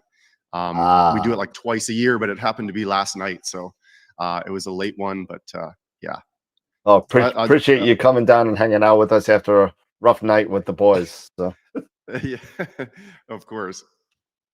So some early gear here. My actual first telescope was that SkyQuest Daub, the little 4.5 inch there. So that's where I saw Saturn for the first time and Jupiter and the moon up close and everything. So I started as a visual, astronomer, just browsing around, and eventually, got into astrophotography down the rabbit hole as we've all done. My first DSLR camera there, the Rebel XSI, which I modified myself, and my first real successful rig there on the right with my Explore Scientific ED80 refractor.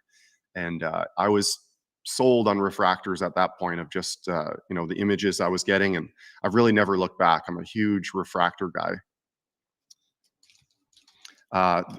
Don't have too many pictures of those days, of the early days, but there it is set up in a friend's backyard because Ash and I were in an apartment. We didn't even have a yard to set up in. And yeah, those were some exciting times, just getting everything working and taking pictures like the Eagle Nebula there with my DSLR. That was the golden era of astrophotography for me. And it was before I decided to film my experiences and share them on YouTube or anything like that. Everything changed when we got our first house in 2015. That's when Astro Backyard was born. And the idea behind the name is just, astronomy in the backyard. I was so proud to have a space to do astronomy. And after, a really late start, I was 30 years old when we got our first house. You could say I'm a late bloomer. Not as late as me, my friend. Yeah.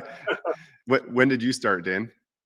We just bought our first house 10 years ago. So that would make me somewhere in the low 40s. We'll just put it that. It's never too late to start. I think that's the key. Agreed.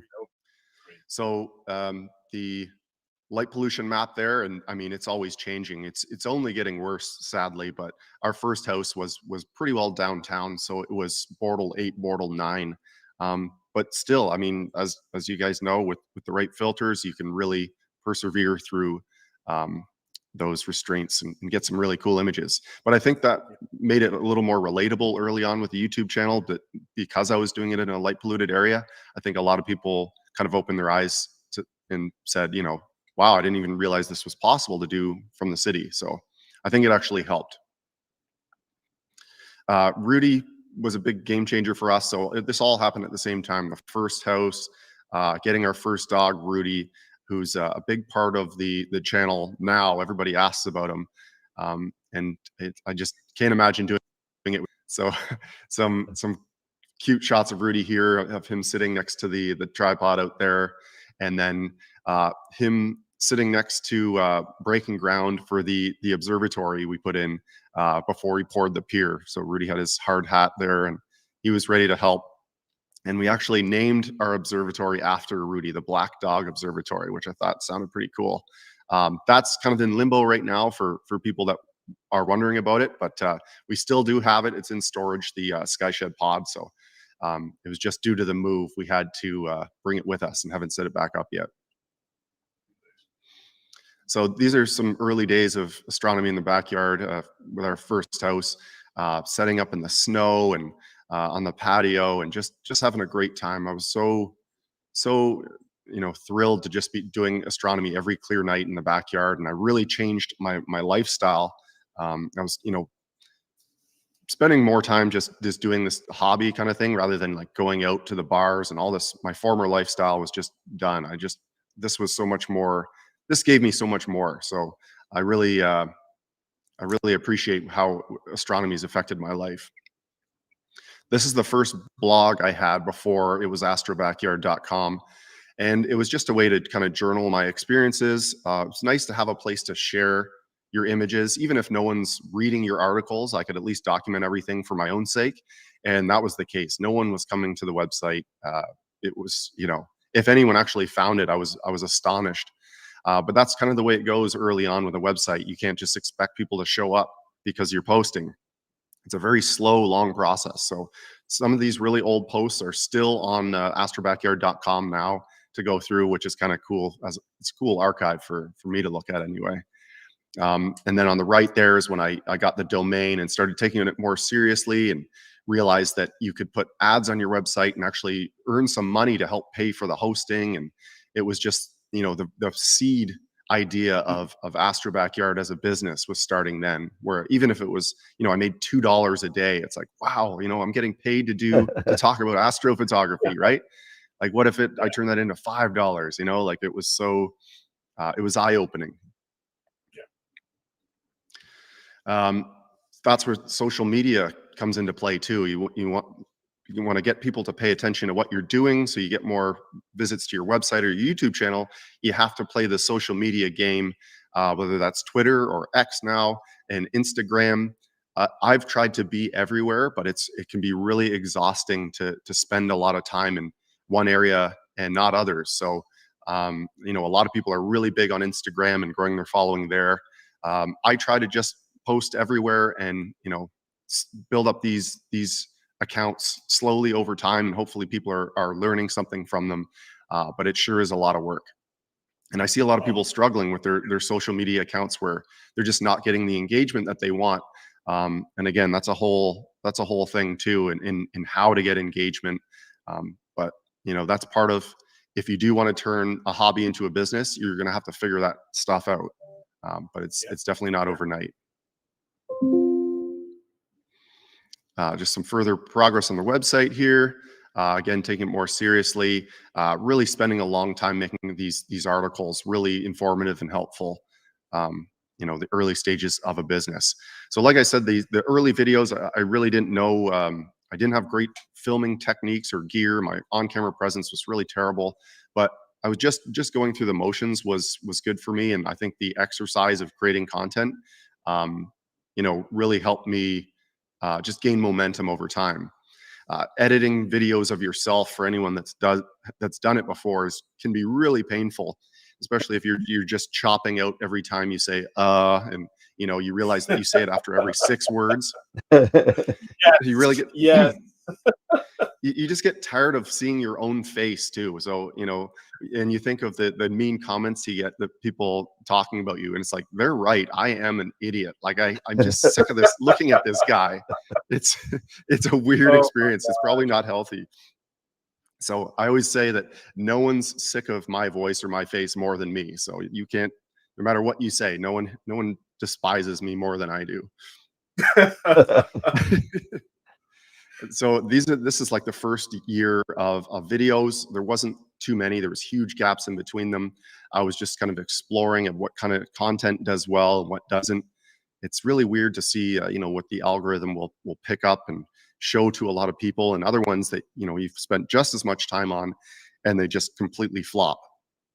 In general, though, I was seeing some really major views early on, which I think is largely due to the fact that at that time, DSLR astrophotography was nowhere near mainstream like it is now. And it was kind of something new. So I was one of the very few people making astrophotography videos like this at the time. So I think timing was a huge part of our success as well.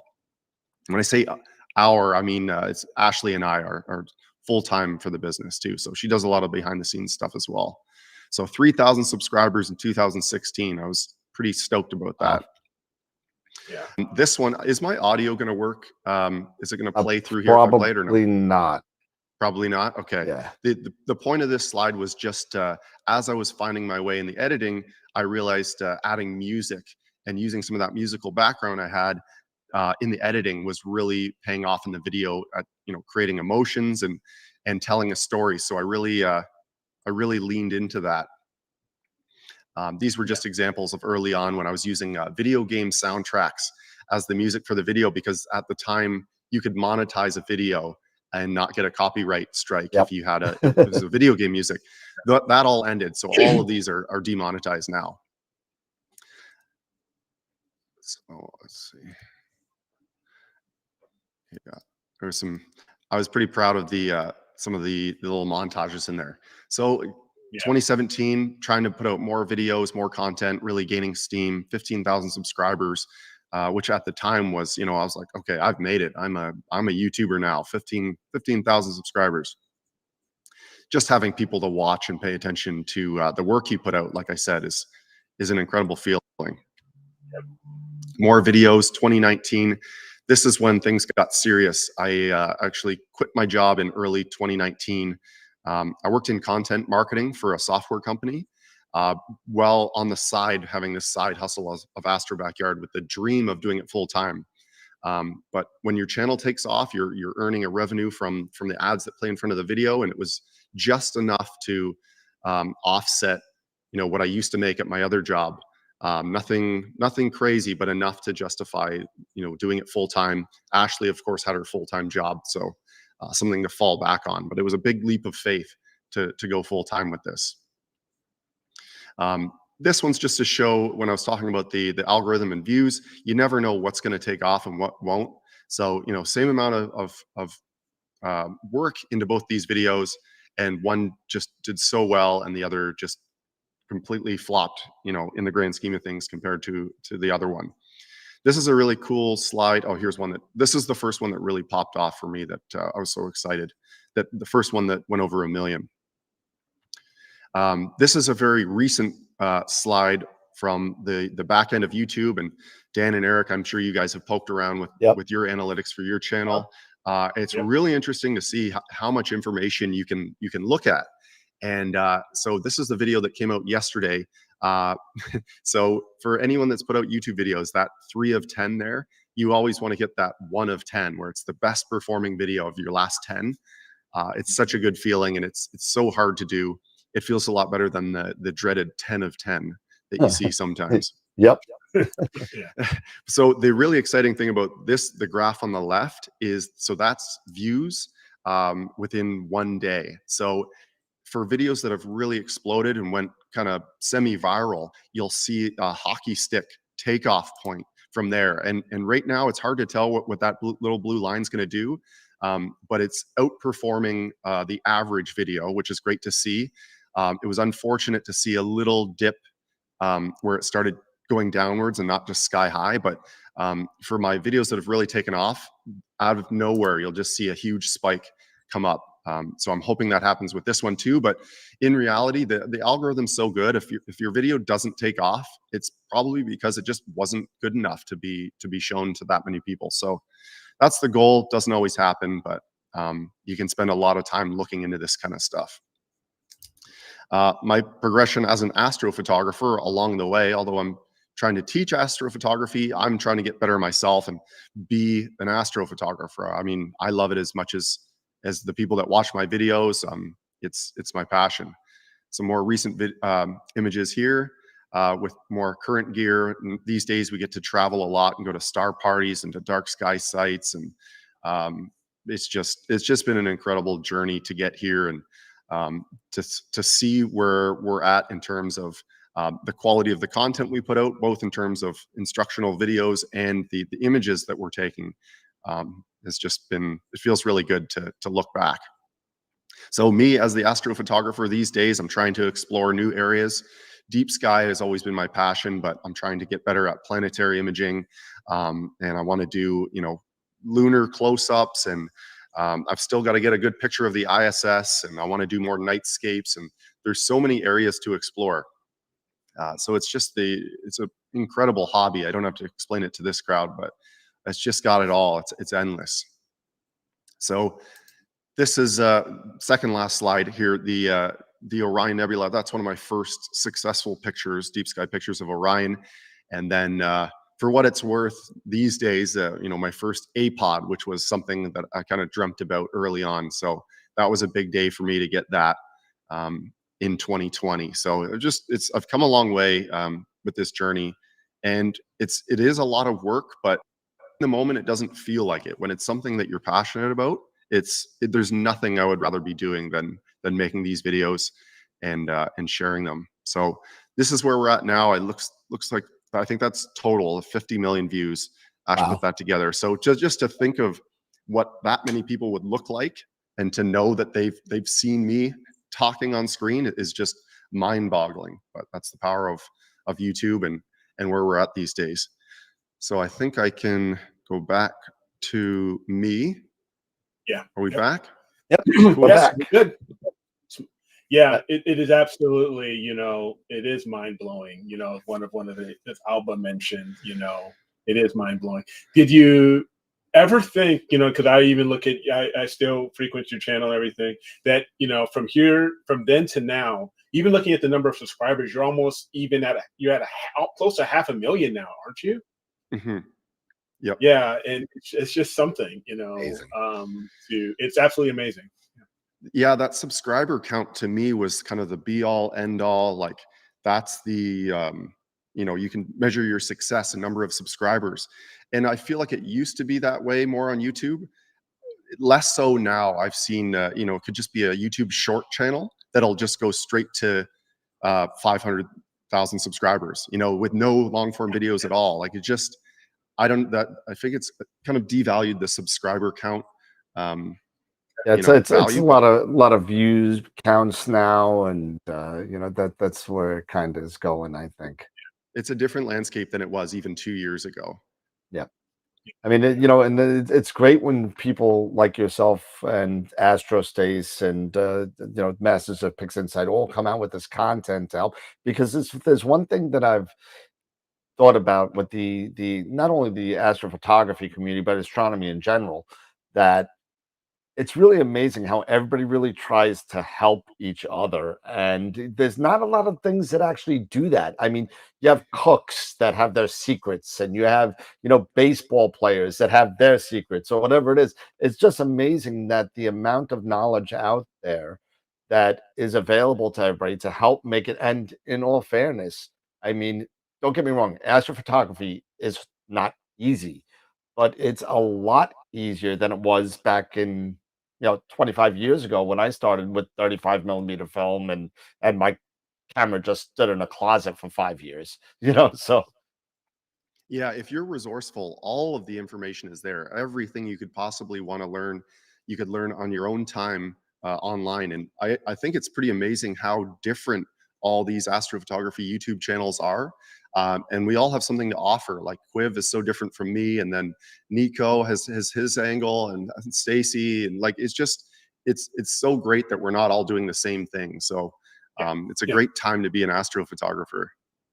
Yeah, for sure. Really, and I believe Wayne said it at Starfest, if I remember right. Wayne Parker, when he did his presentation in the tent, it's like this is the golden age of astrophotography and astronomy, because the technology that's available to us now, it's really amazing. And it's not making, with more technology brings more challenges, but it also makes the old things easier, and the new things you just got to evolve with.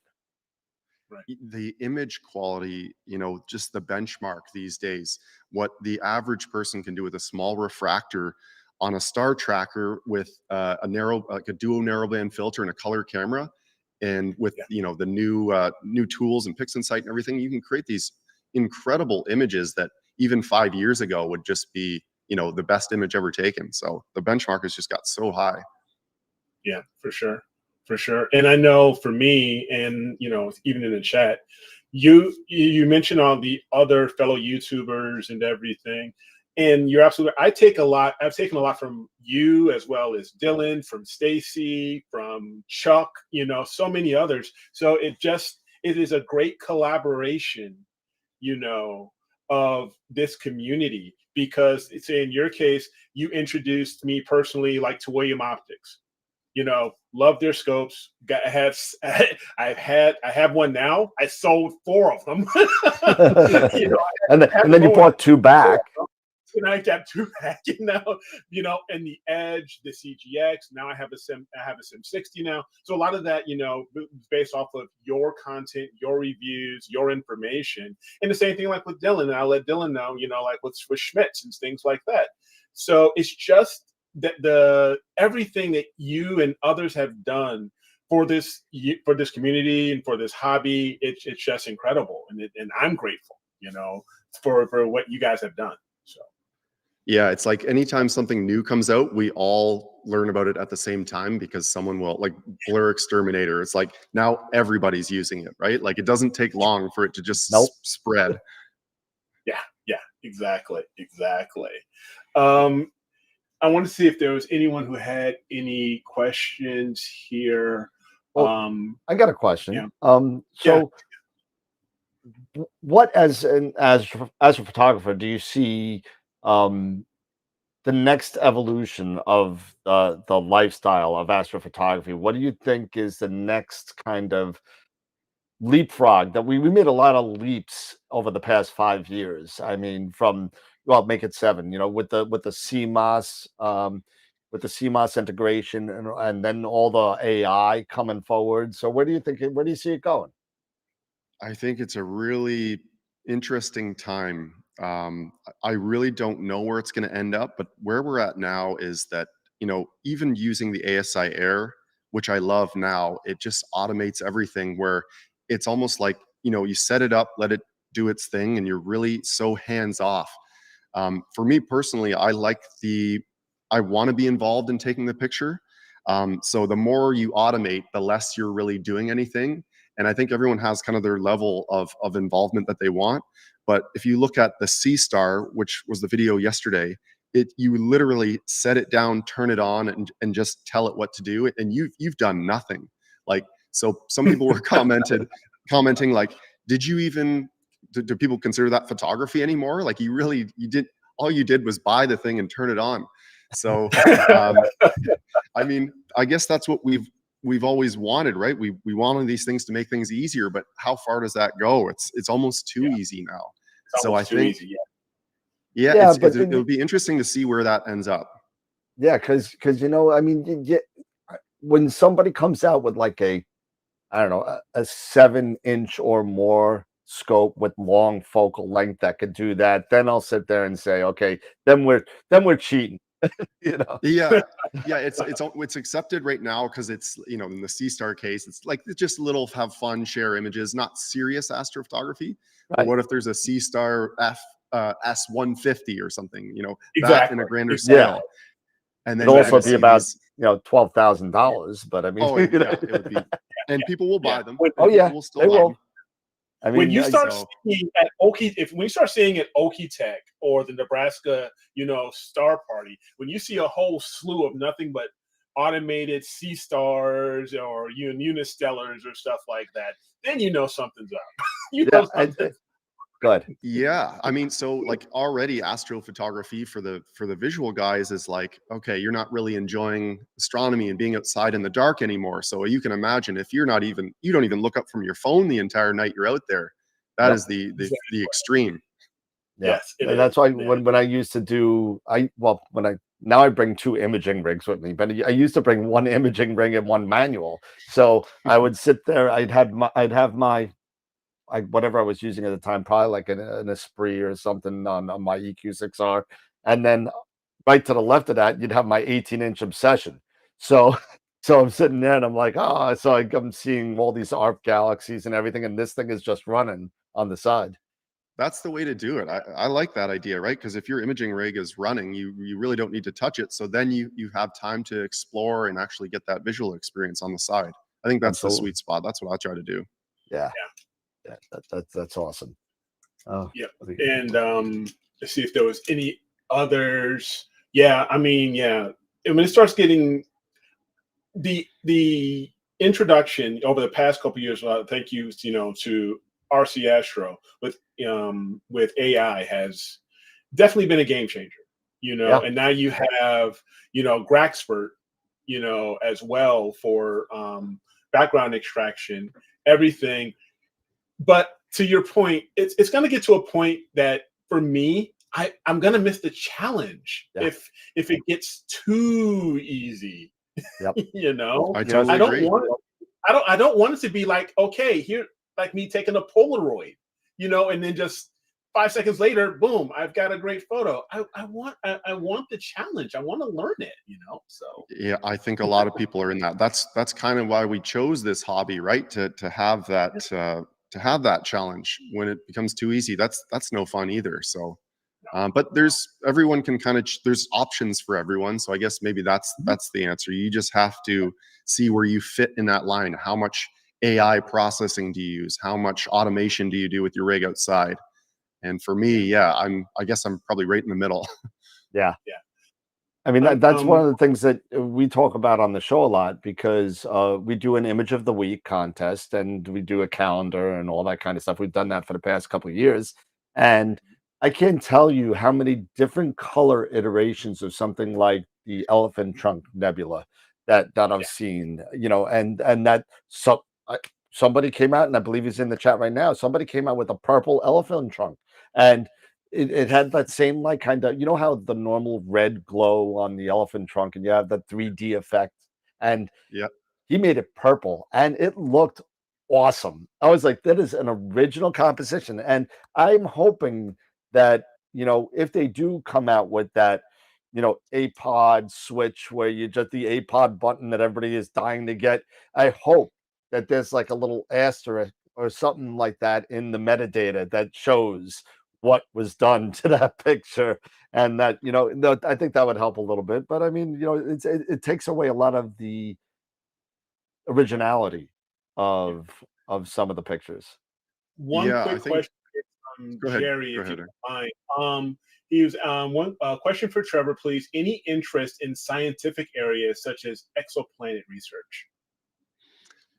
I'm interested in it, but I don't see me shifting gears to my bread and butter, which is the photography and more art side of it. Although, like I said, if I'm doing this in 20 years, who knows where I'm going to be at? Maybe I'm just tired of photographing the Lagoon Nebula and I want to do something different. I bank on the fact that there's different areas to explore in this hobby because it is going to be a lifetime commitment. So yeah, I haven't thought about it recently, but yeah, maybe. Nice.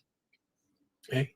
And for me, I do recall you went to sorry, Dan, real quick. I knew you went to I know a video of you going to Costa Rica at one point. Do you have any other times where you're going to go back to the Southern Hemisphere and do some imaging? Yes, Southern Hemisphere next year is happening. I can't share the full details of that, but yeah, that's going to be an epic trip next year to the Southern Hemisphere. Yeah, that's going to be awesome. That's going to be great. That's going to be awesome. It's going to be a lot of fun. But hey, Trev, thanks so much for you to come down and hang out with us for AstroPalooza 2. It's been a real pleasure having you, and thanks to Ashley too for letting you come on. It's been great. It's been great meeting up with you up at Starfest, and hopefully this year I'll catch up with you again for the next one. And absolutely, thanks so much for having me, guys. I really appreciate what you guys do for the community, and I see why you do it too. It's just so much fun just to hang out and talk Astro, and I'm sure I'll be back for another live stream soon. I'm going to hold you to that because 2024 I'm starting to book guests. So I mean, so before it gets to be nice weather and we're both traveling all over the place, maybe somewhere up to April or after October, somewhere in between. We'll definitely get together again. But I really appreciate you spending the time. Thank you so much, Trev. Thank you. Really. Thanks, guys. Awesome. Take care. Thanks, Trev. Have a good day. Bye-bye. See you guys. Bye. See ya. All right. All right. All right, guys. Real quick, because somebody brought up this point, Ernie brought up this point. If you are enjoying AstroPalooza and you're liking, the content, these guests, and everyone who's coming on and sharing their expertise, their information, their experiences, do us a favor. Give us a thumbs up here on YouTube. If you're on Facebook, I don't know, Dan, if we're showing on Facebook or not, or just yeah, we're on Facebook, Twitch, everything. Give us a thumbs up, give us a like, share this show, share it public, share it, if you have a way of sharing it through X, Twitter, whatever. Just let us know how you guys are doing, how we're doing, and what you guys think of AstroPalooza, 2 so far. So we would really appreciate that. So thanks, guys. Appreciate it. Yep. And thanks to all the guests so far. So far, we've had on Wayne Parker. We've had on the Masters of Pixinsight, Astro, Stacey Downton, and Trevor. And now we have Charles Bracken is coming on with us to hang out with us again. A numerous, what do you say? What's the word I'm looking for? Oh yeah, he's been on. He's been a guest with us multiple times. and he and Dr. Max Whitby, and a great author. I have several of his books. I know I'm sure a lot of people in the chat do as well. So this is another person that I'm looking forward to seeing here again. So all right, yeah, let's bring him in. Here we go. Cool. And there he is. Hey, Charlie. Hold on one second. Let me get your audio back here. Give me a second. And there we go. You're in. Awesome. All right. How do I sound? Good? Perfect. Yeah, good. Right. Perfect. Hey, good to see you again. And guess what, Charlie? You're not last at like 11 o'clock at night. I feel proud. I'm moving up the roster. I don't even know how that happened, but I guess I don't know. I don't even know, but you're here again, and it's always a pleasure to have you because you're such a great guy, and you have such great information and do such a great thing for the Astro community. So thank you for coming on again. Appreciate it so much. Yeah, happy to be here. So what I did, I basically tried to cram in as much information I think as we can do in 30 minutes on narrowband filters. So that's the topic I've prepared. And we'll go deep into multiband filters, and maybe this is the slightly controversial video where I trash talk multiband filters a little bit today. So nice. We'll got that to look forward to. And just so you know, everybody, and if you haven't signed up for the giveaways, Charles has actually been gracious enough to give us two things. One is a signed copy of The Visible Universe, which was written by Charles and Dr. Max Whitby. And also, and I don't know if you have a picture of it. Maybe you could show it later on because it's too big to bring out and I'll ruin it. But as a matter of fact, he's probably going to go get it. So this is an all sky photo, and I'll let you say a little bit about it. But he gave us a copy of this to give away. So go right ahead, Charlie. Yeah. So it's as part of the Visible Universe, Max and I took a 2 billion pixel image of the whole night sky. I think it was one of the things I spoke about when I was on here before. Yep. Basically 153 panel mosaic taken over 2 years. So I produced some posters of that, and I sent you a couple of those to give away as well. Yep. So sign up on the giveaways at astroworld.com/AstroPalooza, and you'll be put on the wheel. So definitely do that. So and real quick, because Mikey as well. Would you like to share a little bit really quick about your custom planner? Because I have one. Mikey seems, has one. Would you like to share a little bit on how we? Yeah, sure. Yeah. So, one of the things that I do, I have a book, the AstroPhotography Planner, and I create custom versions for people. So you can go to my website, very old school, digitalstars.wordpress.com. I'll show you in my presentation. I've got it up, but I create custom versions of that planner for people that are for your specific longitude and latitude, helping you plan out the year, what objects to image at different times of the year. Nice. I'm glad you're getting some use out of that, Eric. Yeah, for sure. For sure. It's digital stars. .wordpress. .wordpress. Okay. Yep. .com. And I'll just change it. There you go. Oh, look at that. That's very handy. Look at on the fly. On the fly. Here you go. All right. So, shall I jump into and talk about narrowband filters today? Absolutely. Go right ahead. Okay, let's see here. Let me bring up the presentation. There we go. All right. Is it up? Yep. You're good to go. Okay. All right, let's jump in then. Okay, so I'm going to talk about narrowband filters today. I've got a lot to cover, but I hope this is interesting for people. So the image here just up front, ironically, is one that is a mix of narrowband and broadband. So this is Vandenberg 14 and 15. Just took this recently, but one of the rare cases where I'm combining luminance data because there's a reflection nebula there as well as H-alpha signals. So I'm Charlie Bracken. I'm in Bucks County, Pennsylvania, north of Philadelphia here. So typical light polluted skies like most people.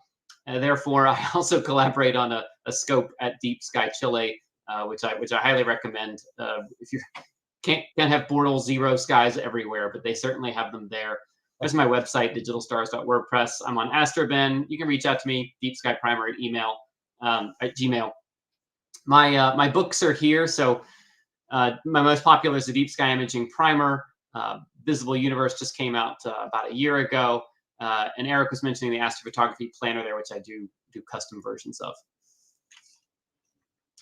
And I heard the end of your talk with Trevor there talking about how far things have come in 7 years, Dan. Let's go back a lot more than 7 years and talk about how far things have really come, right? So E.E. Bernard took that picture of the California Nebula, and this was, groundbreaking at the time, right? And this a couple years ago from my backyard. And now, even as Trevor was saying, like the standard has gotten so high, it's like I thought that was a pretty darn good image 2 years ago. And now it's like, oh, well, that's just, barely average. I think AstroBen has just really caused us all to be more competitive and driven the quality way, way up. Yep. So I'm going to talk about a couple of different subjects here for narrowband filters. So we'll talk about the objects and the emission lines first. Brief little bit on light pollution. Talk about the filters themselves, what to look at when you're buying them. And then about a good third of the presentation, I'll talk about multi-band filters with color sensors and sort of that mono sensor versus color filter array sensor decision a lot of people have to make. This, by the way, is a rarely imaged Sharpless 310. So this is taken from Deep Sky Chile, emission nebula in the Southern Hemisphere. Okay. Also from the Southern Hemisphere, this image. So this was the large mosaic I did with Max and Charles Pebsner and Raymond Protier.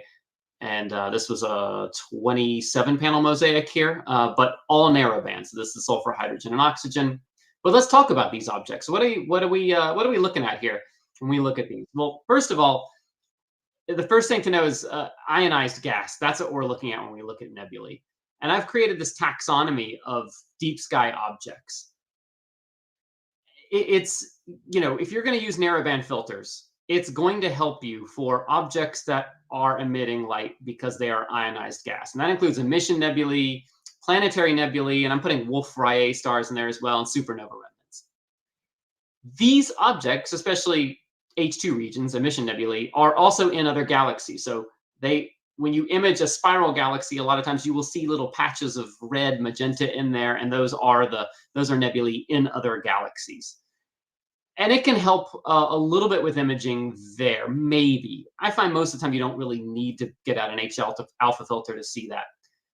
But it's not going to help you with broadband objects. So like narrowband filters, narrowband objects. It's you're actually hurting yourself and your signal to noise ratio if you're trying this on just a normal galaxy or a reflection nebula, God forbid a dark nebula.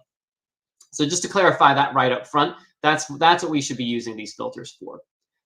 Now, the emission lines that they emit, you may have heard about these. So the three that we look at the most frequently, because they're the most common filters we use, are sulfur 2, hydrogen alpha, and oxygen 3. And I've mapped those onto a spectrum here just to see where they are. Those are the three that we use the most. There are many others.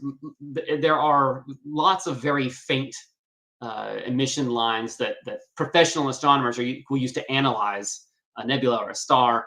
But the brightest ones are kind of shown here. And two at the bottom that we don't use that much, but are out there and you can get filters for. So nitrogen 2. So nitrogen it's generally fairly weak unless it's a planetary nebula. They do sell nitrogen filters, and it's so close to the H alpha line that unless you have a 3 nanometer filter, you're picking up both the nitrogen and hydrogen alpha line at the same time. Hydrogen beta is over there on the far right, and that is used for visual imaging. And we'll talk about that in a little bit, but we don't use that for imaging. And I'll explain why in a little bit. So sulfur, hydrogen, oxygen, SHO, this is the show palette, the most common mapped color palette that you'll see. And there are good reasons for this. So why do we do this at all? Well, really, like everything else in astrophotography, we do it for signal to noise ratio. So this is just a schematic on the left, just showing, if you like just a luminance filter, like no filter at all up there. You got all these sky glow photons coming in, and your emission nebula is probably emitting literally in the order of a couple of photons a minute in most cases. These are, very faint, but it's at a very specific wavelength. But it's getting drowned out by all these other photons that are coming in across the spectrum from the sky glow. And so you might have this huge ratio. You're getting 1 photon from your nebula for every 100 or 1,000 or 10,000 even photons you're getting from the sky glow. If you use a narrowband filter, you block all that sky glow, with the exception maybe a little bit of that sky glow is at the same wavelength. So you might get something more like a 1-to-1 ratio, right? But you're not collecting a lot of photons, and that's why typically you're going to expose a lot longer with a narrowband filter than you do for red, green, blue, or luminance.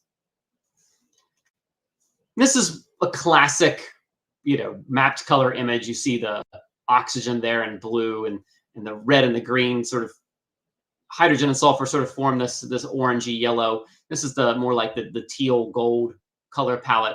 But this is what we typically see. Yes, you can do like the purple mapping, and there are other ways to map the color, but this is the fairly typical color.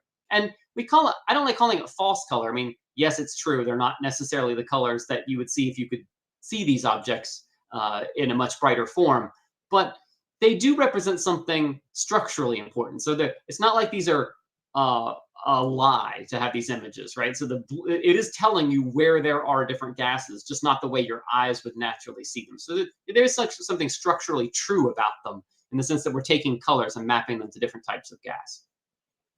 Now, I mentioned a little bit ago the H-beta filter, and you use those in visual astronomy. We do not use them in imaging. And this chart is the reason why. So this is a logarithmic chart of your eye's sensitivity, and we're looking at the blue line there. That's your eye sensitivity when things are dim to different wavelengths of light. And H alpha is actually, for most emission nebulae, pretty much any ionized hydrogen in the sky, it's going to be 3 to 5 times brighter. But our eye is about 100 times less sensitive, actually more than 100 times less sensitive at that wavelength. So it won't do you much good to have an H alpha filter unless you're looking, at the sun with a special H alpha filter. If you were to hold an H alpha filter up to the eyepiece, it's not going to help you because your eye is just not sensitive there. But your camera is. And so the reason we don't use H beta in imaging is because you're still looking at hydrogen. It's going to occur in the same places. So it's not adding any new information. And the H alpha is already substantially brighter. So that's why we use it. But H beta is still very useful for visual imaging to look at, or visual use at the eyepiece to look at nebulae.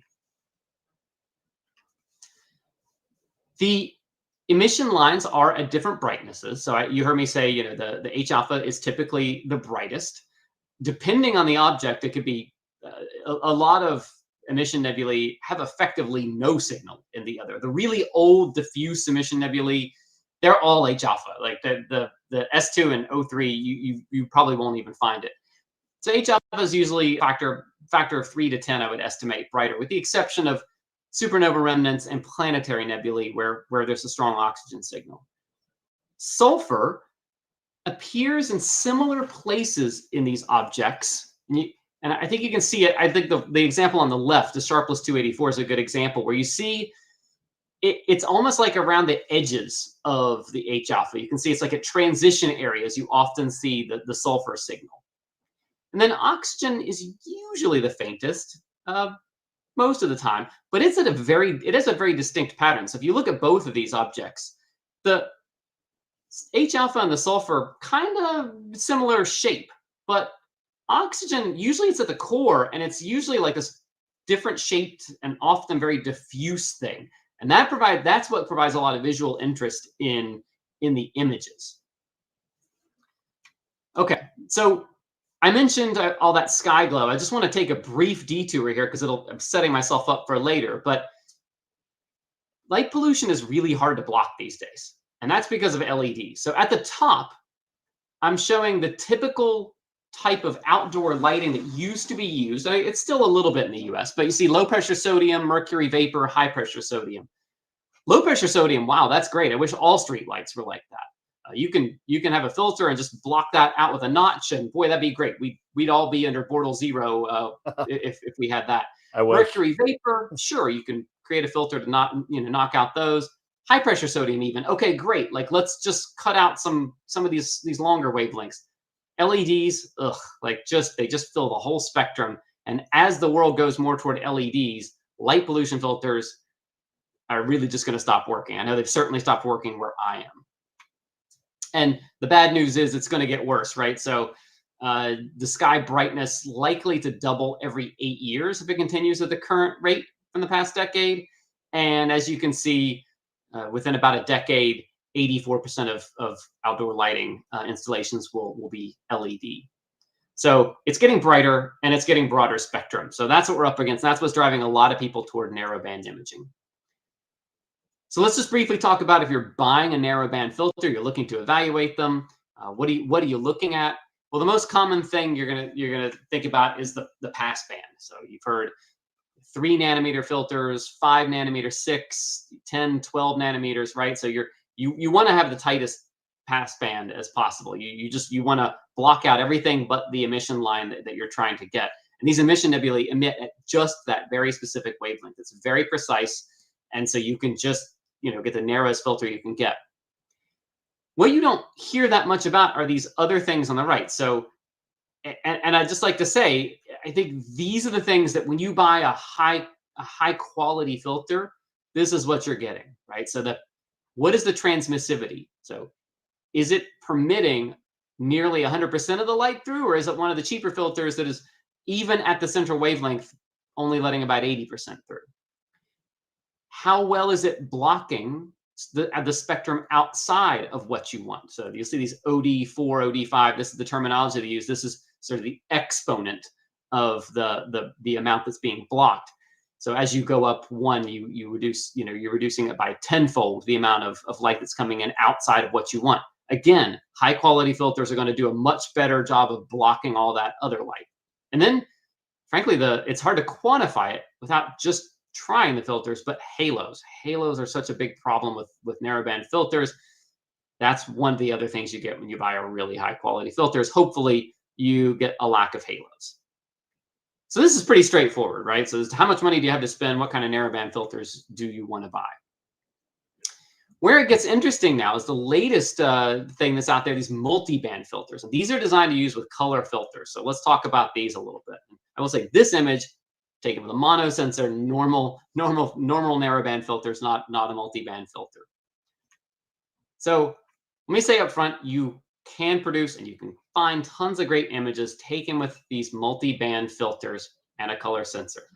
But I want to explain a little bit about why it's not ideal.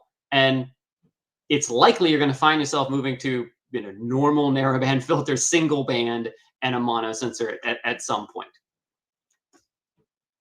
First of all, the example objects you see a lot of times are going to be the few objects like supernova remnants that are bright in oxygen. So you're going to see a lot of example images of those objects because that's where there's a strong oxygen signal. And hey, this object, right? So the Cygnus veils are going to look great with a multi-band filter and a one-shot color camera. But this is not representative. There's only a dozen or so objects like this that have oxygen where it's as brighter than the H alpha. The reason people buy these multi-band filters is, and I totally understand, it's so much easier and cheaper to work with a one-shot color sensor, right? It's the sensors are a lot cheaper. You don't have to buy a filter wheel. You're just buying one filter at best. It's a little bit easier. But the downsides, I'm going to talk about 4. So you're going to lose resolution. You're going to lose efficiency. You're going to lose distinction between different narrowband channels, and there's contamination between the channels.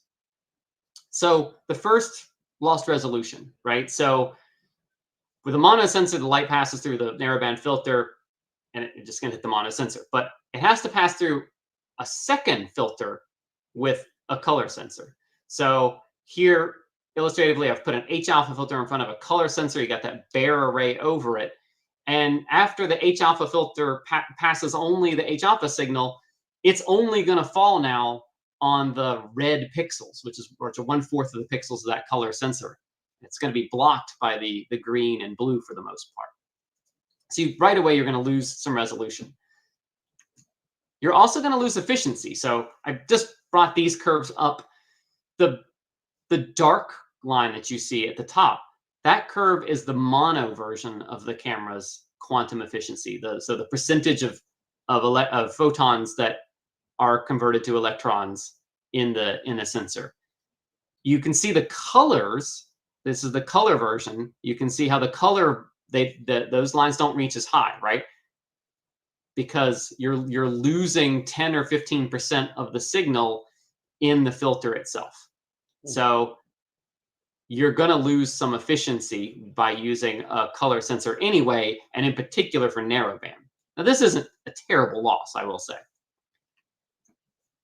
You also can't separate, for instance, two of the key emission lines. So I put H alpha and sulfur on here, and you can see they're both primarily hitting the red channel, and you're really just going to get no way to separate them. They're just as far as your sensor is concerned, they're both red photons that came in. No way to pull those apart. Now, more interesting, I think, is what I'm calling contamination. And it's a little bit more complicated, but I want you to look at the H alpha line that I drew on here. You can see that not only are the H alpha photons coming into the red channel, but a good chunk of them are allowed through into the green and even a little bit into the blue channels of your color filter on your color camera.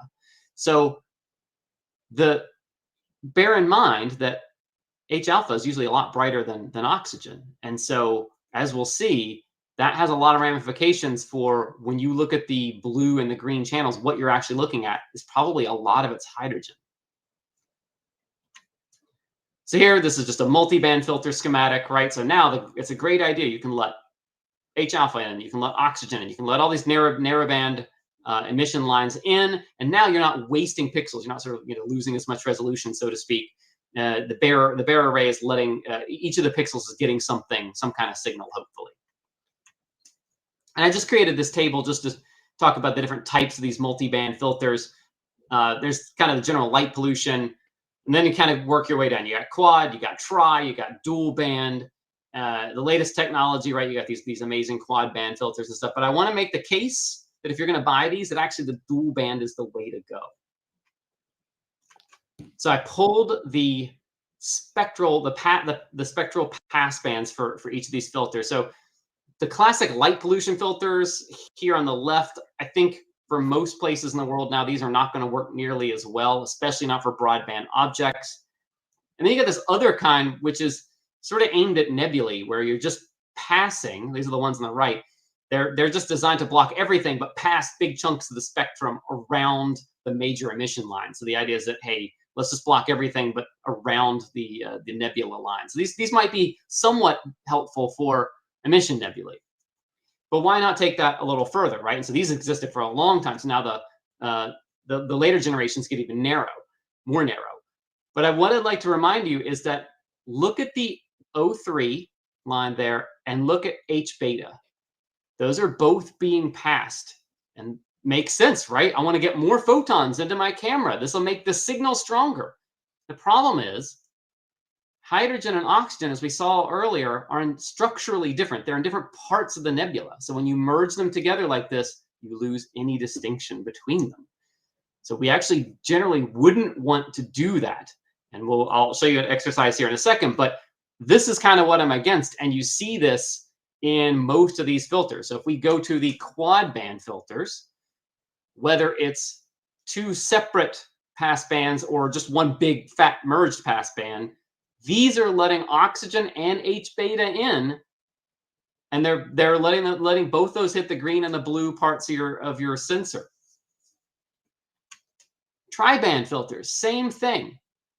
Both the Optilong and ZWO filters, H beta and oxygen 3, both being let in and within the same pass band.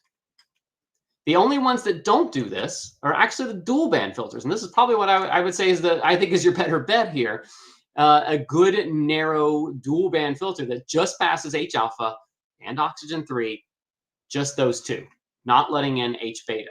Now, why am I complaining so much about this H beta? Well, let's do a quick example. Let's assume we're looking at a nebula. It's sending per minute, let's say 100 H alpha photons.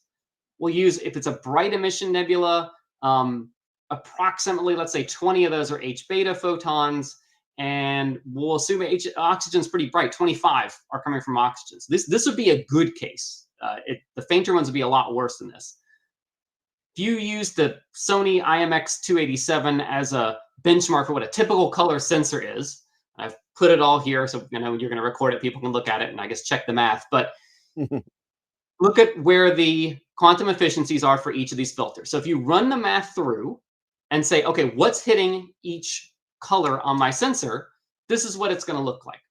So if you have a tri-band or a quad band filter that's passing O3 and H beta, the majority of the photons in the green and blue channels are actually coming from hydrogen, not oxygen.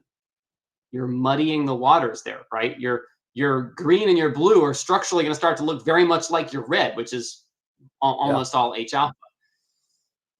Even if with a dual filter, you're still going to have, it's a lot better, but at least, and it's not the majority is hydrogen, but still bear in mind a big chunk of the data of the photons that you're getting are coming from hydrogen, ionized hydrogen in that nebula, not oxygen. This makes it really difficult to get good color contrast to show the structures.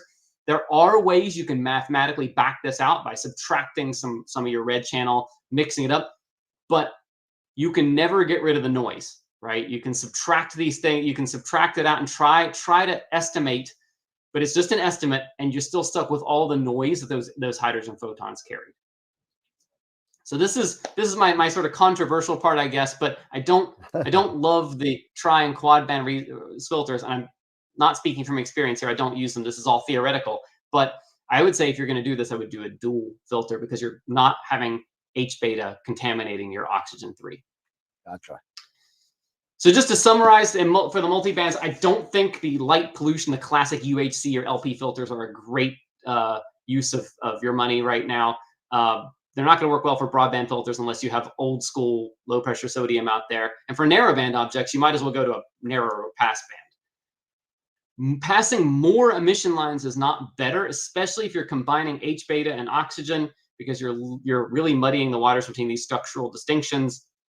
And I really think a basic dual band filter is the way to go there. Narrower is still better though if you're going to buy these.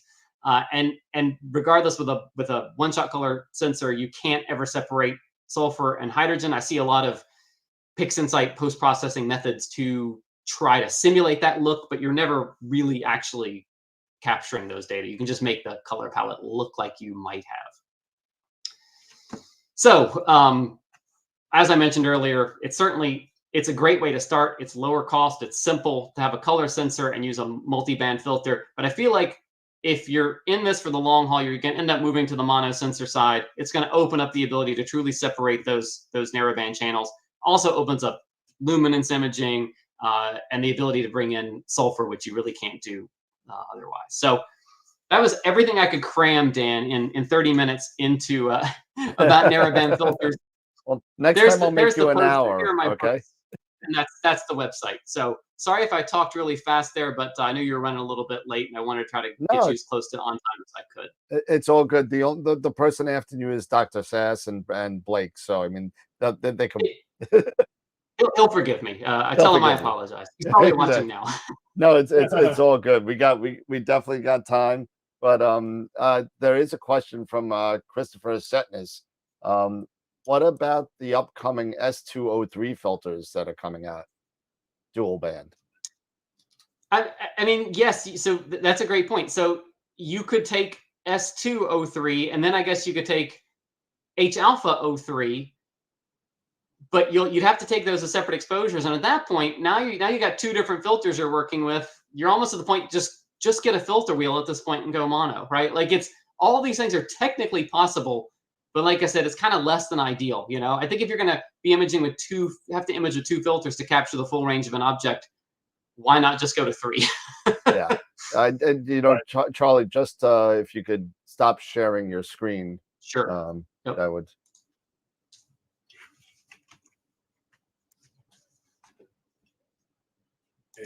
There we go. Perfect. There we go. I just broke my pen. Uh-oh. But yeah, I mean, there are new filters coming out that are splitting bands a little differently as well. So I mean, it's going to be interesting to see.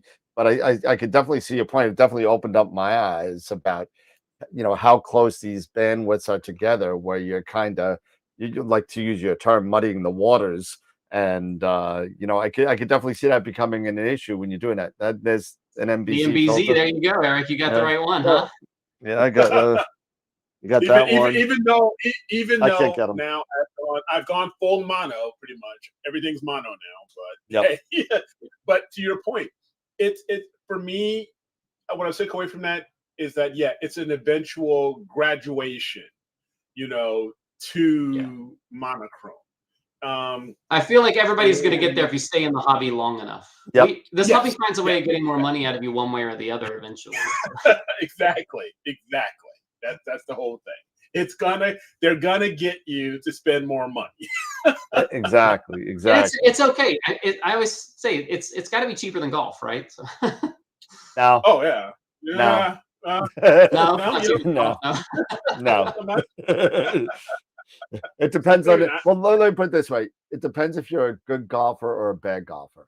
Let's just put that. Fair enough. Yeah. So, hey, being a good astrophotographer is pretty expensive too, I guess. So yeah, the rabbit hole can get pretty deep. Yeah, but I love it. I think it's great that people are starting off with a one-shot color sensor. And these filters allow you to get a glimpse of what you might be able to achieve even better with mono. Yes. Yeah. Absolutely. I mean, I jumped to mono when I went to my first full mono camera was the S-Big STF 8300, and it was wonderful. I threw Astrodons in there, and it was even though it was only a 4/3 chip, it was a great camera. And then obviously I graduated to like a 268. Now what probably I don't even know what's next from there. Who knows? But, I don't know how much better it can get. I think we're reaching the limits. I think at some point. I'm telling you. I mean, one of the things is, and people are mentioning this quite a bit, are your faster speed optics.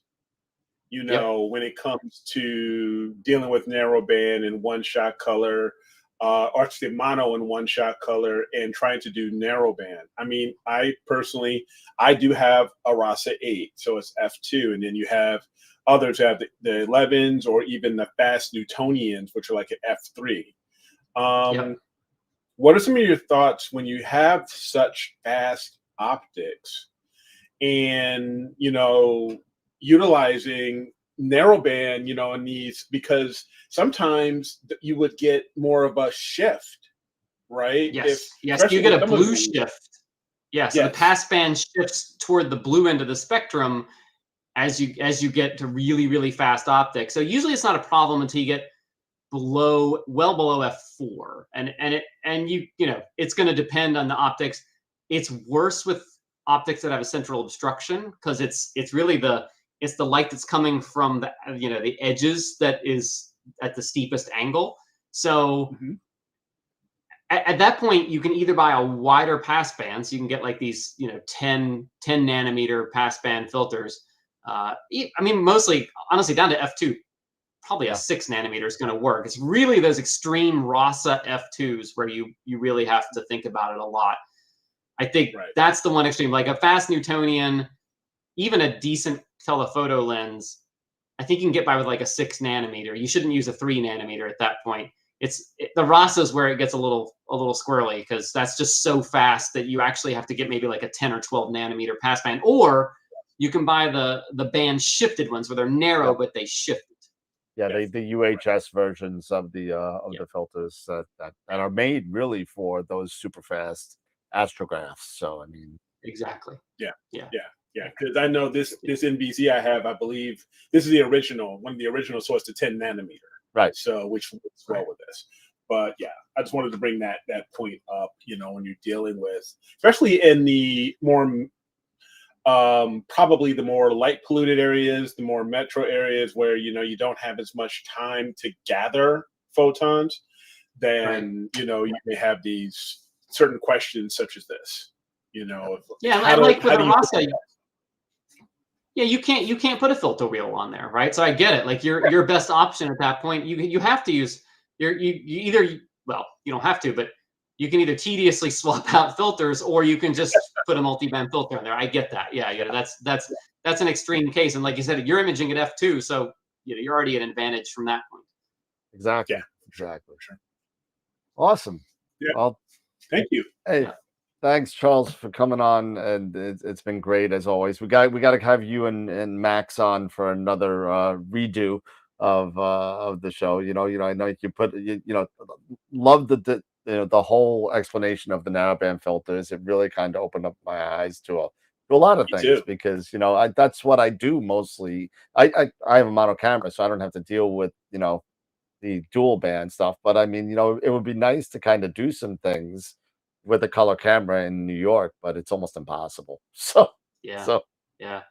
Well, Max and I, we'll find an excuse. We've always got a project going, so we'll find an excuse to get back here in the future. But yeah, thanks for having me on. It's always great to be on here, and glad we're at the second annual AstroPalooza.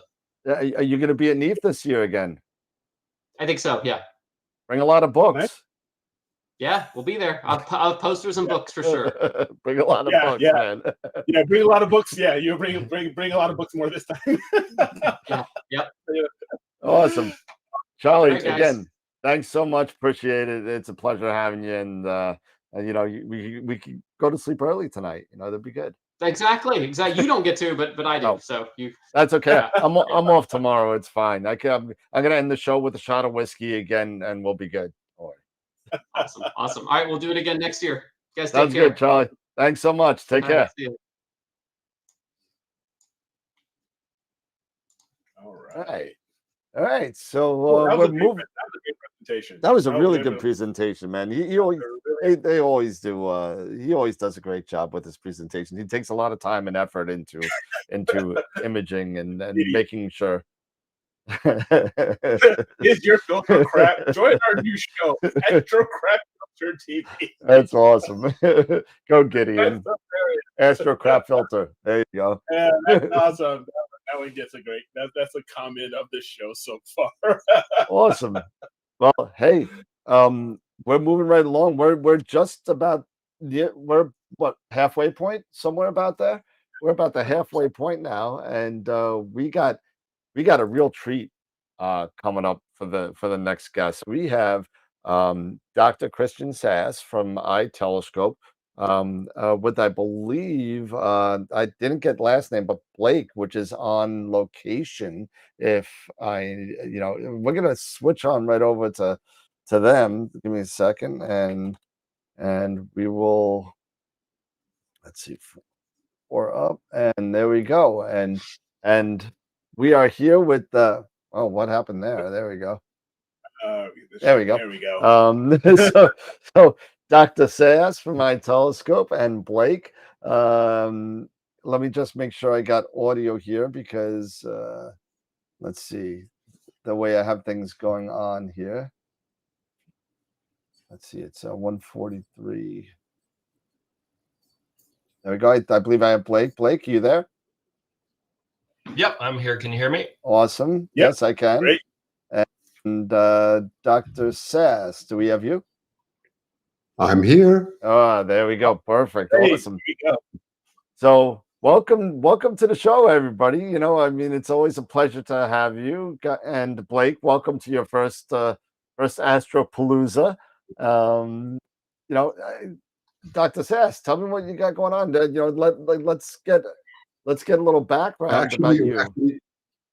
Yeah, we've got something very exciting. Blake is there because he's really our genius in Australia, and he's very good hands-on. And we're going to demonstrate the solar telescope live to you now. So wow.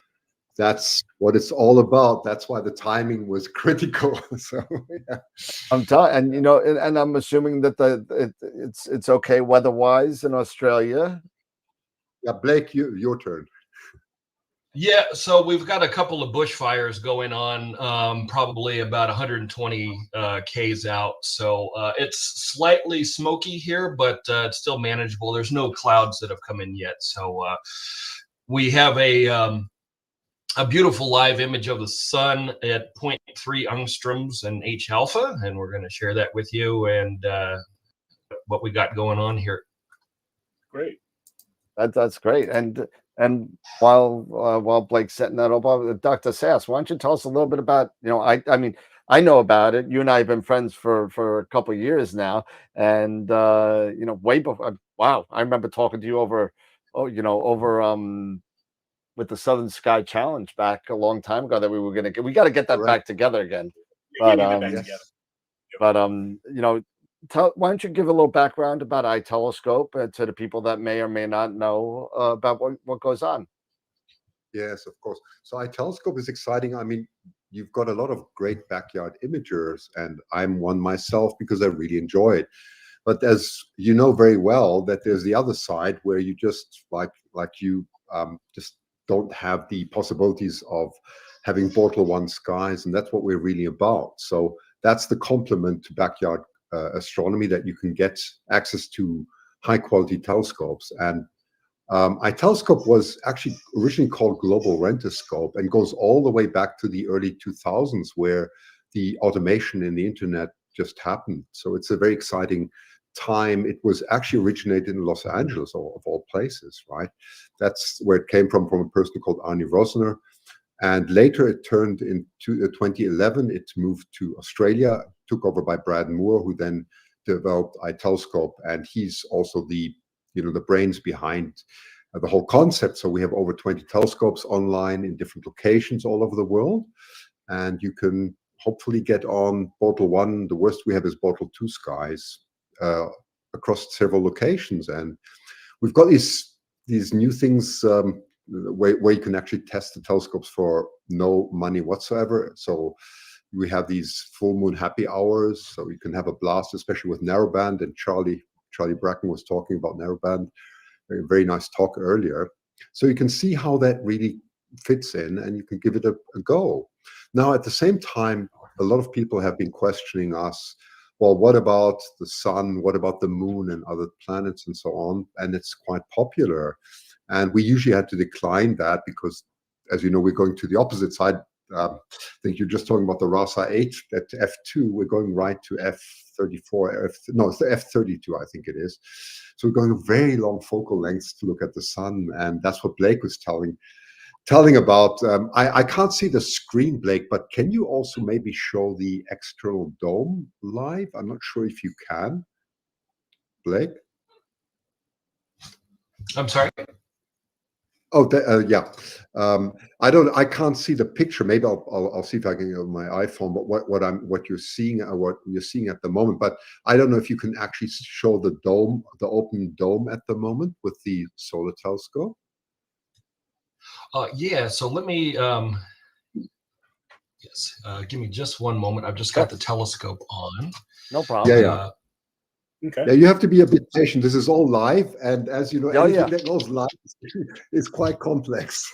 Yeah, not a problem. Not a problem. We're waiting with bated breath here. Here it is now, and here we are. Can you see? Can you see that? There we are. Yep. Yes. Yep. There we go. So that's our solar telescope. We are on the sun. So let's have a look here. So there it is in all its glory. Wow. Wow. Look at that detail. And we can just. I'm sorry. Look at the detail on it. Yeah, I was asking what solar scope this was. So this is actually an Explorer Scientific 127 carbon fiber, and then we've got a Botter H alpha energy rejection filter on the front, and then we have a Daystar Quantum 0.4 angstrom solar filter on the back here. Let me just adjust our histogram, and we can just have a drive around the sun here. What that is, because in usual in narrowband imaging, you're talking about 3 to 5 nanometers, right? And for the for the dual filters, it's even a bit more. That's what Charlie was explaining, right? And we're going 100th of a factor less than that. It's so you go from 1 nanometer, that's 10 angstrom. You're looking at the size of a hydrogen atom now. That's the dimensions. And then you're going 1/10 of that. So we're going at 0.4 angstrom. So that's 100 times less than the bandwidth that you usually have for narrowband imaging. And you need that type of contrast, even if you go from a LUNT, which some of you maybe have seen, which has about 0.7 angstrom typically, to 0.4. It makes a massive difference in contrast. And the camera, of course, matters quite a lot. Blake, you can also talk a bit about the camera. We put a new camera on that has a larger dynamic range, right? Yeah, so we've got ZWO 430 on here at the moment. So it's got 9 micron pixels, so they're relatively large. For solar imaging, that can help quite a bit, because obviously your seeing conditions can be a lot more challenging than say any other time, because we're pointing at something that's just baking the ground around the telescope. So that really helps. The larger pixels as well allows you to have a greater well depth. So this has a well depth of 100K electrons. And so we have a massive amount of dynamic range with this. So normally what you'll see is people will, when they do solar imaging, they'll go out to the limb here. So they'll first do their exposure on the quote unquote surface of the sun, and then they'll go out to the edges and change their exposure to increase the exposure for the prominences. This, we don't really need to do that. So I just have an adjustable histogram here, but the actual exposure and the gain aren't changing. And so when we can take some data here live if you want and process it. We've got a pretty wicked fast computer here. And, can you do that, Blake? That would be great that you can do that. Yeah, absolutely. So we've got a nice prominence here on the limb.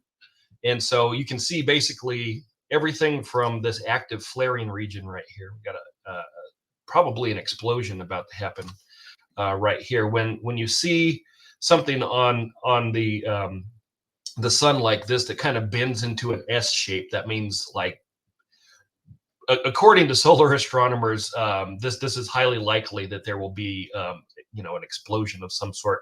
I'm not sure what power it will be, but there is a flare happening here at the moment. Wow. So we can do time lapses with this. I've made some beautiful time lapses of the sun with interesting solar features. I mean, the thing is with the sun is, you could come back every day and it's just completely different. There's something totally different going on.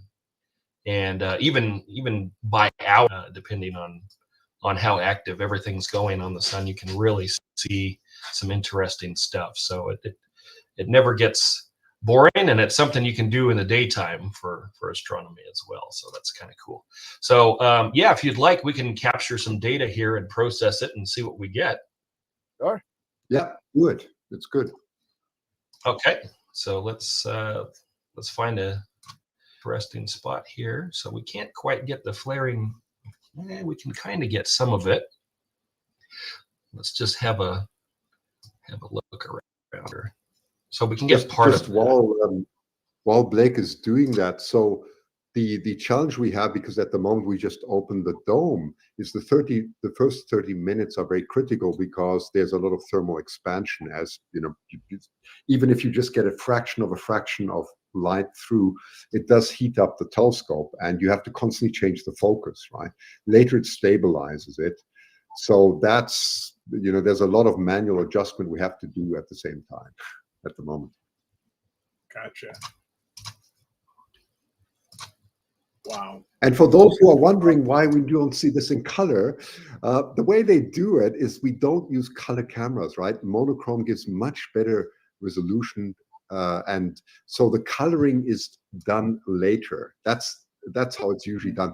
A lot of people also invert the image to make it look cooler. We don't invert it because actually our resolution is so good that we leave it in the original, the way it is. And what Blake was also saying is we can capture the surface of the sun and the prominence of them at the same time, because very often that's not possible. You have to either do the prominence or the surface, right? So we've managed to do both.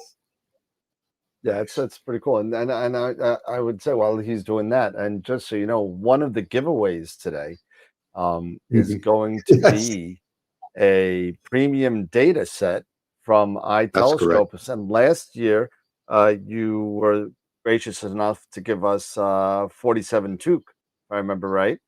And okay. So any preferences you have? We have got the big library. So we won't obviously do a star cluster. You know, we can do beautiful emission nebula. We can do reflection nebulas, galaxies, of course. Many southern hemisphere. Southern hemisphere would be good, but you know, and then whatever your pleasure. Okay, is. It'll be a beautiful image set for sure. Whoever the winner is, I'll pass that on. We'll be happy to donate that. That's fine. Absolutely. So it's going to be a lot of fun, and iTelescope has always been a great supporter of us, and so thank you so much for doing that. That's great. And thank you for being such an incredible host. No, yes, thank you. Dr. Sasse and Blake, quick question. Since you're touching on solar here, I know you have done on iTelescope quite a few tutorials. Yes. Say which APP and others. Yes. Are you offering any types of tutorials, or Blake offering any type of tutorials with Blake regarding solar? You know, now that you're moving into that opportunity. Yeah, that is a great question. It's something you know, contrary to what you have in astrophotography, where you have APP and Pixinsight, those are the leading ones, and then you have many others that you can use. It's very different in solar. So we actually are going to hold hands. So the idea, we're opening this probably on the 15th of December. We're releasing this to the public, and so you're going to get personal assistance. There's going to be someone like Blake, or you know, some very nice young person helping along and holding your hand through a 45-minute session and doing whatever you want. And part of that is going to be the image delivery, as Blake's going to show it now, because there are several obstacles here. First of all, we take videos, and you probably know that it's called lucky imaging, right? So you take 30 seconds images, and then you go to deep sky stacker typically, and it's a lot more manual work than what we're used to with APP or Pixinsight, where you know, the automation has reached and matured to quite a level now. So you have to still do a lot of manual work. You have to do, after that comes sharpening and, you know, some deconvolution and so on, and coloring. So you're jumping a lot. So we've decided to make it a real experience for people, you know, so that they can enjoy this. So 45 minutes of that, and then we offer an extra package where we also do the, you know, do the image processing for them if they want to. Oh, nice. Yep. Awesome. Thank you. Yep. So I've just collected the data. So we're gonna we'll do a quick processing session right now. I'll show you how it goes. So normally you'll see if somebody does like, for example, a lunar mosaic, you know, people are really wowed by it because it is beautiful. But one of the things they'll really be wowed by is how many frames it takes to produce one of these mosaics. You know, they'll say, "Oh, this lunar mosaic or the solar mosaic had, you know, 0.3 terabytes of data and, like, you know, 100,000 images." This is actually pretty common in this kind of field. So what we're going to do is we're going to open one of them here, and I'll show you a partial mosaic that I made the other day. Turned beautifully. So this is a program called AutoStackert 3, and this is the gold standard that we use for planetary, solar, and lunar image processing. In this case, the default settings that we have here are going to be pretty good because we're photographing the sun. So of course we have a variable to know. So we're just going to click Analyze, and it's just the 3-step process basically. So we got 5,000 frames. And so what I do now is it's start that video that we've fed in there, and it's going to say of these 5,000 frames. Wow, you can actually see the flaring happen in the corner here. So that anyway, sorry, I digress. So what we're going to do is sorry, it's a bit exciting.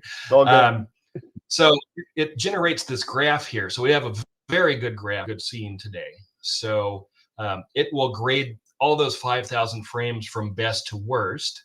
And so we can say, okay, we want to be, we want the best of the best. We can go out to 75% of the 5,000 frames and stack. But in this case, 5, I think, is going to do us just fine. So up here, frame percentage, and you can do this for multiple different things. You can either say amount of frames that you want to stack or the percentage of the frames that you want to stack. And you can do 4 different ones for each. So you can say, oh, I want to do one at 25, one at 50, one at 75.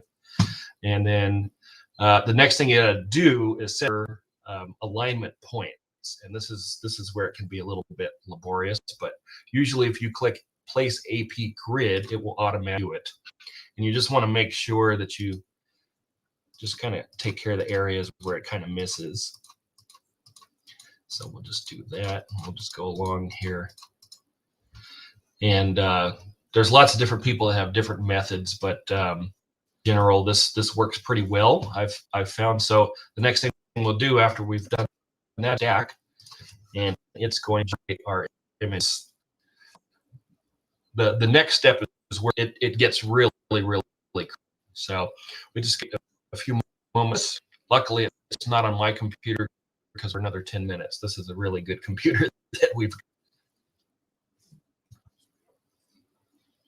That was pretty quick. Yeah, it is moving right along pretty quick. Gotta love. Yep. Nothing beats building your own computer and just using it instead of somebody's. Eric and I have built our own, and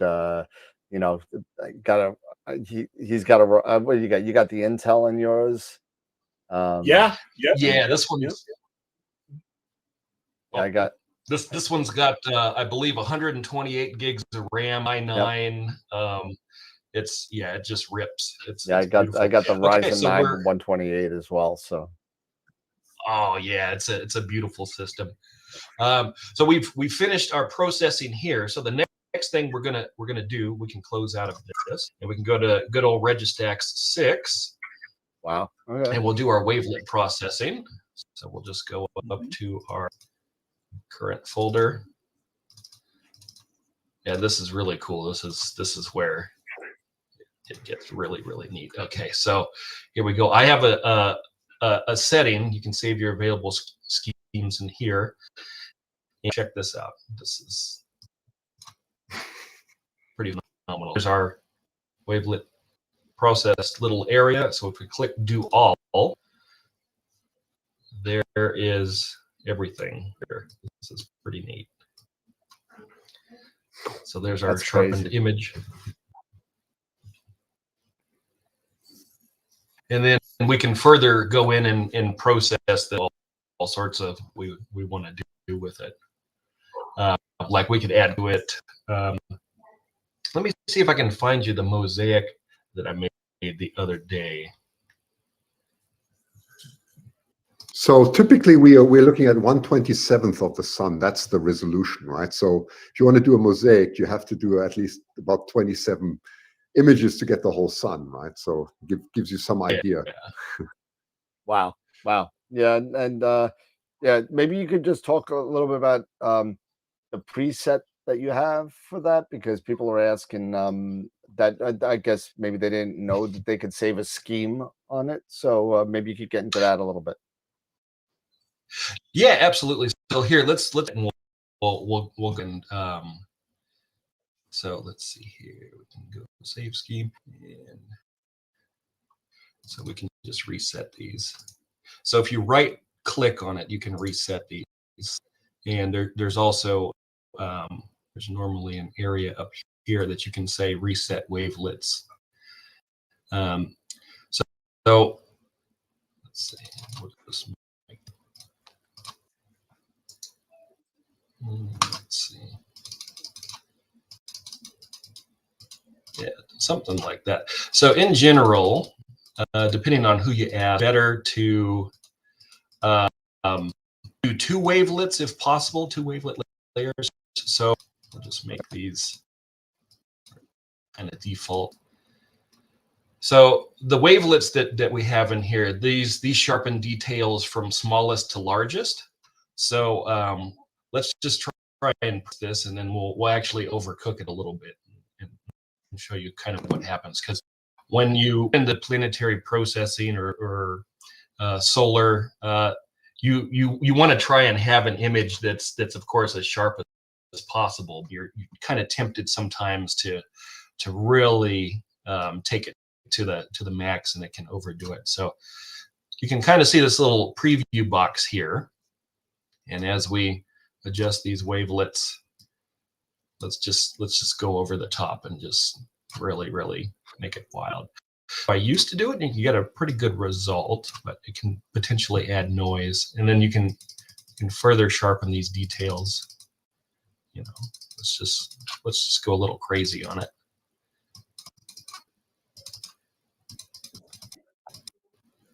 Okay, so you know, and then you click do all, and it's whoa, you know. So up here you can click reset wavelets. So let's do. But let's say we do a little bit more tape processing of it here, like that. We say, oh, okay, that looks pretty good over here. I need to probably do another flat frame here, but save scheme. And then you can save it here. Now, what you have to do is you have to close register and then open it for actually visible in here. Otherwise, you have to go to load scheme, and then you can select it. So that's how you do it. Nice. And, yeah, Blake, they were just asking about Blake, they were just asking about the settings because you're using the first 2, right? They just wanted to know, I think, what your settings in general, if you have very, very good scene, you really will only need to adjust the first, and you can kind of do more sharpening up here. Oops, sorry, not that one. But yeah, these first 2 are pretty good in general. If you have, depending on the camera that you're using as well, if you have bad scene or you're dealing with something that's oversampled, you might want to go to over here to Dyadic, and you can adjust this and get kind of more harsh kind of processing. In general, that's not going to be needed, at least for this system, but you kind of have to find what works best for you and the system that you're using, because it's not all the way across the board. Let me just bring this over here and show you kind of this. Can you see this? Yep. So this is one that we made the other day, and this is a five hold on, panel no, mosaic. we're still seeing Registacks. Oh, okay. I'm going to stop sharing for a second, and I'm going to reshare. You're going to have to stop and go back in with another window. Yeah, with another window. Okay. I can't seem to get out of it, honestly. Let's see. One moment. No problem. Apologies for the technical difficulty in here. That's all right. So it's a new system, I know. Yep. So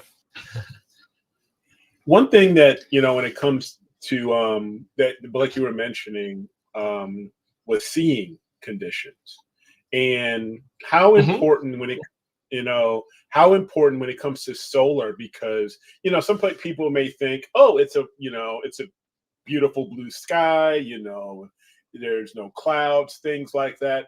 Maybe for some people who are just starting getting into solar, they may not take that seeing into consideration because they're just looking at their current just the current weather conditions. Can you share a little bit of info or a little bit of background on what you mean by those seeing conditions and why it's so important when it comes to solar?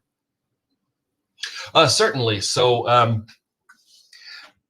normally in just in general, your seeing conditions very important. Basically allows to capture the sharpness and that you're capturing, and that's all dependent on what's going near the ground level and the atmosphere at this time. So, you know, and of course, you cooler temperatures in the upper atmosphere. There's different layers of the atmosphere that are moving and have temperatures as well. And so and that light comes from whatever source in space, whether it be stars or, you know, the moon or coming from the sun, that gets just coming through here to us. And so it shimmers or scintillates. The less it does that, the better your, but this can vary by the minute, it can vary by the hour, it can vary by the day. Sometimes the jet stream can be passing overhead, and that just, you know, just completely obliterates your seeing. So, you know, having different pixel sizes for different sites, it can get a little complicated because there are some calculators out there that use, of course, that a lot of us know about. But in solar imaging, it's good to have an area that is near a grassy area instead of perhaps blacktop or something like, because the sun, of course, is gonna just, you know, just bake it all day long, and then those coming off of the ground are just kind of looking through a campfire, basically. Yeah, something. Exactly. And so a lake. I'm sorry, Doctor. Right? Yeah. No, I just said or a lake. Surprisingly enough, you know, if you're close to a lake. Yes, Big Bear Solar Observatory is actually kind of in the middle of the lake, so it's a pretty great scene. Unfortunately, I cannot get my screen to starting actually, so it's a little tricky here. So when it comes to solar guys, in other words, don't just go on a blacktop. Yeah. Blake, if you want to try going out and coming back in with the password, that might help. Yeah, let me try that. And Christian, if you can answer their questions while I go out and come back in. Yep. And actually, Josh had a question on a typical time lapse for a solar prominence. So, any thoughts on that? Yeah. So, you answer. Okay. One of the things that, sorry, before I go out and come I back thought you in, were gone already. Sorry.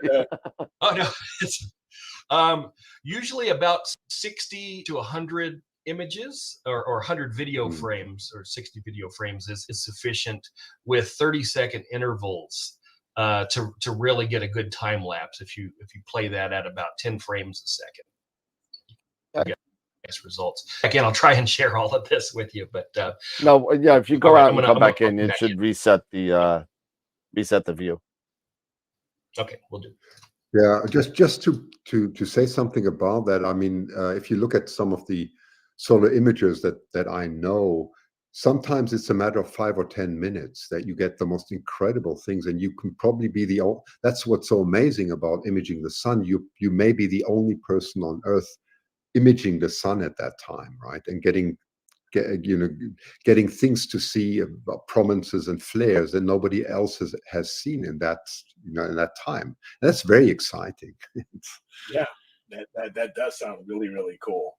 It's one of the things that starting to interest me into solar, and I know many others into solar, especially when you're talking the use of hydrogen alpha filters, where you can actually see chromosphere and prominence versus using a white filter, you know, so you can see that detail. And also even Blake mentioned utilizing certain CMOS cameras now that have larger pixels, you know, to gain that better resolution. So that's it's an exciting time to you know, nowadays to be able to do all of these things. Yeah, and I mean the time is very very good. I think it's the 8th of April next year, 2024, where we have the big solar eclipse going through Canada and the States. right? It's Yes. it's very exciting time. I'll be in near San Antonio at that time because it's just such I don't know where you're going to be, but it's really worth it. So I just wanted to say that. So that's also, of course, why we have this solar telescope. I think the activity, the solar cycle is going for a maximum, I think, in 2025 or so. So there's a lot of activity right now. It's a really great time. Yep. And I see Blake is on. Yeah, so Good. Dylan, I'm back. Yeah. So Dylan, to answer your really quick question, yes. So from what I understand, from my learnings, yes, larger pixel size cameras are better for solar because you'll get the better resolution. If you want to go monochrome, you don't want to utilize a one-shot color. You want to use a monochrome camera because you can change. That's why that 432 is becoming a game changer as far as solar is concerned. It is. Yeah. It so, is. So what you can use a color camera to it, but you run of completely blowing out the gamut of it, and you get an orange ball. So it's better to isolate the red channel from it, which you might as well, because you're taking a mono image, you might as well just get a mono camera to do it. But of course, things cost money, so it may not be practical in the beginning. But compared to a ZWO 6200, a 432 is more affordable for most. Absolutely. So awesome. All right. So did you get that picture up? Or? Yeah. So let's try it again here. And all right. So I've got a couple of things here. Can you see these at all? Yeah. I'm just gonna make you bigger in a second. There you go. There you go. Go ahead. Okay, so let's have a look at this one. Oh my God. Wow. And this is a 5-panel mosaic that I made just today. And it can be a bit tricky. So there's a processing tutorial just in trying to piece these together because I used to work at Mount Wilson Observatory up in the hills of Pasadena, where Edwin Hubble and George Ritchie and all the big names in astronomy worked in the first half of the 20th century. And a lot of solar stuff was developed there, including the first H alpha images of the sun.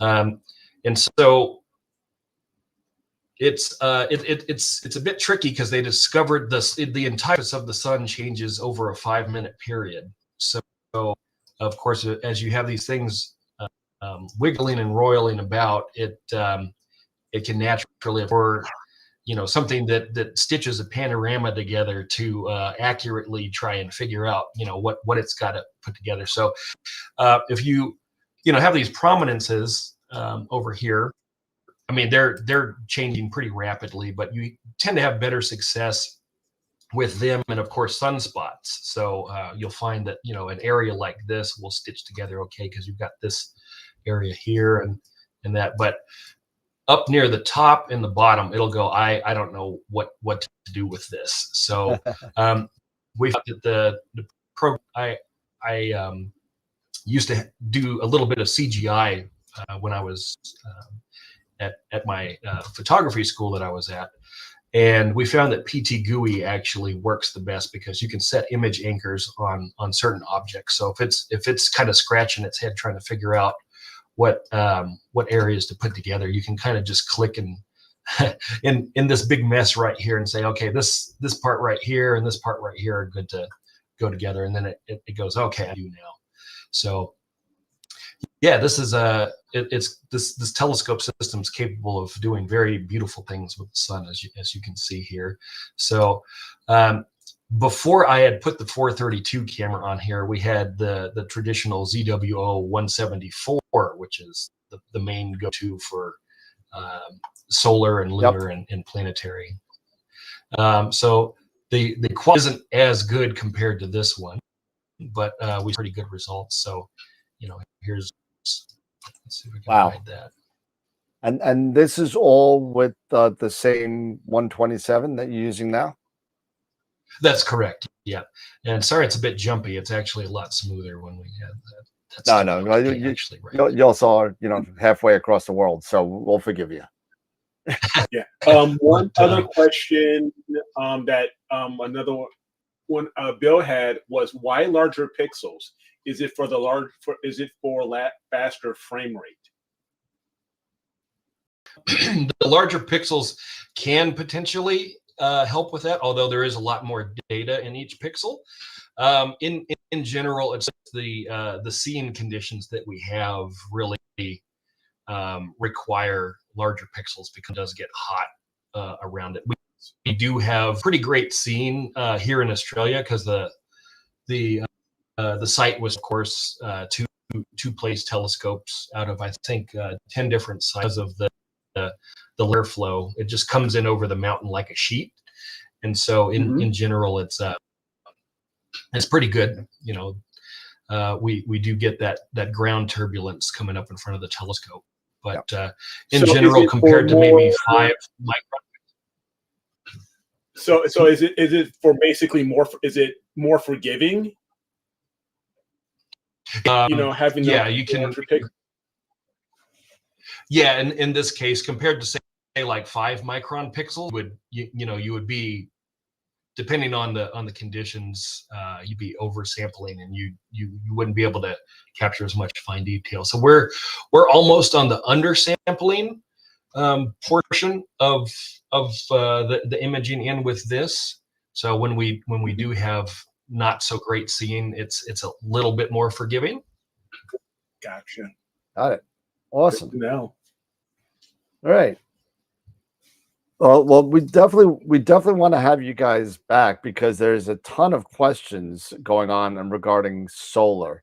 Now, if there's a time in the future that we could definitely get together and dedicate a show on solar astrophotography, I think that would be outstanding.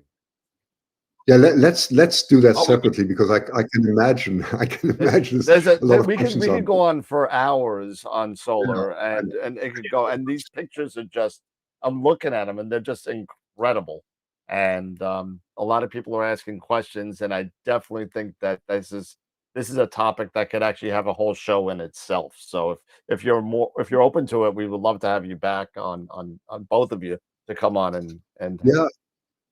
And then it's actually very opportune because sorry, Blake, I'll just quickly say and then I'll let you talk, because the time it's during the morning in Australia, so we can actually show this live, which is much more exciting.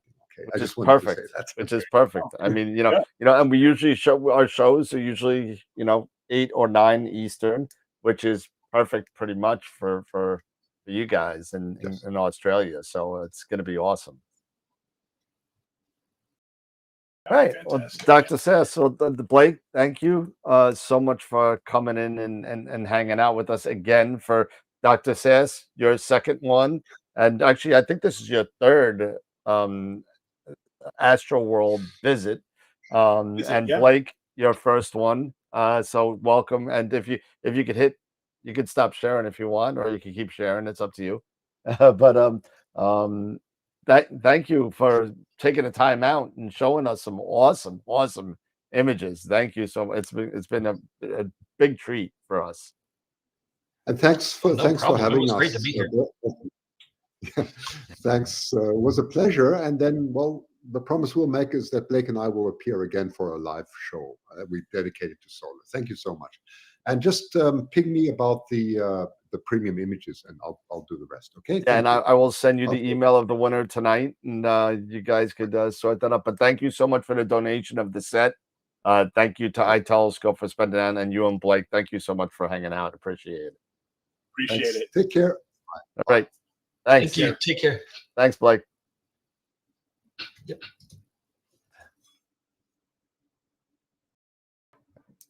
All right. Wow. Now, unbelievable stuff, right? That was an awesome segment there, because we were just talking about solar just earlier this week, and it's been going something that's a subject that we've been talking about a little bit back and forth for a while. Yeah. And a lot of others, it's gaining so much more traction as far as interest. So having a show dedicated to solar would be a fantastic idea, and I think it would be a real benefit for the viewers, to have that time, have an hour or so to talk. Absolutely. And Dr. soon Sasse. you'll be able to do your own solar imaging. Yes, I will. Very soon. Yes, I will.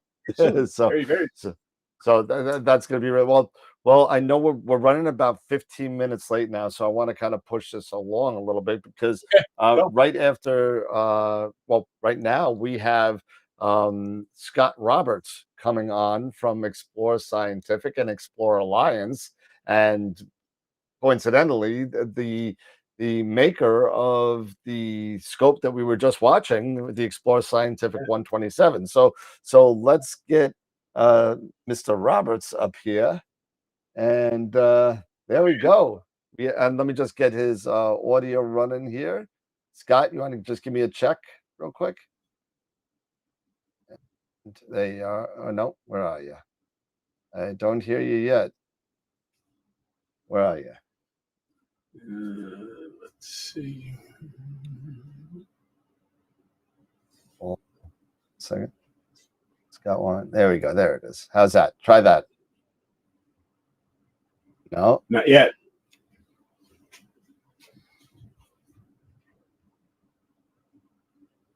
Twenty-one.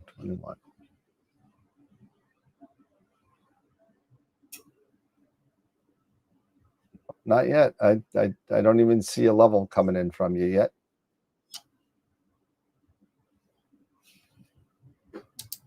So nope.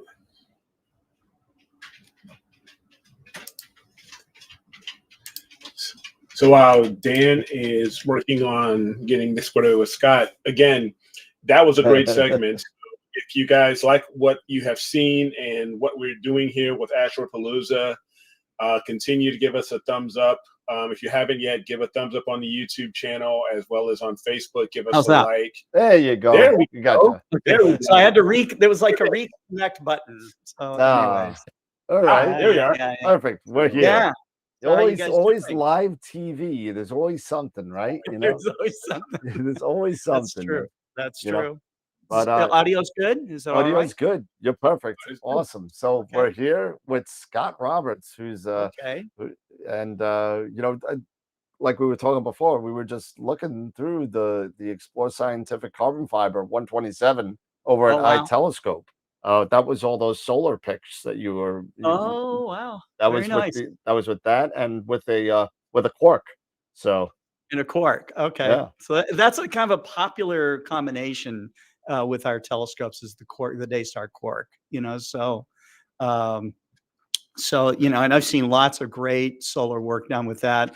And I was listening to you earlier, Eric. You're definitely right. All the great solar imaging is done in monochrome. It's exciting stuff. It's fun. It's fun to make telescopes and then see the images come in, from all over the world, and every different level of expertise and stuff. Some people are just super good. Some people are just starting out and stuff like that. I'm reminded, your show is so much about astrophotography, and it's wonderful because people are sharing their astrophotography all over the world through you. I think it's a great outreach channel. It's also a great educational channel because this is a tough thing to really kind of learn. People kind of get into astrophotography and they see the great images and they want to make that. They want to do that. I remember being at with John Dobson once, and I asked him if he did astrophotography. He says, "Why would I do astrophotography? There's all this great stuff. You can download it from Hubble Space Telescope and on and on and on." And he says, "I could never make images like that. So why would I do it?" I think I didn't tell him this, but the reason why you do it is like, why would you climb Mount Everest? Why Because would you it's do any of there. that stuff? It's already Because been it's climbed. there. Yeah, it's there. That's right. And it's you doing it, and it's your image, it's your accomplishment, you know, and who knows? I mean, there's science data in almost every image that's made, There you is. know, and and there have been people that have discovered things in their data that they didn't know was there. There's images that were made quite a while ago, and they go back and they look through their files and they go, oh yeah, I did see that nova happen, you know, I just Yeah. didn't realize it, or whatever, you know, or the comet or something like that. So they keep finding stuff, you know. And the other thing that people do in amateur astronomy is they break the boundaries. Okay, you tell them that, you know, this is just in the realm of professional astronomy, you know, and they don't expect amateurs can achieve it. Well, you know what? We got guys out there with little 4-inch telescopes detecting exoplanets. Yeah. Okay, we have people that have used 6-inch telescopes and used diffusers to get millimag precision in photometry. That was, again, something that was only in the realm of professional astronomy. You know, spectroscopy. I mean, you name it. Amateurs can do it. You know, even like the Hubble Deep Field. There's Yeah. guys now just trying, you know, shooting millions of hours or whatever. You know, trying to get. They're not going to get the resolution, Right. but they get the reach, you know, and that is unbelievable. really incredible stuff, you know. Yeah. So you know, amateurs remain undaunted. Amateurs started this whole business here in the world with you know, doing astronomy. Galileo gave the first star party, I think, you know, with a bunch of lawyers, and then he was Yep. doing it with the public and stuff. So, you know, it's something that amateur, I think the word means to love, you know, and we love astronomy and we love science. And so, you know, I'm very much involved. My background, of course, I've been in telescope making for a long time, but my real enthusiasm, the juice for me, is astronomy outreach. You know, when things aren't quite right in the world for me, all I got to do is take one of these telescopes and go to a street corner somewhere. Don't put your thumbs down. Did I do something wrong? Did I set off a? I just watched Oppenheimer, so did I like flip the switch or something? Do it again. Do the thumbs up. There you go. There you go. that happened to me the last time. You know, so that has to do with your computer. Now with me, if you put one thumb up, it'll give you a thumbs up over your face. So oh, okay. It's my computer. Okay. Yeah, it's your computer. I don't know, or whatever. Learn something new every day. Is it? Are you on Zoom? No. Okay, yeah. So it's okay. So it's just All right. I don't know. It happened with an interview with Tom the other day, and it's just I was like, "What is that?" I was going to use my virtual camera, and I decided not to do that. That's all right. No biggie. So you guys are seeing just the raw video coming straight over your system, so that's cool. Awesome. But anyhow, I will bring on my. I made a little PowerPoint. Sure. Yeah, absolutely. You guys, let me talk a little bit about Explore Scientific. I know that so many of you are so interested in the gear and the technique and all the rest of it. And, you know, I'm not going to dive into that too much. You know, we have, you know, we are a developer of a go-to system called the PMC8. We have software developers that work with us every day. We are constantly involved in looking at the next steps in telescope design, but not only telescope design. We do binoculars. We do thermal imaging cameras. We do a number of different things. I wanted to actually count how many different products that we have, but we have something like, I don't know, 300 or 400 different products, you know, and, you know, so, but the main thing is that people do explore with our products. It is all about personal exploration, and And whether you're looking at something that's just a few inches in front of you or just underneath the lens of your microscope, or you are looking at, distant galaxies, it's all about exploration and really learning about your universe. It's really amazing. It's amazing. It is. It is. And it has been a fantastic journey for me in meeting all the people that I've met and going to all the places I've gone and seeing all the things I've seen. And I'm not tired of it. There are people that are in this business. Look, when it reaches 5 o'clock, they want to check out. Okay. I love this. Okay. I love this. And I've been doing it since 1980. So and it's so funny that you say that, Scott, because I'm just embarking on this journey that you have many years before me, and it doesn't stop at 5 o'clock. It doesn't. That's when the day starts, because you know what? When you're dealing with situations with people, they're not having problems during the daytime in the U.S. They're having problems at the nighttime.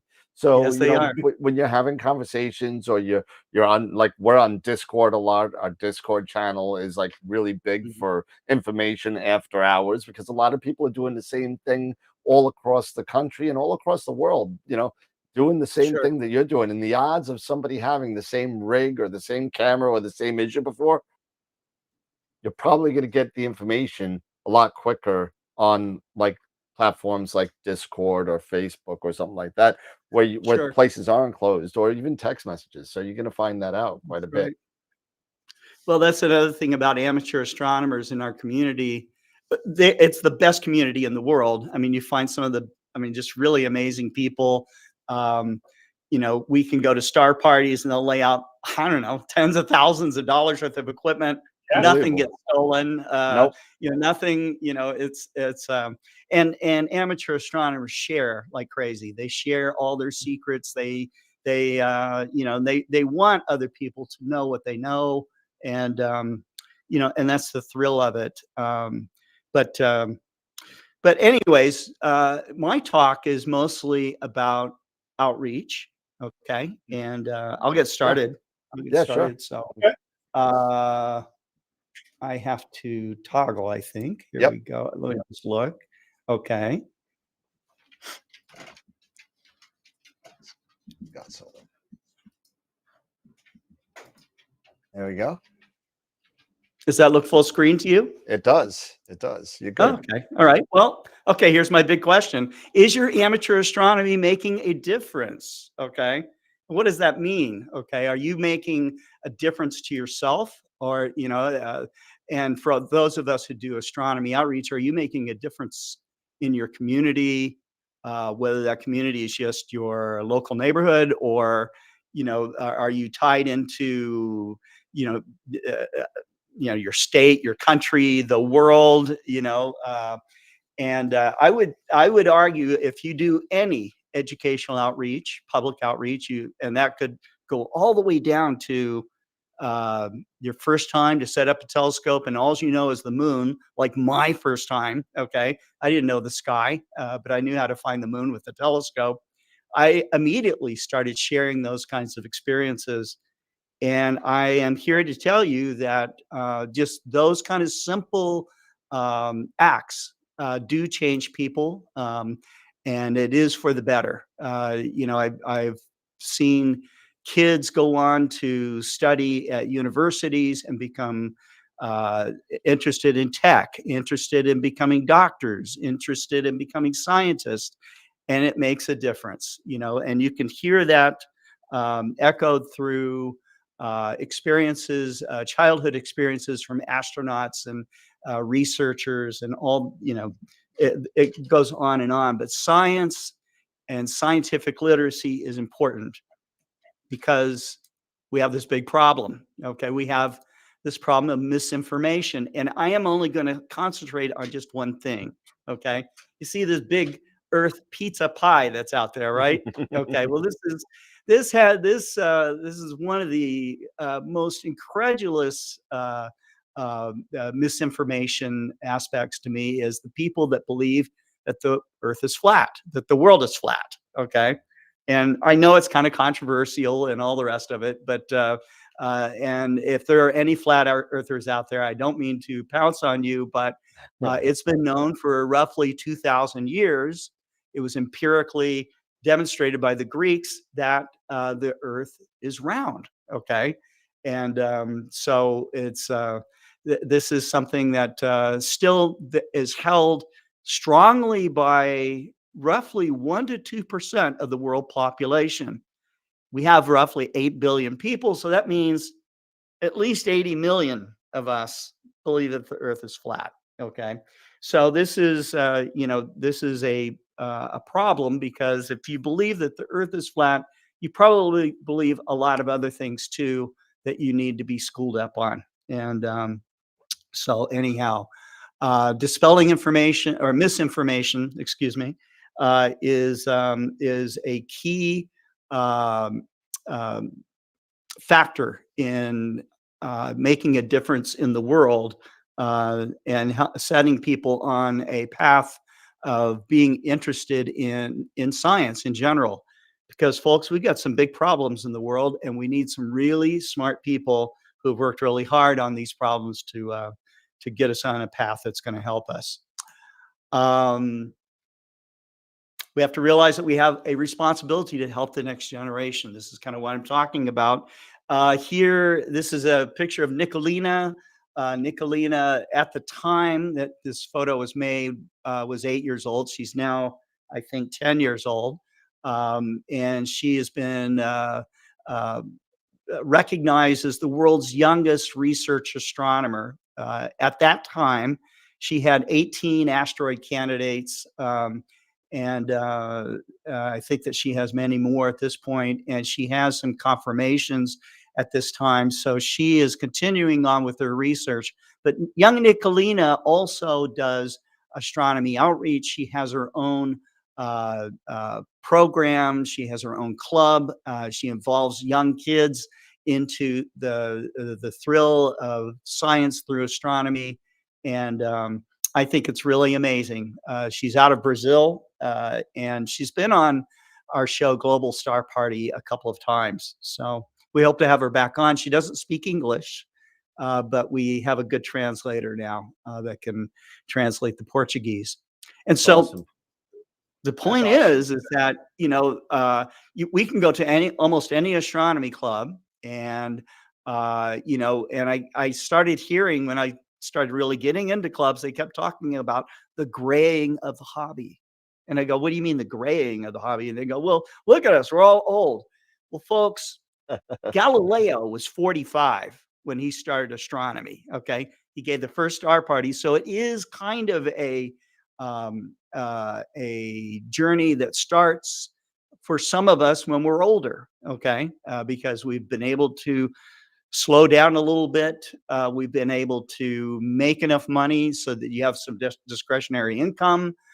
You have the inclination, because maybe you were inoculated into the fascination of astronomy and science and looking up at the stars like Nicolina did. She's, in her memory, her earliest memories are wanting to look up at the stars. And so I fully expect someone like Nicolina to become a scientist and a research astronomer. So she's going to have a lot of help, I think, along the way. That's all. That's great. Yes. And so, you can ask yourself, are you involving yourself in some sort of youth educational program? Now, schools need people to get involved. And there are tons of outreach programs that are out there. And if you haven't done it, you haven't been involved, I would say get involved with your local club. Get involved with your local school and volunteer. You've got tons of information and lots of experience, and you got your own equipment. You can go out there and really share this and make a big difference. And it doesn't take much effort. You are going to change some lives if you do it. So this is also, I believe, in Brazil with Marcelo Souza, one of Marcelo Souza's programs. He likes to use this telescope it's a 5-inch achromat and a tripod setup. And so we're going to do something. We're going to talk about this a little bit later in my program. But Daniel and I have got a plan hatched up here. Oh yeah, So and even Eric yep. doesn't know about this yet. Yeah. Okay. So again, I like to show this slide, and I got John Dobson because I respect him, respected him, and I still respect him. Are you sharing where people are? And this is one of the things that John Dobson taught me, because I got kind of caught into this aspect of, well, if I'm going to show people the stars the right way, I'm going to take them out to where it's dark. And so I cooked up all kinds of schemes to have people take bus rides out to dark locations and show them the Milky Way and all the rest of it. And I found out I couldn't reach that many people. What I did find out, and from listening to John Dobson, he did star parties at Fisherman's Wharf in San Francisco. Okay. He, was building his own telescopes. He showed that you could, there weren't barriers to cost. There weren't barriers because of light pollution. There weren't barriers because of all the other things. The big barrier is usually ourselves. And so we need to get out there and do this work. Here you see me in Armenia. This is Yerevan, Armenia. They were absolutely starved for science in this country.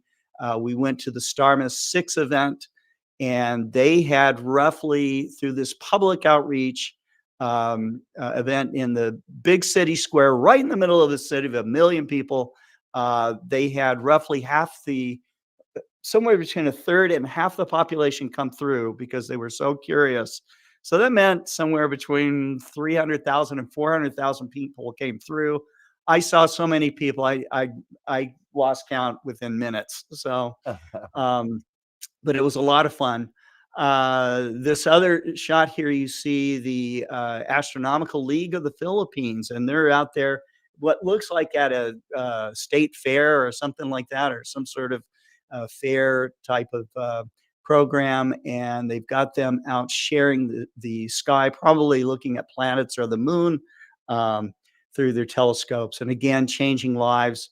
This works for any demographic, any age, and a lot of people think, well, this should be something we should only be focusing on youth. That's not true. We should be focusing on elderly. We should be focusing on disabled. We should be focusing on the rich, the poor, everyone, because getting them focused on giving them more scientific literacy and giving them the inclination to learn more about science is going to have them either take up a career in science, or something that promotes science. Also to be inclined to do things like maybe vote in their communities to support science initiatives. So we need all hands on, because again, we're 8 billion people on this planet, and we've got problems to solve. I recommend that you use gear that can expand your outreach. When I started Explore Scientific, I was immediately called up by Yolanda Berenguer. You can see me off to the right there. This is Yolanda Berenguer, and she invited me.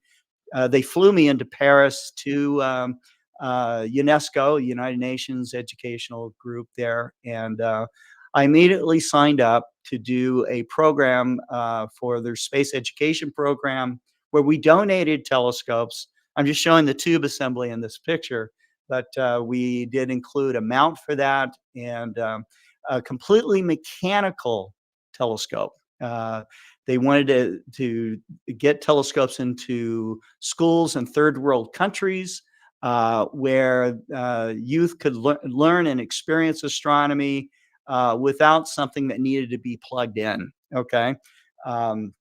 So that telescope has still taken many people through their journeys and learning about the sky, but to let them get first-hand experience in pointing a telescope and finding things like Saturn, the moon, but also deep sky objects. So that 5-inch telescope, which is going to be the aperture that we're going to use in Daniel and I's initiative here, that we're going to do.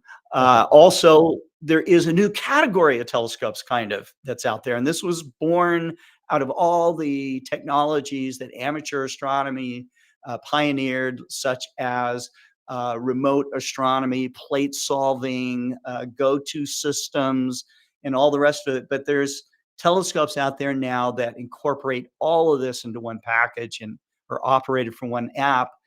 And so we're the distributor now for Unistellar, and very, very pleased to have this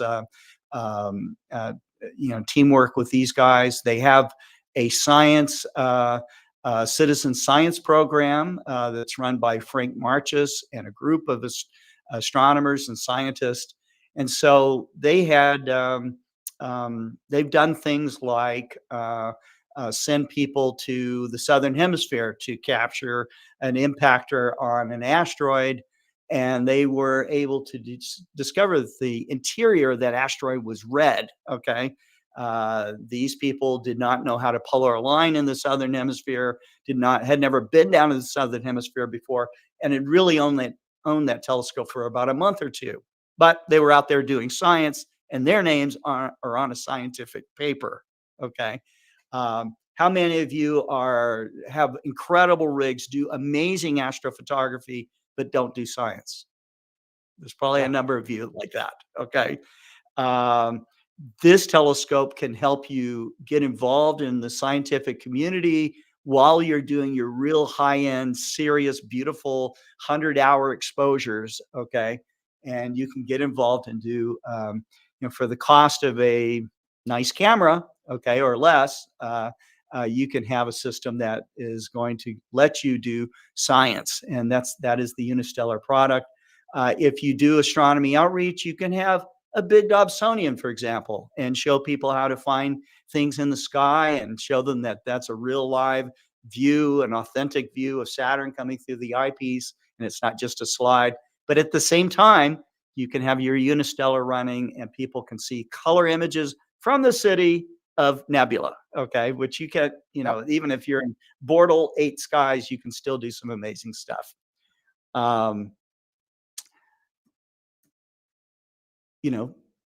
Another thing I like to recommend is do a share astronomy from where you live, okay? This is Jessica in New York City. She did astronomy outreach programs there. She still does astronomy outreach programs now.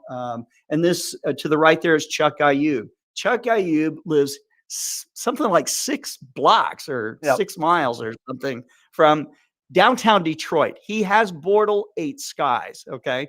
And if you probably had Chuck on your show, is that right? He was actually one of the first.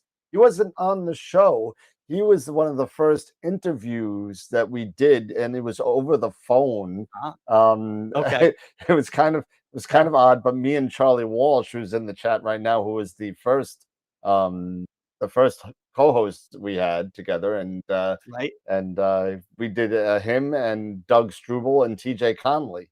Okay, I'm glad you brought up Doug Struble because Chuck and Doug did a video that I shared at the last Starmus event. I'm going to play that video next, but it demonstrates that you can be doing amazing stuff right from your backyard.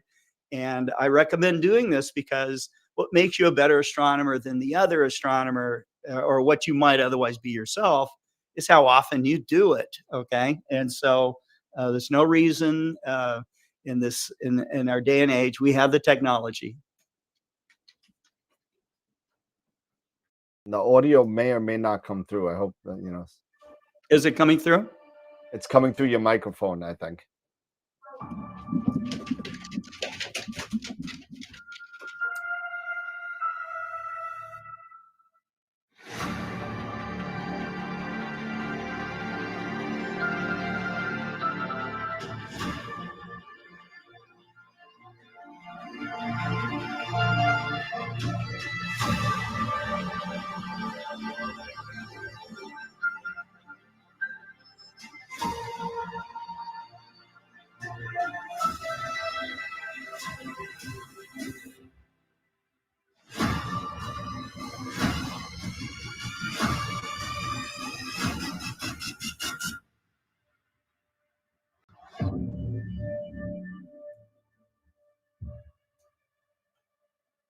Hi, I'm Doug Struble, and this is my backyard observatory.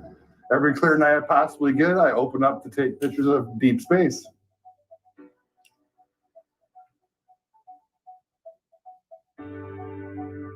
Hey, I'm Chuck Ayub, and I live right up the road from Doug. I don't have a home observatory, but like Doug, I usually run 2 scopes every night.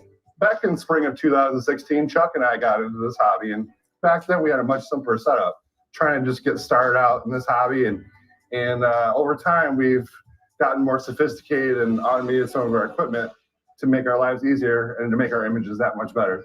That's right, and this hobby is really not difficult to get into. A lot of people make the jump with the equipment they already own, like a DSLR camera and a tripod. We actually fast-tracked some of our equipment upgrades and automation a lot earlier on than we anticipated due to our skies, but we weren't quite sure what we were going to get. Right, we're both around 20 minutes from downtown Detroit, where the big city lights known in the Astro community as light pollution can wreak havoc on deep space photos. I was even warned by the seller who sold me my camera that he wasn't sure if I'd be able to accomplish anything in my area. This is my main rig right here. It's a Mach 1 GTO made by Astrophysics. I had this Pier custom made friend of mine who does metalworking. And on top of it sits an Explorer Scientific 165 millimeter triplet refractor. It's probably the best telescope I have in terms of getting what I get because I go after a lot of tiny objects. So I need that focal length to really get in there. On top of that rests my Orion guide scope. And then my second rig is an Atlas Pro made by Orion with a Stellar View 102 millimeter on it. This is a little bit wider, but on both systems I am running a ASI 183 mm camera, which has very small pixels, so I can get in there really tight and get a good pixel scale of both of my objects. Typically, both rigs run on each 2 laptops, and both of these laptops are run from inside the house. Everything is automated once they get set up, aside from pickups here and there, of course. And then one thing I really do to fight light pollution is I do a lot of what's called narrowband. Narrowband is exactly what it sounds like. It's a narrow sliver of the visual spectrum. So it cuts out a lot of this light pollution that we have near the city of Detroit and allows me to wash away a lot of that light pollution so I can really focus on the nebulosity that exists in the image. Right, narrowband filters are a must, and when I'm not using them, my pictures can become overexposed very quickly. So I've become rather famous online for my short exposure approach. I take 15-second exposures and stack them all together, and you'd be surprised at what you can capture and get around light pollution. Hey, Doug, I get this question all the time, and I'm sure you do too. How do you stay on target with your deep space object if the Earth is rotating? That's a good question. So in astrophotography, we use what's called a German equatorial mount. And once we get a polar line to Polaris, the North Star here in the Northern Hemisphere, what it does is it allows the what's called the right ascension to track throughout the night. So it kind of just rotates around that North Star. And to keep it on target, you use a guide scope, which locks onto just any random star, and it will send corrections to the computer, which in turn sends corrections to the mount to keep it on target throughout the whole night. Right, along with the motorized mount and guide scopes and guide cameras, we use software to help us automatically find and center on our targets. Even our focus is automated, so we can be doing other things while we're imaging. Being fully automated is great, but it doesn't necessarily mean that we don't get involved. In fact, being automated and having more complex gear means there's a lot more things to go wrong. Right, we do get the occasional head scratching and hair pulling issues when we're trying to resolve an issue before the clear night disappears. So Doug, do you have a preference with larger or smaller telescopes? That's an interesting point. I mean, obviously smaller telescopes are a lot less expensive and they do great. And most of them have like a very short focal length, which means they get a wide field of view. And most of my objects back then, I first started out with, were a wide field of view. But what my one friend, Jim Bernard, once said, most things in the universe are small. So over the years, I've started to realize that I need more focal length. For example, in my Explorer Scientific 165 millimeter, has a great focal length. I can really get in deep on planetary nebula and things of that sort. What do you prefer, Chuck? I actually like using a large and wide field telescope at the same time. A lot of people like large telescopes and they think they're better, but wide field scopes can give you a great view on a large target. But I still like big, bright targets to capture. I'll leave the 100-hour targets to Doug. So Doug, when you're finished capturing an object, are you really finished with it? That's an interesting point. I mean, there's a lot of people out there that think that we just point our telescope up in the air, take a picture, and we're done. You know, but we spend hours and hours of capturing data, and then we have to do what's called pre-processing the data, where we stack all the data, bring all the signal out from the noise floor, and actually start to see an image grow. And then we have to polish that up. I mean, there's really no magic bullet involved. There's some processes I do in with a program called Pixinsight, and there's a lot of stuff I do in Photoshop. And then sometimes I go back and forth. So to really get that final image takes hours and hours of processing the data and really teasing out that signal to get that image that we're looking for. That's right. I think people would be surprised how much work the Hubble Space Telescope and the James Webb Telescope need before they're actually shown to the public. But there's lots of free tutorials on YouTube on how to process pictures like that. And when I'm done with my pictures, a lot of people are amazed, and they actually think my pictures are from the Hubble Space Telescope. Now, here's a picture of the Pillars of Creation made famous by the Hubble Space Telescope, and here's my picture. I don't have the magnification of the Hubble Space Telescope, and I don't have the advantage of imaging above the Earth's atmosphere, but I'm pretty pleased with these results. Remember this scope, Doug? Yeah, that's the old AR-102 from Explorer Scientific that I used to use for solar imaging. That's right. I took this scope off Doug's hands. Astrophotography is not just a nighttime gig. I have a lot of fun capturing the sun. But remember, never look directly at the sun with the telescope. I have a lot of protection on here, like my Daystar Quartz Solar Scout, and I have an energy rejection filter. But it's a lot of fun creating time lapses of what we see on the sun. I even like live streaming it and letting my YouTube subscribers watch the action. That's right, Chuck. It's fun to watch people's reactions when we post some of our work online. So be sure to follow us on YouTube, Facebook, and Astrobin.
So, anyways, yeah, that was an wasn't that amazing cool? video, man. Really Yeah, good. it was.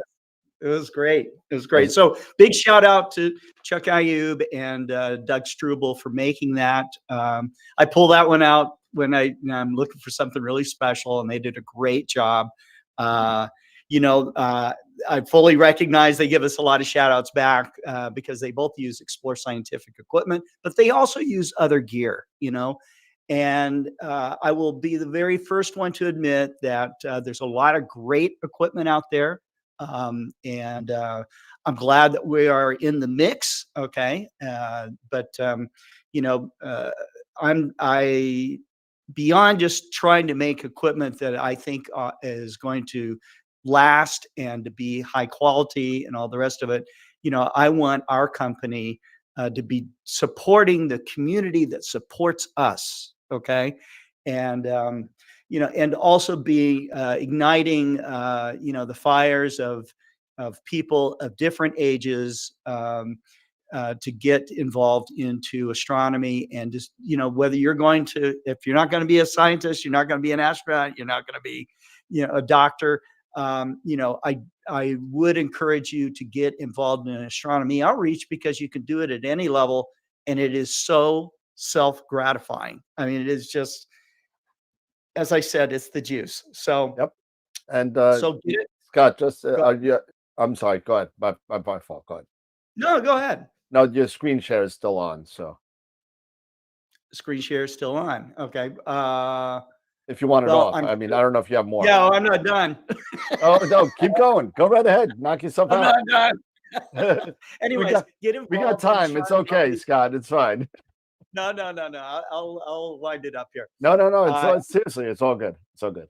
We're all good. Okay. So get involved in astronomy outreach organizations and initiatives. Of course, we're doing one right now live. This is Astro World. Yep. So, and Daniel is happy to bring on people that are one to share their experiences, especially with astrophotography.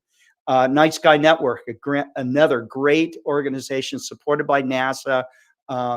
There's Astronomers Without Borders. They did the first global star party. We're going to talk about global star party with Explore Scientific in a moment, but they did a 1 million person, 24-hour nonstop around the world global star party, which was just amazing. And that was done during the International Year of Astronomy. So AWB has done a lot of great things.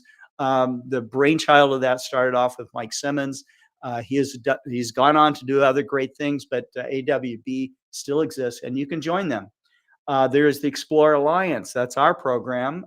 Membership is free, and we like to support that through benefits that we can talk about later. So the Astronomical League, we are huge supporters of the Astronomical League. They are on lots of our programming. We help produce their Astronomical League live program, which shows up once a month. And so you should look for that.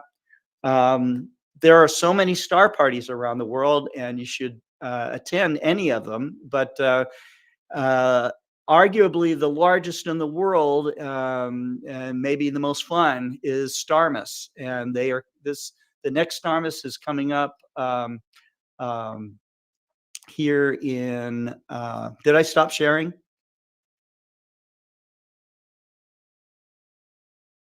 No, you stopped sharing now. I stopped sharing now. Okay. Now you're back on. Now I'm back on. Okay. But you're at the beginning of the slideshow now. Oh, am I? Okay. We're going to change that. Here we go. I'm going to talk it through the rest of the. Well, okay. If you can do that, then there you go. Perfect. Nope. Here we go. Okay. Guys, I normally use a different platform. So, anyways, it's all good. But I made all those mistakes on other platforms too. But I did want to say that I would welcome you to go to explorescientific.com and to check out the Global Star Party programs that we do. Daniel is on there often, and so he gives us updates of what's going on with Astro World TV. We were promoting AstroPalooza. I think that what you do is great, Daniel, and I think that if more organizations do what you do, that we would be getting a lot more work done in educating people and turning people on.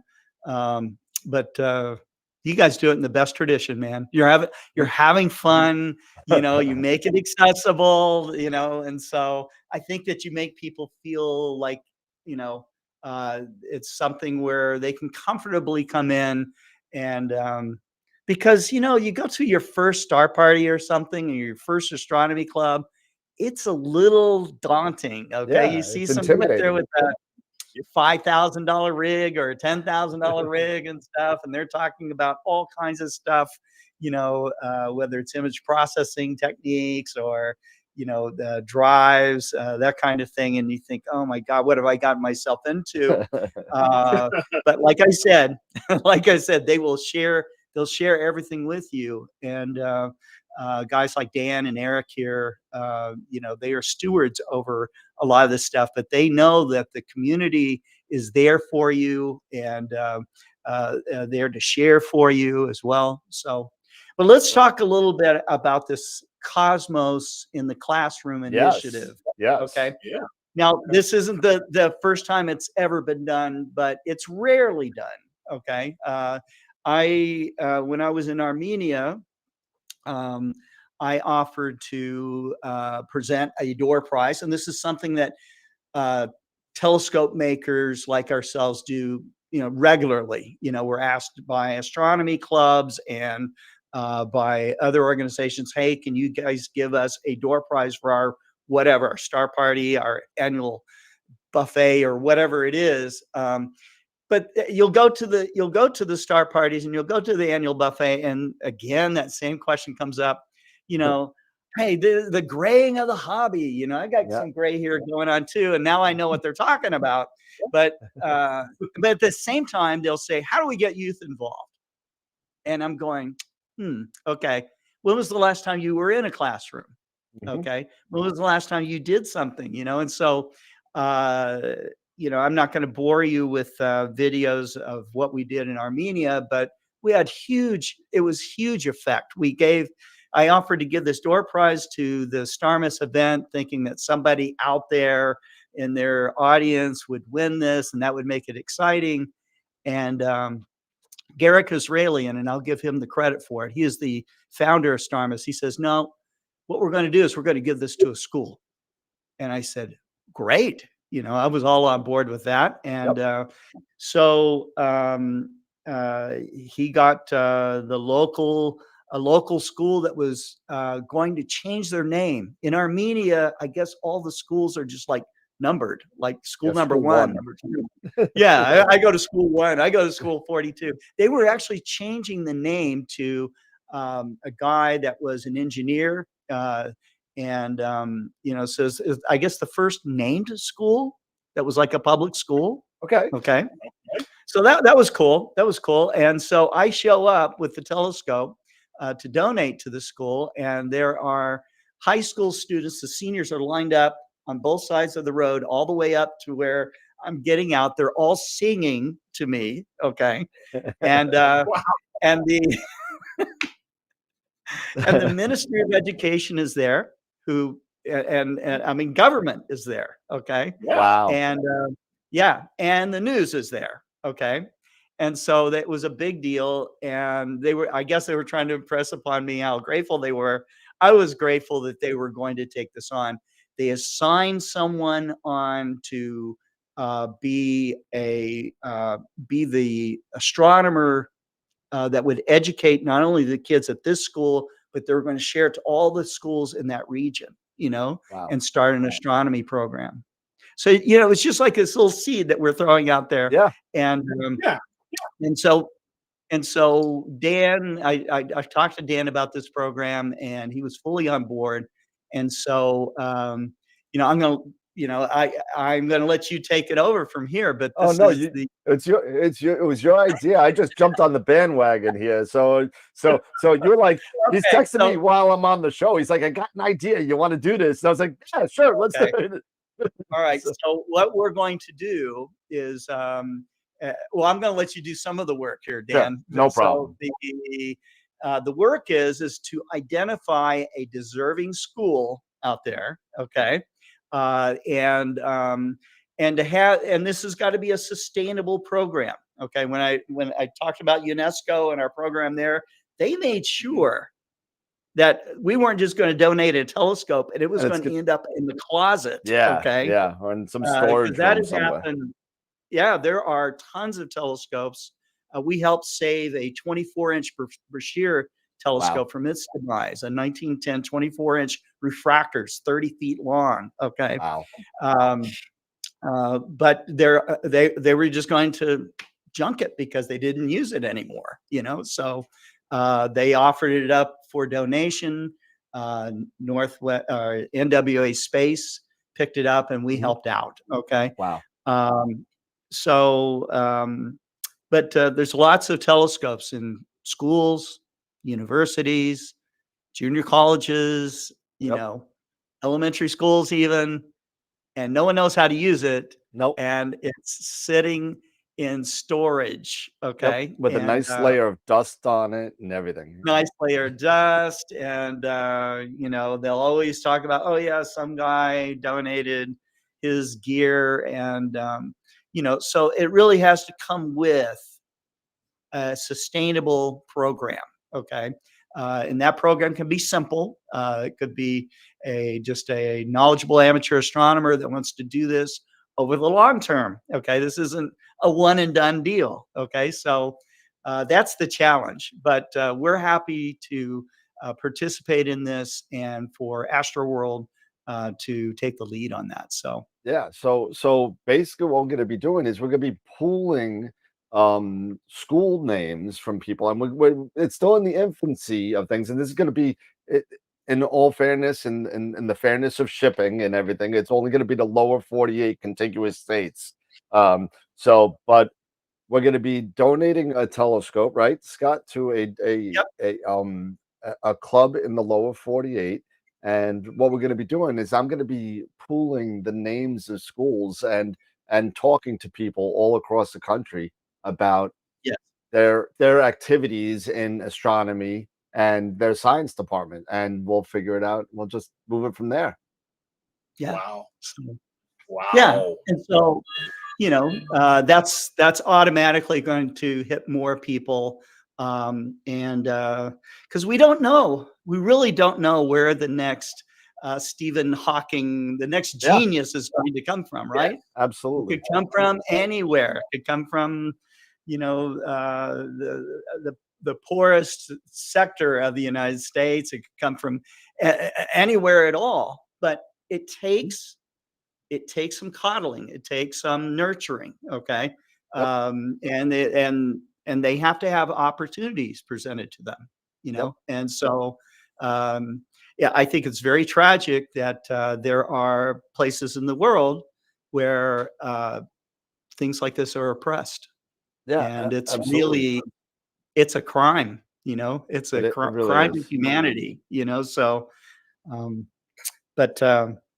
anyways, I appreciate you having me on the program. Oh yeah, there's more details to show. And what did we title this again? It's Cosmos in the Classroom. Cosmos in the Classroom. There's going to be a lot more details coming out on the Astro World website, the Astro World telescope site, and be on the lookout for tell your guidance counselors or vice principals or principals that look out for a letter, and may just be your school. So just your get them in. school. Yeah, right. So it's going to be a lot of fun. It's going to be a lot of fun.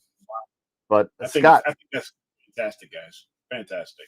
it's gonna be cool. And don't worry, Eric, you got the central part of America. I'm just doing the east.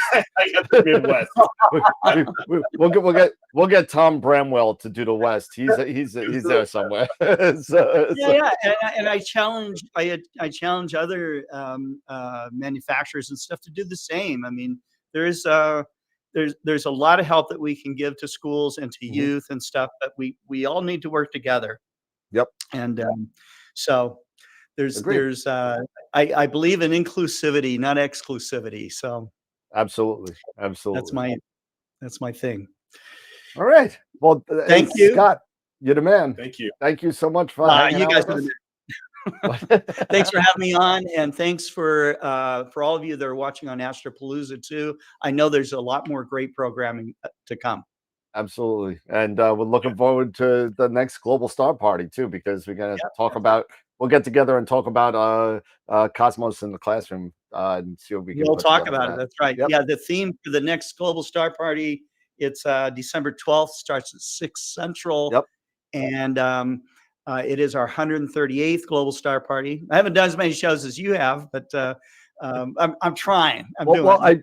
I blame the numbering on you, because when you had your 100th, and you asked me to do a little thing, and I did a little thing for the 100th, and I went back 3 years and counted every single live show to find out how many we had. Yeah, you got hundreds of shows. It's Oh, awesome. it was not fun, but no, it's good. It's been good. Counting them wasn't fun. I mean, doing them was that fine.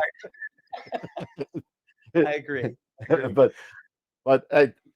thank you so much, Scott. I appreciate you coming down, and it was great seeing those Thanks. images from iTelescope and the Explore Scientific 127 with the quark. I thought that was unbelievable. And Yeah. if you want to know anything about the Unistellar and citizen science and anything, you could feel free to hit Scott up and Explore Alliance, and or you could hit me up at dan@astroworldtelescopes.com, and That's right. be happy to forward your questions to Scott or whatever. So great having you on, Scott. It's always a pleasure. Yeah, thank you so much. Lot of great stories and a lot of great information. So thank you so much. All right, take care. Have a good night, Scott. Thanks. Good night. All right. Great video, great information, and Cosmos in the classroom coming your way. Cosmos in the classroom, man. That's pretty awesome. That's pretty cool, right? Pretty awesome. Yeah, very, very much. I would have told you about it, but I didn't find out till about a half hour ago. So, yeah, because also Scott says, this comes to there's this thing, and then you say, yeah, not even Eric knows. I'm like, what? I said, Eric knows everything. It's not this. Not this. But hey, it's been a great show so far, Eric. It's been freaking awesome. It has, and we're, you know what? And it's still roughly early. It's still 7. We still got stuff to do. I know it's not 11 o'clock at night, though, is what I'm saying. No, don't. That means I can drink early. So other than that, that's but we still have some business to take care of. We got PrimaLuce Lab, we got Dylan O'Donnell, and we got all the prizes that we got to do.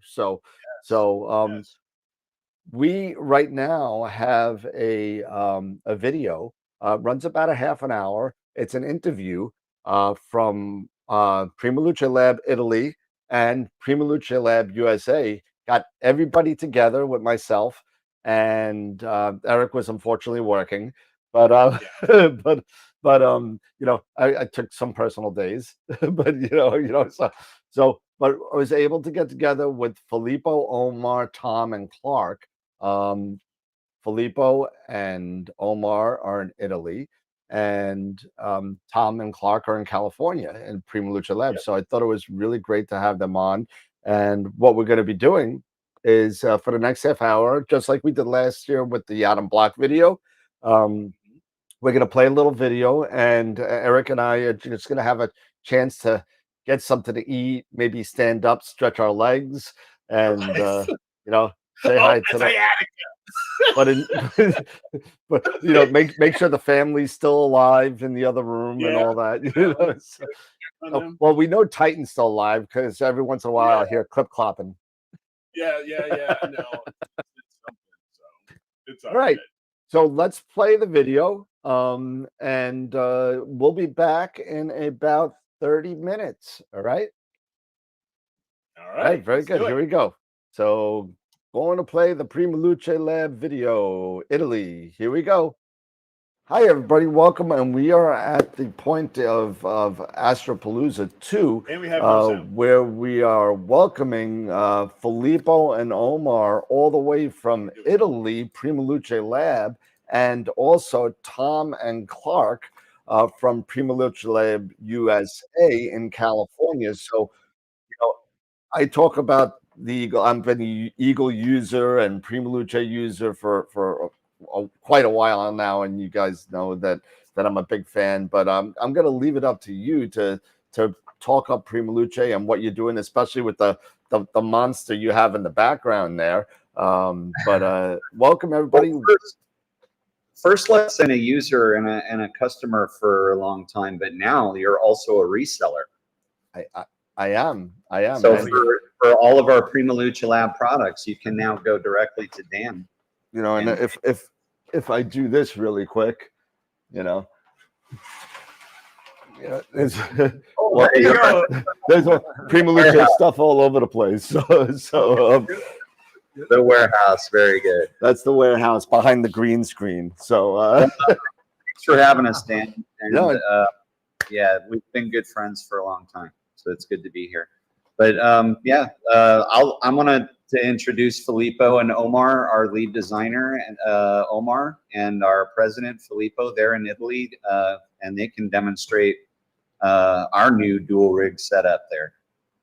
That looks great. Oh, yeah. So go right ahead. It's all yours, Omar and Filippo. Go right ahead. Guys. I mean, it's well, we wanted to connect from one of the observatories that we are currently assembling, because we have the opportunity to show you what's going on inside the PrimaLuceLab heat porters that essentially let me rotate the camera. So there you go, all the heat porters, and this is where we work, design, assemble, and build all our products. And well, we have a dual rig here. So let's start from this. Since you know, the story is essentially that me and Omar met because of astrophotography, and this is what we do. Because we want always to develop the astrophotography product that we like to use. And this way, if I can improve my astrophotography, I know that other people can do also. So that's it. It's very practical. And that's why usually I have new ideas, and then I pass the problem to Omar and says, hey, Omar, you have to design something that fixes this problem. And he is the one. And it seems like he's doing quite fine, so it's okay. We accept that. So this is what we call a dual compact observatory station. Observatory station is the name that we give to the complete solutions that we develop. And this is based on an Altaz mount that currently it can be personalized, but currently it's an AZ86 mount from Skywatcher. And it comes with Omar built in. So when you order this observatory, we deliver also Omar. The thing that you have to do is when you receive the crate, please feed Omar, because it will take some time to ship from Italy to you, depending on where you are located. So yeah, please do. Shipping is excellent. It's the first. It's the first page of the manual. So yeah, make sure. Yeah, the first page of the manual, it says urgent attention. Yeah, feed Omar. Please feed Omar. Yeah. Okay, astronomer inside. You know, that's it. So apart from this, we have this nice setup that we would like to show you. That is based on a dual telescope system. We have a refractor here and a Celestron Edge HD on the other side. This is because this way you can have a dual focal length system with different field of view imaging system. And the great thing is that, as you notice, it's an Altaz system. It's not a typical equatorial system, but both of the telescope, they have the Arco rotator and field the rotator. And since the Arco has a very high resolution, you can actively and in a very simple way use it as a field the rotator. This way, this system, that is an Altaz system, can be really used for even for long exposure astrophotography. So that's a very easy way to even introduce people to astrophotography concept. We install this type of instrumentation in schools, educational institutes in general, where they do a lot of outreach, and these systems simplify a lot the use of the telescope. So this is one of the advantages. The other advantage is that it's fully automated because it has the Esatto focusers for remote focusing, of course, the Arco. Then in front, you can see that it comes with the dual Giotto. This is open and this is closed, so there is a small Giotto for calibration of the picture to record the flats, and with the Alto motors, so in order to open and close the telescopes in a very easy way. And everything is controlled and powered through a single Eagle, because now with the new generation Eagle 5, you have up to 10 USB ports. So we are able to connect all these devices together also with the Echo environmental module that automatically takes control of the power of the diode heaters in order to prevent dew to condense on the optics. And everything is plugged to the single unit that is here, actually always connected to the telescope. And as Dan knows precisely, it has essentially the same possibilities of a standard Windows computer, but with an innovative form factor that allows you to have many advantages when applied to telescopes and astrophotography, like all the cables move together when you move the telescope. Another advantage is that it powers all the devices that you can power through it. So it simplifies the remote control of the setup, no matter the telescope you have. So you can connect it to different telescopes, different mounts, to different focusers, no matter, because this is running Windows. This is an open platform, so you can remotely control every device you want, even the ones from our competitors, essentially. So that's good. Yeah, absolutely, absolutely. And well, this also is, in turn, it's connected to the dome, and everything is synchronized, and it's remotely controlled through our Play software. That is the platform that we developed specifically for an easy remote control and easy introduction to people to astrophotography and the astrophotography concept. But again, this is an open platform. So in the Eagle, you are able to install any type of astrophotography software you like. Most of our customers start with Play, and then when they learn, if they are new to astrophotography, when they learn, they start installing new and more advanced, more powerful software. But we always support also other third-party software, since all our devices come with ASCOM drivers in order to connect. So it's a very modular system and an easy way to start with. I can't say that this is introductory in terms of pricing, because this is a complete observatory. Of course, it's not cheap, but it's an affordable way in order to have a large telescope, plenty of power, plenty of feature, and easy to use. And I did my part very well, I hope. That's awesome. There you go. And yeah, well, we need to mention that we are going to be installing one of those here in the U.S. in the spring of next year for astronaut Jose Hernandez. Nice. Oh yeah. That's going to be awesome. That's going to be the first one in the United States. In California? Yeah, here in Southern California, kind of in the high deserts of Palm Springs. Oh, nice, nice. That's going to be great. That's going to be great. And we should also mention, I know it's been all over Facebook. I mean, a couple of you guys went to Annapolis, Maryland, right? Oh, yeah. And over at the three of us, Omar, Filippo, and I. Yeah, to deliver one of the spider, right? Yep.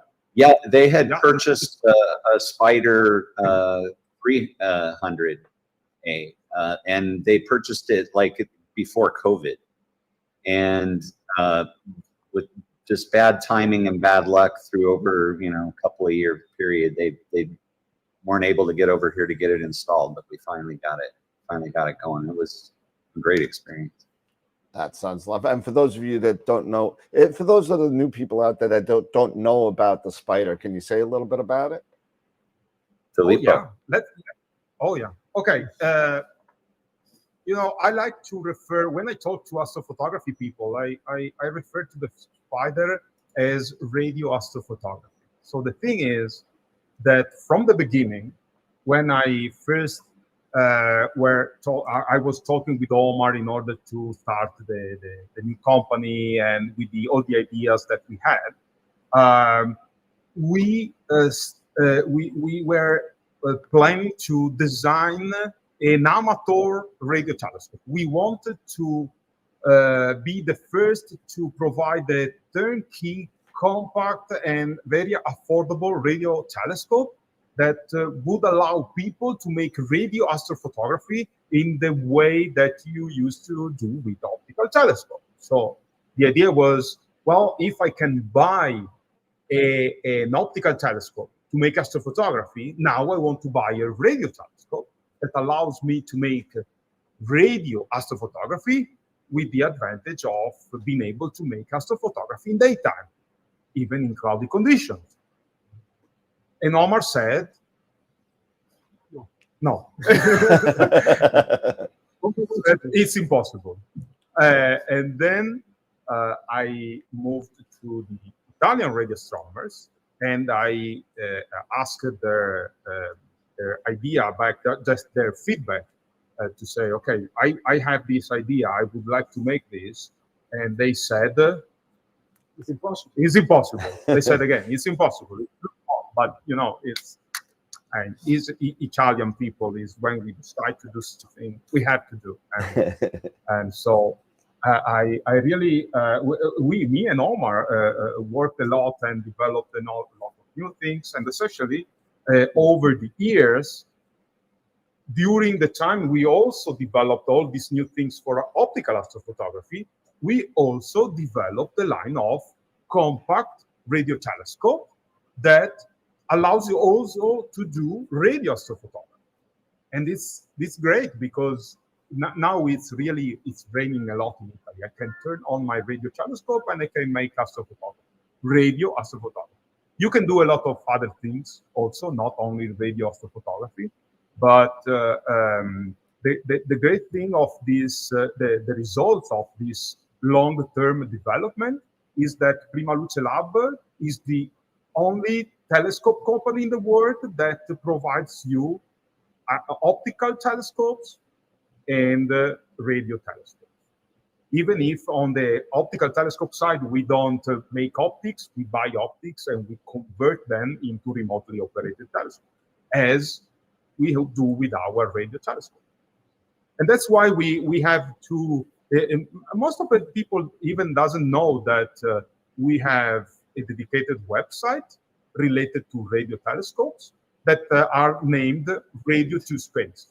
So Radio to Space, radio2space.com is the website you can find online, and it's the brand of our radio telescopes, developed, built in Italy by PrimaLuceLab. That's now is it radio the number 2 or TO? Number two. Number two. Okay, so radio 2 telescope. So if you're interested in looking at the Spider and see what it could do, and I know some of the people out there that are watching are really interested in radio astronomy. And go check it out because it is amazing achievement, affordable, and it's really unbelievable when you see it in action. As I've seen some of the videos of you guys putting it together and using it. And as a matter of fact, I think I just saw the Navy guys all around the scope in a picture the other day. So it was pretty cool to kind of have that. And it's really amazing that you're branching out the business into other aspects of astronomy. Now, the one thing that we're waiting for still we're still waiting from PrimaLuceLab is the cloud filter. That's what we're looking for still. So if you figure a way to do that, we're good. Okay. We'll retire. He knows how to do it. Omar, it's not impossible. You never know. Omar's going to find a way to refract the water vapor in the clouds to bend light in order to see through them. So that's what he's going to do. But hey, that is a completely awesome rig behind you. I think that's amazing, and the addition of the Arco in the background to derotate the Altaz in order for you to do the long-term astrophotography is such a super example of what something like this setup can do for you in an Altaz configuration. It's really, really cool. You make it, you really, the easy of use of this system is incredible. I mean, you have no meridian fluid. Alignment is very easy. We just introduced also auto alignment with plate solve on play. So now it's very easy to automatically align on different targets on the sky. And you can use PhD guiding for guiding. It works also in Altaz mode if you precisely set in a specific way for Altaz mount. And you have to use, as I'm doing here, let's see if you can see that. There's an OAG here. We have no camera since we are preparing this, but there's an OAG. And in order to make the Altaz astrophotography, you have to use the OAG together with the rotator. But when you have this system, essentially it works with as you would have an equatorial mount in a very easy way. So especially for people starting in astrophotography, these systems are not dedicated to people with very high experience in astrophotography, of course. But for people starting in astrophotography, this type of system provide the easy of use, but with the high performance that you can expect from a large telescope with the camera that you want. So you can use any type of camera, pull the CMOS, the CCDs, without any limitation. That's unbelievable. And the innovation one of the things that attracted me to PrimaLuce is the innovation of the company, and it's really great to see the expansion. Not only the red color, the red color. I'm still waiting for my jacket. I'm still waiting for my jacket. It's all good. It's all good. But you give it to me in Eve. Give it to me in Eve.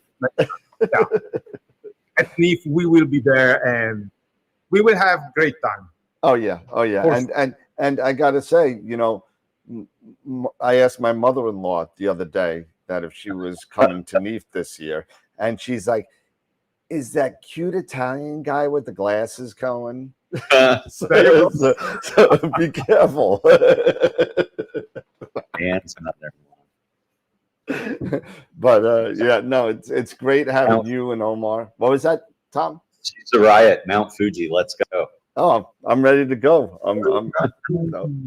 Oh yeah, ready to go. Ready to go. It's gonna be a lot of fun. Can't miss that. No, nope, won't miss it at all. You guys are great. All you guys.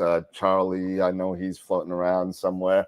And everybody at PrimaLuce has been outstanding, not only to me but to the astrophotography and astronomy community. So really cool. So let me so we can take the opportunity to show something in specific, if you like. Sure, absolutely. Because of this complete setup comes with some things that maybe we can with some detail more, and I can give you some. So this is the small device. I hope you can see that. It's quite small, but this is the Echo NTC that essentially we presented at NIF. And this device allows you to use the Celestron dew heater rings connected directly to the Eagle. Because differently from other dew bands, the standard dew bands, the Celestron dew heater rings, they have different type of how do you say, resistor, and at the temperature sensor, it's different. The electrical part is different, essentially. So we developed this device that allows you to connect the celestial ring that is installed on that telescope directly to the RCA ports, well, directly through this other, to the RCA port of the Eagle. And that's a new thing that we presented at the NIF that you see here in action. And another new thing that you see here is that we are going to introduce a specific bars that are long enough in order to have the Celestron telescope with the Celestron Dew, how do you say in English? It's the Dew shield. The Dew hood. Dew hood. There you go. Hood, Thank you, Tom. shield. Shield. Yeah. And you can see that this extended up to the front end of the telescope in order to let you clamp the alto cover motor, and then you have the possibility to open and close your Giotto flat field generator together with the Dew shield. Let me see if I can show you in detail. I don't think so. You see that there is the Dew shield here, and the bar extend up to the front of the Dew shield. This way, you use your system for. And this is where, let me see if I can. Okay, and you see that here. Yep. We connected the resistor, and the MTC connector is connected as per the way Celestron does, essentially, but without the need of having the external controller. So it directly connects to the. Nice, nice. Yeah, I saw that at NIF, and everybody was like going crazy over it because they were always wondering how they could use their Eagle device in order to control because the Dew heater ring for Celestron was it still is a big seller. So I mean, to have that on the there it is. There's the NTC right there, and all it is a little piece that goes right onto your saddle, and there it is. And I'll zoom into it later. I'll put a picture of it on the screen so you can see it, and there it is, and that's it. It goes right in from the Echo to the NTC, and from the NTC to the Eagle, and you're good to go. In stock now. Yep. And the dovetail doubles as a baseball bat or a murder weapon. In stock now. Oh wait. Oh man, let me tell you, that box is incredible for the $795. It's like out of control. I had to get another one. Actually, somebody bought one of the $795, right? $750. Yeah. $750. Yeah, $495, $750. But the $750. He was like, yeah, I just need a couple of brackets and a $750. I need something really long. And I was like, well, what do you need it for? What are you using it for? I immediately thought he was doing something like I'm doing with my refractor with the Alto and the Giotto, and just trying to get it on there to get it to reach. And he's like, no, you know what? I'm testing lasers, and I need something flat and smooth that I can move a bracket back and forth steadily. So I was like, well, oh, you know, I have a 750 and I have a couple of brackets you could use. He's like, well, what kind of? Well, it's a dual bracket, so you could use the Vixen or Los Mondi, so you could do whatever you want. He's like, that's awesome. I said, you know what? I can sell you another 350 that you could attach everything. So he's like, yeah, he bought all this stuff, and it's I think it was a school in Arizona that I sold it to. So so they were just trying to put it somewhere stable to test lasers. Yeah. So pretty cool. Our product, things like that. Why not? Very versatile, right? Very versatile. Yeah, we have a few 750s over here if you need to replenish. That's the That's the what? I'm sorry. That's the thing of the plus. PrimaLuce Universal System. There you go. Oh, yeah. There you go. You can use it for anything, even for a baseball bat, like Clark said. Actually, be more of cricket, I would think. But you know, but hey, listen, Filippo, thank you so much. Omar, thank you so much for coming on and hanging out with us for a little bit. It's been great seeing you again. Haven't seen you in 6 months, and you know, Tom and Clark I talked to quite a bit, and you know, it's great that you were able to make the time to come on and spend some time with AstroPalooza, and it's going to be a great time. So it'll be on YouTube, so you can check it out and replay it and chop it up and use whatever you want, and I'll make it available to you if you want to use it on any promo items you may want to use. So awesome. Thank you very much then.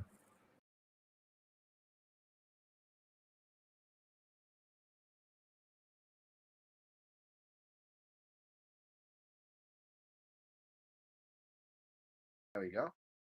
Eric? Eric, are you there? You got nothing, Eric. You're still on mute. You might have to reconnect your mic again. Nope. There you go. I was muted. There you go. I was muted. Hey, all right. We are back. What's that? I'm trying to get myself straight. Sorry. That's you know, that's what happens. You get back from break and everything's out of whack, and that's what we gotta do. So we're back again for I'll get myself straight. Sorry. What was that? You know, that's what happens. Hold on. I got two break. Everything's out of whack. Muted. I got two things. That's what we gotta do. So we're back again for. Are you okay? Eric, you got. I'm muted. You got. It's gone now, I think. Hold on a second. Is somebody else? Let's see. Somebody else was hanging in there. It looks like. All right. That's all right. I think we got it settled. There we go. Good now? Yeah, we're good. I heard an echo for a second, but I think we're good now, right, everybody? Yeah. All right. Matt? Hello? I think we're okay. I hope we're okay. I'm waiting for an Yep. answer. Okay, Yep. yeah, No, we're good. yeah. Okay. No, All right, yeah. good.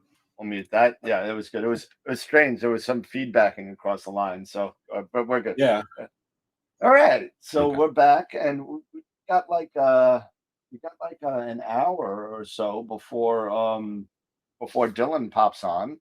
And oh, that's where the echo came from. I see where the echo came from. Hold on a second. I just saw it right now. So hold on one second. We got a special guest here. Now let's see. Here we go. And there we go. Holy cow, look at that stop. There we go. Mr. Hola. PrimaLuce Lab USA himself. Thomas, Yes. what's happening, my friend? Hey, everybody. Hey. Is all the noisiness okay over there? Or? It's so the shop next door is an interesting place on the weekends when we're not here. It's like a community center kind of a thing, and people have like and things. So there's something happening starting next door. We'll see how. You're gonna have a see how the sound goes there or something. I was popping in to see if the drinking had started, because if so, then I'll go grab a beer. Oh, I mean, Look you're at more all than that welcome to have one. beautiful red. Look at all And that was my beautiful- next question for Eric. Yes. Was Tom, it's Yeah. here. Since we got the time, you're more than free to open it if you want. yeah, It's let's It's Christmas. It's Christmas. Oh my goodness. so this is Clark's packing. So he This is Clark's packing. I'm impressed Yeah. so far. This is some really good packing. Well, save it. Send it to me. I'll use it for my next shipment out. Let's see. Oh yeah, we baby. like triple wall everything, and Oh, there Oh we yeah. go. yeah, boy. What's in the box? It's in the What's box. Yeah, so this is the This is which one is this one? This is the That's the 120, I big one. believe. No, that's Or the big one. No. This is the 255. Yep. Yeah. This is the 255 for my Schmidt, for my 8-inch, and maybe if someday I get a 9 1/4, I think it should fit over both of those because I'm not going any bigger than 9 1/4. So I think what you can get is You better hope it goes, or else you're gonna have to get into an Alto too. Yeah, I know. I think you have to get an Alto too with this. Automate that. Yeah, that one requires Alto too. Yeah. Yeah, this one requires Alto too. Yep. But you know what? Now that I saw that video with that new dovetail, the new, I was like, oh gosh, it's like Tom, you make it. You're sending me to the poorhouse here, man. Do you have the Celestron dew hood? I do. Yes, I do. The rigid one? Yeah, then The rigid you're going to one. need our solution. Basically, anyone with the Rasa is going to want this because the days of having to shoot against like Shut a up, Dan. wall-mounted. There it is, the 750. It's the cricket bat. So Get out of the way. So here we have the Alto one. Yep. And and the Yeah, here. Giotto 120. We'll take There a you little go. walk out to the lobby here and I'll show you. So we're getting a tour of the new PrimaLuce Lab USA new office space. It looks like. Yeah. There we go. So yeah. So That's looking one forward Alto. to this. That's the 120. Yes. So fantastic packing there. And yeah, this is so it's you're gonna have a lot of fun with that. So yeah. So I have a lot of fun with these and yeah. Now we just got to get you into an Eagle, and then you'll be. Hang on 1 second. Yeah, that'll be a while. Look at all those red boxes. Oh my Look goodness. at all those red boxes. They're all red. Look at all those red boxes. All those. Yeah. Look at all of those wonderful toys. Yeah, there you go. Nice.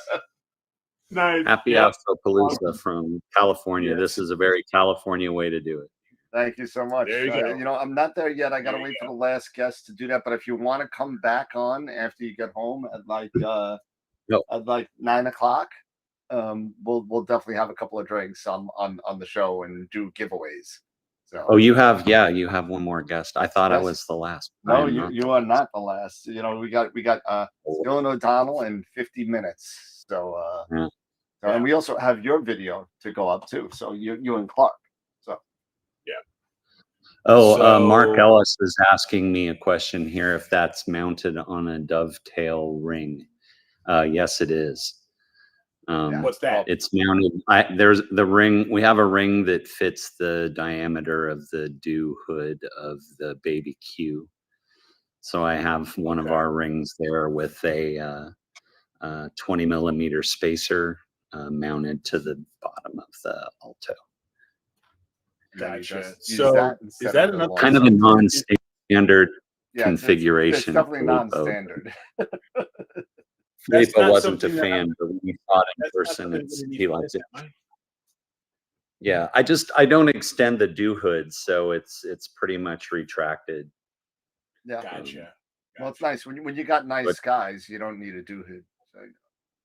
Yeah, it rests up against my other mounting rings, and then I just lock it down. So I think it's extended like an inch. Yeah, like just far enough to. But it's basically locked in place. Nice. Yeah, that's a trick that I took from you, and I gave to some other guys. You know, push that ring up so the dew shield doesn't slide, and you're good to go. Yeah. Yeah, happy. Oh, no, here comes the noise. You guys have got a lot of stuff going on, man. So watching this video, there's a lot of things happening. Yeah, that mount looks crazy. Yeah, awesome. yeah, it's going to be a busy year. April is going to be fun because that's when we go do Jose's install. Yeah. Also, just after the first of the year, we're shipping a Spider 230C radio telescope to the University of Central Arkansas. Wow. So that'll be, yeah. So now they can do radio astrophotography during the daytime, right through the clouds and all of that Yeah. stuff. So, I mean, it's great because the students are there during the day. Yeah. So they get to do astrophysics labs, you know, during the day, which is cool. Awesome. Yeah. Yeah, I mean that's that great. was the really cool thing when we got to go and meet all the students at the U.S. Naval Academy there that are going to be running the place and are using the telescope there. So it's going to be fun. Yeah, you had to you brought up a very sore subject right now. Oh. 17 to 11. 17 to 11. Oh. You missed the Go game. Navy. Go Navy. Yeah. The Army sunk Navy. So. Yeah, well, Matt was Oh, well. asking you if you're going to be at NEEC and NEAF this year. We know about NEAF, but what about NEAF? Yeah. You going to be doing that? No, we won't be. Well, we'll probably stop by NEAC, but we're not going to set up at NEAC this year. Yeah. We'll be at NEAF. Yeah, we'll be in the first row as you come in, right next to you. Yep. Right up next to you. Yeah, we got. It's gonna be We did a Primaluce Astro World collaboration again. So instead of being side by side like we were last year, if you walked in, you go all the way to the right, and then we're up that wall. We are in the middle, back to back against us. So you can have Primaluce facing this way, you can have Astro World facing this way, and we're still under. I don't know if we're going to take down the wall or not because I mean, would they let us just take the wall down? It's fine by me. I don't. I mean, makes more room for both of us. So It'll give you easier access to the coffee and the chocolates. Absolutely, I don't have to go anywhere. And you know what? And if I sell an eagle, I just got to walk next door. Yeah. If you need a product demo, it's all right there. Exactly. It's going to be a lot of cool. It's going to be, NEAF was so great last year for, Astro World the show, because I mean, the front of our place when we were doing those giveaways, there was a sea of people there. It was crazy. It was unbelievable. So we got to. There were a lot of cool vendors right around all of us. It's like it was right next door. And yeah, we had Mountain Daystar right over on the side. There. Who was that? Al Negler was like right Al there. Was right there. Yeah. And then we also had Alan Freeman come by, right? And hang out with us for a little bit. And that was a lot of fun. And it was a lot of fun. Ernie, who's in the chat, I saw he was helping us at the booth. He was like, "Yeah, I'll come and hang out. We'll help you in the booth." And he was like, "Yeah, it's a lot of fun. It's a lot of fun. We're all going to be there. We're already registered and good to go." So we got our room reserved at the at the Crown Hotel there. Crown. Yep. Yeah. Well, you can't do the Sheraton anymore because the Sheraton's bye. Nope. So, yeah, no more Sheraton. They couldn't take the heat. No, that was gone. I think that was the Swan Song was last year. So yeah, probably so. Yeah, I think so. And good old Mawa. Yeah, Mawa. Suffering. I've been waiting for an answer from a buddy of mine, and you guys will know Sean Nielsen was originally slated to be on the show. And Sean, if you're, since we got some time, Sean had something he had to do today. Unfortunately. Well, not fortunately, but fortunately. He had something he had to do today, and I wanted to say happy birthday to two people. And one is Sean's 60-year-old, I think, goddaughter, maybe, Winsley. And I wanted to say happy 60th birthday to that. And I won't say what year it is, but happy birthday to his wife, Trish, as well. Just happens to be the same day. So that's where they're all at today. So happy birthday to the Winsley and Trish. Enjoy your day. And Sean, we miss you, but it's well deserved. Enjoy the day with your family. So yeah, for sure. And also Gail, Ron's wife, it's her birthday today too. It is. And Clark isn't here because this is his birthday weekend. It was his Man. birthday 2 days ago, so they're off doing birthday things this Man, weekend. what were people yeah. doing in March that gave up all these I don't know, man. Oh I man. don't know. But yeah, so it's gonna be a lot of fun at NEAF. NEAF is gonna be a great time. And it's gonna be a lot of fun. I can't wait. I'm so looking forward to it. Last year was so much fun that I just can't wait. I've already got my room set there at the Crown, the reservation set. Now I'm just waiting for the right flight time, and yeah. So I'm looking forward to it. So it's going to be really a lot of fun. Yeah, but again, I'm looking forward to noticed there was a lot of eagles on the shelf back there. Oh, I see them. I see them. Yeah, there aren't many. So we have over on the other side we have EM, but we only have like 7 XTM left, and then we have 2 Pro. So yeah, it's our shipment is due from Italy here in the next few days. Nice. Okay. Hey, plenty of time to get those eagles for the holidays. Hard to keep them on the shelf right now. That and Alto and Giotto are like on fire. Those are the big sellers, right? I'm telling you. Yeah. That's gonna be another game changer for me. Is the Alto and the Giotto? Getting these set up. I love my Giotto. That thing's liberating just to be able to go out, close it, and shoot them. Be done. Yeah, with it. shoot them right at the end. Everything done. Do the flat Fine. generator, do the flat wizard, Let 'em and go. save the settings, and you're good to go. Yep, you're good You to don't go. have to do So anything. You don't have to think about it. no, it's going to be great. Yeah, it's going to be great. And now with the new dovetail that you guys have now, it's just all right. So next year I'll plan on getting the Alto 2 and the dovetail so I can have it for the Rasa and the Edge. We're going to work with AstroDoc Ron to outfit the 1400 and make sure that we can automatically open and close and calibrate a 1400. Wow. Yeah. Dude, That thing's going to be like a manhole cover. Like, it's gonna weigh like a manhole cover. That thing's gonna be heavy. Oh yeah. Oh yeah. That motor. That's You have an it's Alto Alto today. You need an Alto 6X for that. Oh man, that's something. That'd be crazy. Wow. That is. Sorry, the is train's it's all good. We can barely hear it. It's gonna be great. I mean, the Altos are awesome. I mean, I got my Eagle over here. It's down there now. I just cleaned the room, but and I got my Eagle 5 XTM, which is awesome. My Eagle 3 actually sold to a friend of mine because I upgraded to the 4.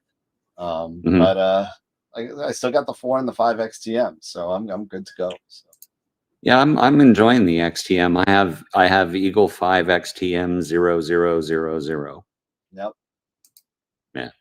Yep. And I got to take it out to the desert with Ron about a month ago. It was a lot of fun. Yeah. And got some amazing data out there. Yeah, we had the Skyfall. Nightfall Star Party. Nightfall In Onza Borrego, yeah. Yep. Hey, I went to Nebraska Star Party this year. As that was a lot of fun. It was pretty dark there. My wife was completely shocked with the sky there. I mean, it was just unbelievable. Yeah, Nightfall was a lot of fun, especially doing Nightfall with Ron Breacher, because it's like being there with a celebrity. Everybody knows him and is there to listen to him talk. So yep. Yeah. I mean, Yeah. Ron's the man, right? So I mean, Yeah. it's Next year, I think it's Molly Wakeling that. Molly's been on the show and was on AstroPalooza last year. Yeah. So I already reserved the spot that I want to try and get next year for car camping there. So. Oh, I'm telling you, with now that I know that it's called RV America, you sit there and you rent an RV for whatever days and you and you don't even have to drive it. They drop it off wherever you're going to be, and they fill it up, gas, heat, water, the whole thing, and you just drop it there. And it's no more than a hotel room. It's just like a hotel, yeah. Yeah, and you pay for the drive there and drive. They get somebody local to where you are to do it, so it's pretty cool. Pretty cool. Yeah, that may be another way to go too. They had this the one camping spot that I reserved kind of has this really tall tent, like a yurt kind of a thing. Okay. So the it's yurt, the yurt, yeah. It's kind of cool, and it has power inside and whatnot. So it's that's cool. There's there's like community shower, the train thing. It's fine. Yeah. No outhouse. Yeah. well, I mean, I used it this time. Yeah. Well, you walked away, so it's all good. Yeah, I lived to tell the tale and got great data. And it was a really fun experience. Everyone that was there was just a lot of fun. So, and yeah, Greg Meyer was there in Norway right now, but he was there and had a good time seeing. Yeah, I haven't met Greg yet. I don't think, but he is the last year's the 22 most picture of the week winner. So he had 5 or 6 this year too. So no, he's a great photographer, and it was cool because when we pulled up, we realized pretty early on he had the spot right next to us. So it was nice. Him and us, yeah. Nice. Saw a few of our customers there. Had a good time. That's cool. Yeah, no, it's a lot of fun, especially when you're dealing with customers and stuff like that. It's been really good. Mark said that once you get Ron's 14, you could set up his CDK 14. So I don't know how you're going to do that, but you can. Yeah, I don't know, but yeah, because he was even mentioning to me, better start learning Nina. Yeah, I am. I actually have been using Nina now for pretty regularly for about the past month, maybe month and a half. Yep. I'm really getting into it. So yeah, now I think I even may have a dovetail clamp that might work with this. If not, I'll just use the actual, I think I put it on the dovetail as it is, the Alto one, and let it work the way it is. I need to have a clamp. I think I might have one as well if necessary. But it's all good. I'm looking forward to it. Something else I can do. Single clamp in that closet of his, one of our clamps. Oh, I got plenty. I have plenty. Don't worry. Yeah. Yep. So, but yeah, I mean, you guys are doing a lot. So I was in the middle of munching, so I didn't hear it all. But now to do astrophotography with alt ads. Yeah. Is that correct? Okay. Yeah, the Arco is sub arc-second resolution, so you can derotate your image while the shutter's open and have perfectly round stars. So you can do long exposure astro on an alt-ASI mount. How cool is that? Where was that? Wow. Yeah. Where was that a while back? Like, when I had my Nexstar. I'm telling you. Yeah, I mean, this is going to enable like really long exposure photography on something like that. I mean, you don't have to worry about a wedge or anything. Nope. So it's gonna be great. Yeah. I mean, that's a huge boost. That's a huge boon for quite a few people who maybe have invested already into like a Nexstar or the Evolution, I believe it is, that are the more edge, or and even maybe maybe even the CPC. Well, this should also work maybe with the CPC, perhaps the fork mount. Yeah. So I think that'll be really good for a lot of people who have already made that investment, and they don't have maybe the extra funds to go out and maybe invest in a gem at the moment, but they can utilize what they already have and just buy a few extra pieces and be able to do the same thing that myself and others are doing with their equipment. Yeah, well, the nice thing about that CPC is the SCT. Now we have the low profile focuser made for it, and the Arco is a slim enough package that we fit within the back focus of that thing. With most cameras, OAG, you can still get an OAG and a filter wheel and all the good stuff in there. That's awesome. Yeah, And that's a big part of things, especially, you know, when we're dealing with multiple accessories that we want to put onto the back. You know, focusers aren't all created the same, rotators aren't all created the same. You know, there are things that you need and the space that you need to do it. And the good thing is with the addition of the low profile versions of your focusers that have narrowed those back the back focus distance that it takes up by like if not more than half.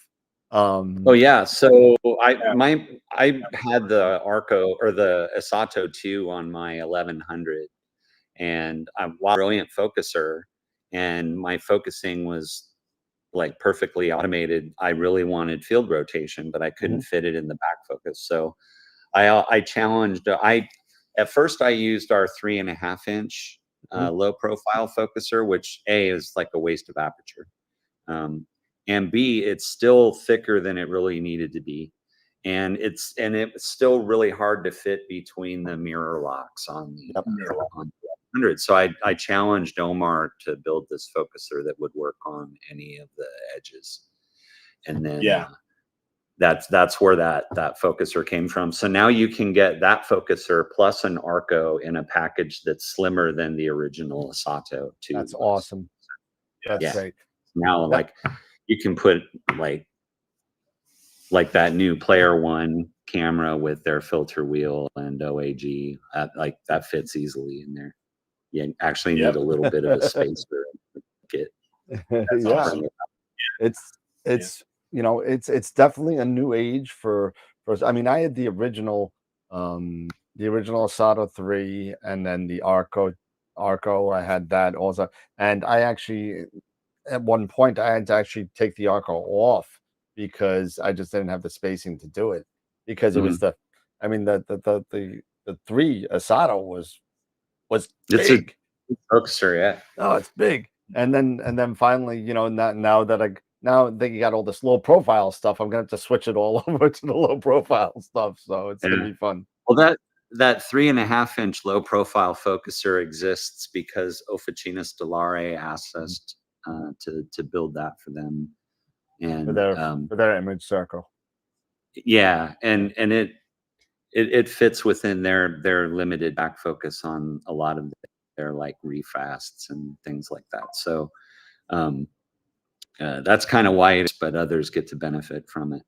But yeah, a lot of the tech from that ended up in the 2-inch low profile, and that thing's amazing. And I love that thing on the edge. I love it. And it's, you know, when I saw that earlier this year and we were talking about it at NEAC, and then you showed that to me when we were at NEAC, and I'm like, wait a minute, this is on an Edge 8. Yeah. And the Edge 8 with such minimal 105 millimeter back focus, and now you have this, you know, this focuser on here. I was like, it's as soon as you get, I told you so. As soon as that sucker was gonna come out, I said, keep me posted. I was gonna grab it, and I got it. I remember. We made sure that we had serial number 1 of that focuser went to Ron, and that's been on his 1400. He's been whipping like a $20 mule out there. He did some beautiful work on that, but now I guess the weather's kind of taken a turn on him for a while. So you got a question from Mark Ellis. Any plans on updating on the Sesto Senso? Updating as in like a Sesto Senso 3? Yeah, I would guess that's what it likely. means. I mean, there's always something in the works. Yeah. But no, right now, I mean, feature-wise and performance-wise, Sesto Senso 2 is actually working really well and selling quite well. Plus, it's on promo right now. So 10%, right? Supplies were good because we kind of ramped up on that. But yeah, there's always something in the works, Mark.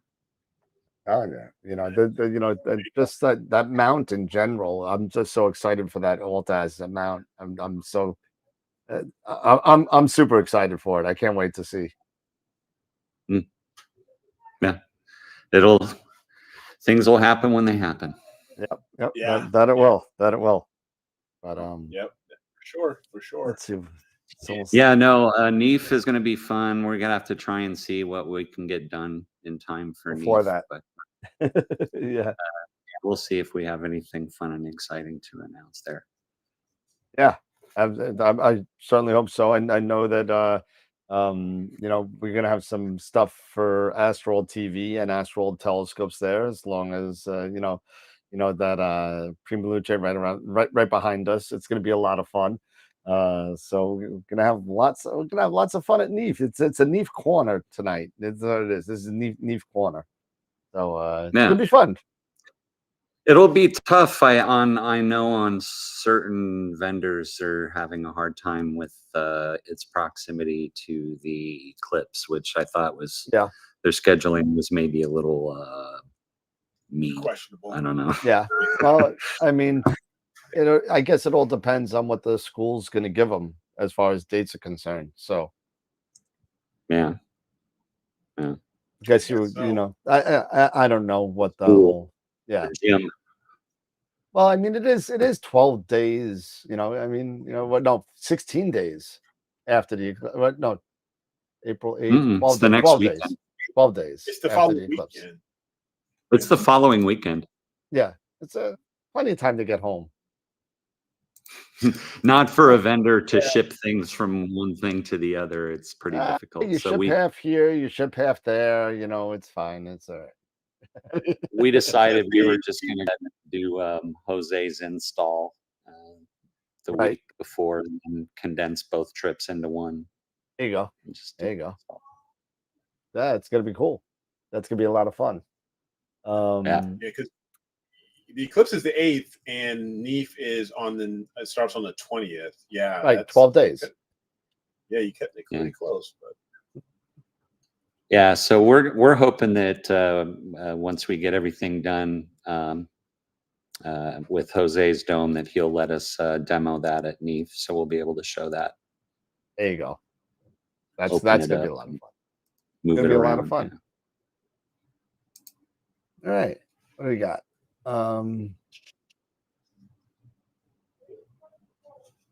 Yeah, I was just checking this. Yeah, we're just looking for questions, and we got about. No, but Beatrice is talking. She loves cats. That's good to know. So does Sonia. Sonia. So it's just weird. Everyone. I'm a cat. Yeah, Tom's got his cat all over his all over his Facebook page. So I love my damn cats. And your dog and your little doggy. Yes, we have 2 dogs too. They bark a lot. Yep. My cats do not bark. They're Hey, awesome. I gave up on cats. I gave up on them. I had 13 cats at one time. Oh my goodness.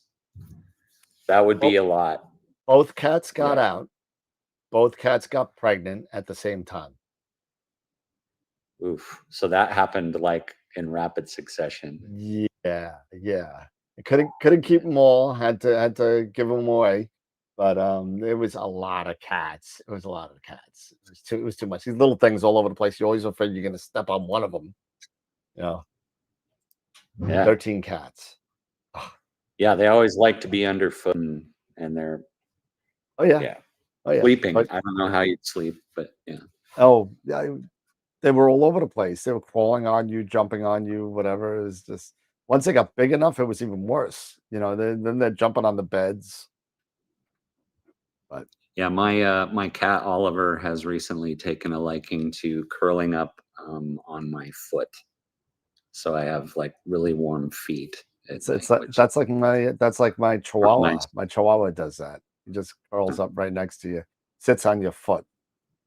Yeah. So anything. Well, I don't want to go Anything really in the? And I know there's stuff in the works. Anything you can talk about with Primaluce? Anything at all? It could be Well, no. I mean, it feels like we're going to be expanding here soon in Italy, just because I know that, like, in order to keep on top with manufacturing for things like Giotto and whatnot, I feel like we're going to be doing some hiring over there. I know we need to get Filippo some help on support and things along those lines. Okay. So yeah, I mean, yeah, things here around West Shop now that we're in here. Clark has really like whipped things into shape, and product comes in and out of here very, very smoothly now. And as we continue to get Italy paid off from our expansion here, we may end up starting to look at hiring a third person here at some point. We'll see. Ah, there you go. There you go. So I've been booted from employee number 2. Maybe I'll be employee number 3. No, I think that if I'm we were to kidding. take I'm kidding, somebody, Tom. we would probably want somebody on the East Coast. I think that would work out actually pretty well. Well, you know, There you go. we shall see. Yeah. All right. But it was great hanging out with you and Filippo and Omar and Chuck the other day on the video. I thought it was great, you know. And then my mother-in-law was watching the video when I made that comment, so she's like, "Ah!" So fun. Yeah. she's here. So She's a riot. oh yeah, oh yeah. Got, I hear them laughing in the other room now. I hear them because, but yeah. So, but it's so great seeing. I mean, you know, in the grand scheme of things, Primaluce is not new, but relatively new to the game as far as, and the way it has grown so quickly and caught on so fast with all the innovation and equipment that has come out of Italy and then moving to the US and doing it's really, I said it on the video, it's really quite amazing actually. It's really amazing. Yeah, I've been a fan of the company since I first met them, and basically it's the creativity and the strong design from Omar that ultimately got me to leave my job in tech and join this company. Yeah, I mean, Omar really knows what he's doing, and he's so talented. And the fact that like that everyone that's involved in the design is an astrophotographer, like, really helps. Yeah. Yeah. Because you know what, you know, one of the worst things is to have a company in any field. It doesn't matter what it is, any field. But you could be doing astrophotography or making toothpicks. I don't care what you're doing. If you don't use the toothpicks, you're gonna make a square toothpick, and it's not gonna work. You know, it's one of those things that, you know, if it helps so much when you actually have people that are end users of the product that could tell you what's right and what's wrong with the product or what could be better. Yeah, I mean, all of this stuff exists because it solved a problem that we had at some point along the way. Like, our whole philosophy is we don't want to have to touch our telescope. Like, it should be automated. Once you have it all out there, you should be able to control it remotely, automatic. And so all of this stuff it was born from the desire for us to not want to touch our telescope. No touchy. No touch. No touchy. No touchy. Oh no. Oh no. But oh man. Yeah. Automate or die. Like, who wants to go out in the cold and put a flat panel on and point at the zenith? Exactly. Not me. I don't want to do that. Exactly. I don't want to do that. That's why this is gonna be. That's why this is gonna be so cool. You know, as I get, you know, more stuff here, that I can hook it up. It's done. I don't have to worry about it. I just open the clamshell, let it go, let it do its bit, And I come in next morning, close the clamshell, everything is done. All I got to do is download. That's it. I'm getting lazy. Like we don't bro. even want to I'm enclose that getting clamshell. Like that Yep. should all be on. And then you know what? Then what you need to do is you need to write a script on the Eagle to copy over the files automatically across your network. I'll just save them to a You can a save them to a network jump on. drive. Yeah. Yeah. Boom, boom. Or save them directly to the network drive. Yeah. Do that. I mean, too. like OneDrive has like synchronization utilities and things, doesn't it? I'm pretty Yeah. sure. Yep. Yes, it does. But I refuse to use OneDrive. I can't. Yeah, me too. I don't. Take it off. Bloatware. Yeah, no, you can go back and install it later. We don't include it by default, but Don't want to slow things down, right? we pull everything off of Windows that doesn't need to be there for astrophotography. You know, if you want to use OneDrive, like Ron used, I think, and it's a decent, brilliant service for what you need to do. But yeah, you can go get that installer and put it back on if you need to. Nice. Yeah, I've not. You know what? I now you mentioned, I never really thought about utilizing OneDrive, to download and bring things back over to my main PC or anything like that, or synchronize. But well, I mean, if you're at home, drive. And Matt for said home, you could actually do that in Nina. So I think there is some sort of script in Nina where you can.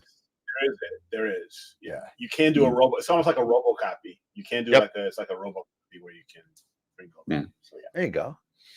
OneDrive doesn't help you very much if you're on top of a mountain with no internet. But no, that is true. Sync back up.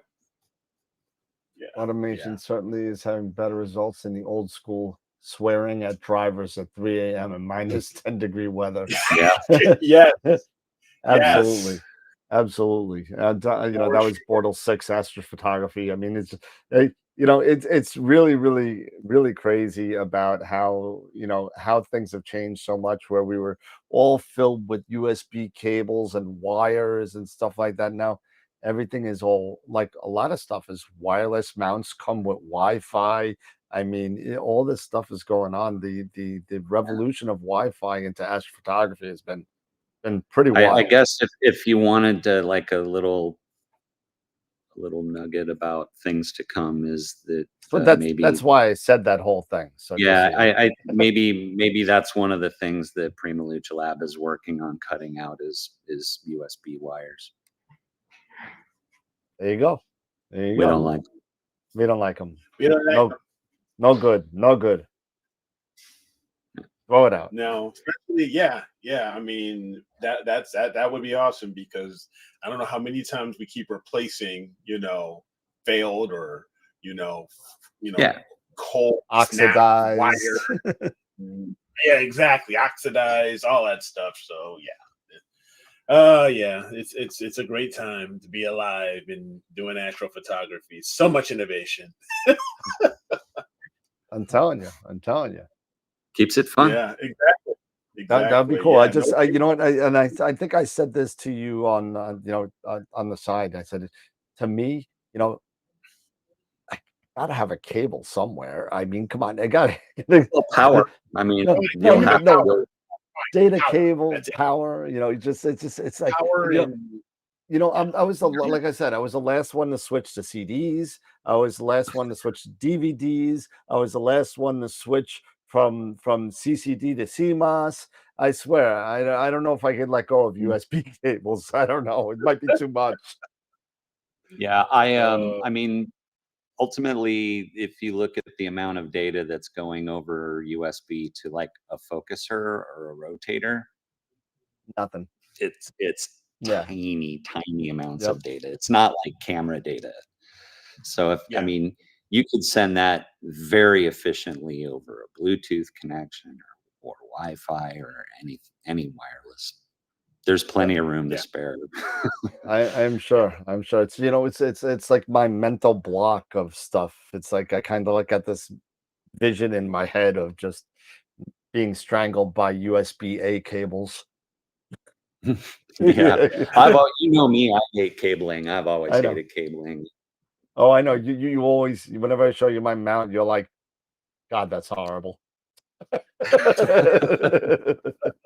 Well, when they hired the ex-Apple guy, they knew that they were going to get like a certain amount of neurosis from me that I am like, no, I'm like, why do we have cables? Yep. Yeah. Well, you need that certain amount of neurosis because or else you don't succeed. You know, you got to kind of be like, you know. No, but I'm all for, you know what? I'm all for for Bluetooth connectivity when it comes to, you know, a lot of these small pieces that we have to deal with when it, focusers and. I mean, like a Wi-Fi 6 camera would be interesting for data transfer. I mean, that interface is fast enough for that kind of data. It is. Yeah, because Wi-Fi 6 is it 10 gig? Because Wi-Fi 6 is almost 10 gig, isn't it? Yeah, you can push a lot of data. And so if all you had to do was like route power to your camera, and then you didn't have to worry about anything else, that would be liberating. Yeah, that'd be awesome. That'd be really good. That would be, yeah. Hey, another innovation. Somebody's, there's a ding. Somebody's lights. Always something to make better somewhere. Exactly. Something that's always going to make things better and that we can spend more money on. Bring more clouds, because we're bringing in more stuff. Yeah, right. Oh man. Well, like I was saying in the chat earlier, we fixed the cloud problem. That's what the radio to space stuff is for. Yep. Hey, so there you go. Trying that. Yeah, a Bluetooth module to plug in for your camera output. That would be pretty smooth. You can definitely see something like that. Yeah, I mean, they make USB to Wi-Fi transceivers, something like that. If a camera driver support for something like that built in would be pretty cool. Yeah, that would be pretty cool. Absolutely. Cool. That would be pretty darn cool. Yeah, So see, here we are. We're this is this forum. We're talking about these things, and we're innovating now. We're collaborating and bringing in new thoughts now. That people somebody's watching this show right now and going to steal all these great ideas. This is like, this is what we're about. And we're not going to make it that. We got zip. We got zip. Like the guy who created the TV. He got zip. That's zero. Yep. Right. Is it true you could get the complete system set up? The complete system setup on your website. Oh, the observatory dome, like the whole dome. I think that's what he's talking about. Yeah, I mean that's what we're installing now. Complete observatory stations. Yeah. Observatory that includes if you're talking what I'm thinking, what I think you're thinking of, what I think you're talking about. Oh man, I'm losing my mind. Yeah, so it's dome. Drinking hasn't started yet. No, it's about ready. We still have one more guest, and then we will move on to the final part of the show, and that is going to be the giveaways. So yeah, a lot of fun stuff. We are giving away Masters of Pixinsight classes. We're giving IP for AP yearly subscriptions, a premium data set from iTelescope. What are we giving the Visible Universe by Charles Bracken, which is a signed copy, plus one of his all sky images. That's another thing. An Astro World telescope's duffel bag, and an Astro World telescope's wine tumbler or coffee cup. And to end it all off, we're going to end it off with a $100 gift certificate to Astro World to a lucky person. So, and if you have not signed up for the giveaways, go to Astro World Web. You only have about 8:30 it closes, so you got to sign up now, and then we'll get you on the wheel. All right. All right, Mr. Tom. Well, thank you so much for hanging out with us again, and it's been a great time learning all about more about what's going on with Primaluce, and we're really looking forward to stuff in the future. And NEAF is going to be wild, so can't wait. It's going to be a fun time. Sorry, the music is That's starting okay. next door. Yep. So, Yep. The quinceanera next door is going nuts. Anyway, it was great to be here and enjoy the rest of the show, guys. And Hey. we'll chat soon. Thanks, Tom. Appreciate it, man. You got it, Tom. Thank you. Thanks a lot. Enjoy your new gear, Eric. Let me know if you have questions. You'll be the first if I do. Cheers, guys. All right, Tom. You too. Bye-bye. All right. Awesome. So that was Mr. Tom Bramwell from Primaluce USA. I know we've had like an hour and a half of Primaluce. It just turned out to be that way because of the situations with people's timings and stuff like that. So, Tom, thank you so much for hanging out with us tonight. It was really good. And Dylan, if you're in the chat, you can log in whenever you want. And you're there already. I think you see him already. And next we have is Dylan O'Donnell. And we could start early if you want, Dylan. That's up to you. Oh, he's I'm nodding. ready to go. Can you hear me? Give me 1 second, and I will get you up. And there we go. There he is, and he's got the lab coat. Yes. Of course, he's got the lab coat. Man. Yes. Thank you for the stream so far. I've been watching in the background here. Going well. Yeah, it's going very well. I mean, it's been very, very limited on the glitches, which is good. And you know, we're on our 6th, 7th hour now of this, and you know, it's been a blast. It's always a blast doing this. You know, getting people like yourself and Trevor and Astro, Stace and Master, all the people that have been on to kind of share their points and their you know, their ideals on what we all do and what we all love with the astronomy and astrophotography. It really is. Yeah. So yeah, shout out to Trevor Jones and Stacy and Chuck and everyone else who has been streaming today. I caught Trevor's stream just as I was waking up, which is good to see because he's way more successful than I am. But clearly I am the more serious astrophotographer on the internet. So of all the channels out there, you can find the most serious stuff on my channel. I'm a very professional astronomer. I actually even have these very professional glasses, which evidence just how serious I am about astronomy. And yeah, so thanks for the stream. Is there anything you'd like to ask me or know before we get started?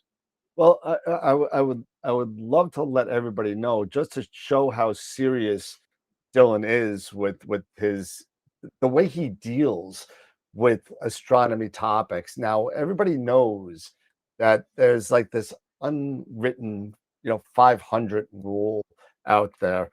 And if you haven't seen, it's only about 1.5 minutes, but go and see. He explains it in such intricate detail that you need to kind of go see it. I actually go back and watch it every 6 months or so because the way I just don't get it until I got to see it over and over again. You because don't know how it's many a very times complicated concept. It's You know how many very times complicated. It's crazy. I mean, going to the Bentel site and then making sure, okay, no, I'm not at the 5, I'm at the 700. I'm even better. There you go. And Dylan does a great job of go to his site right now. And if you're not subscribed, just subscribe to him because it's a great video. You should really go see it. Go check it out. Thank you. And your, I just have to say, Dan, I love your accent. I know I keep bringing it up, but it's like, it's that classic, forget about it. I'm walking in. Hey, come on. Is it New York, New Jersey? Well, I did a lot of hanging out. And for those New Yorkers out there that know Ozone Park, I did a lot of hanging out in Ozone Park. And that's like the John Gotti area of town, heavy Italian area. And right. I was kind of like what was it? The Robert De Niro character in Goodfellas.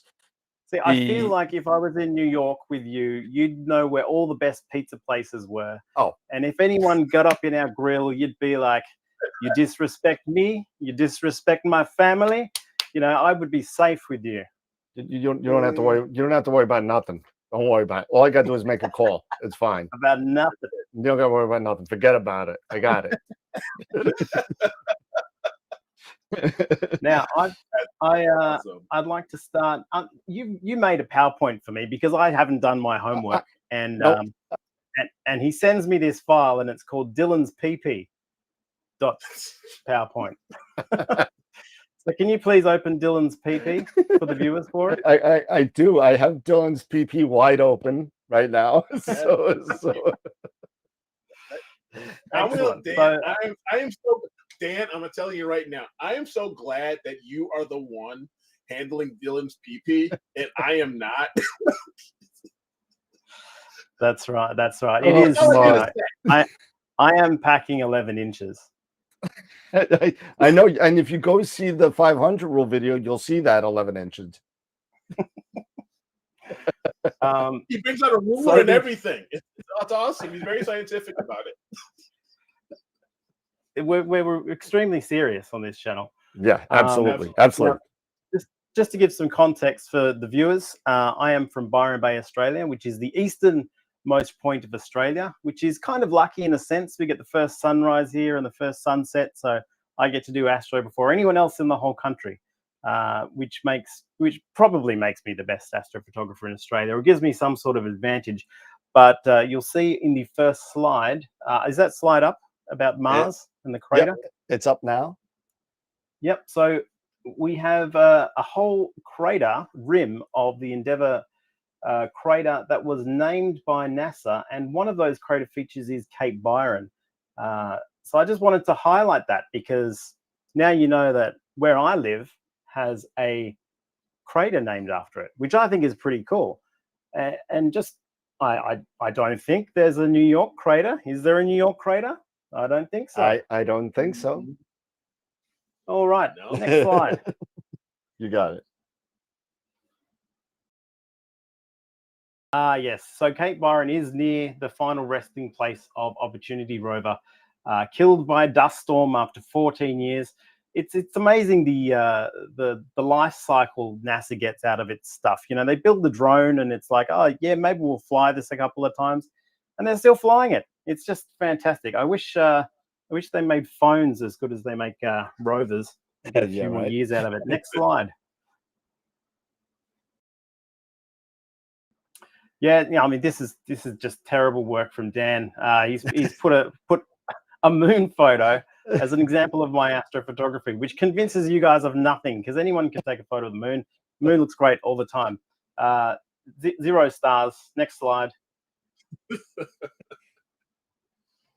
Yes, the solar minimum maximum. So you'll see there on cycle 24, you know, the sun goes through these periods of clearing and peak activity. And when I got into this hobby, I came in at the peak of cycle 24, and I was seeing all of these amazing solar astrophotographers, and you know, Luntz were clearly ahead of the pack.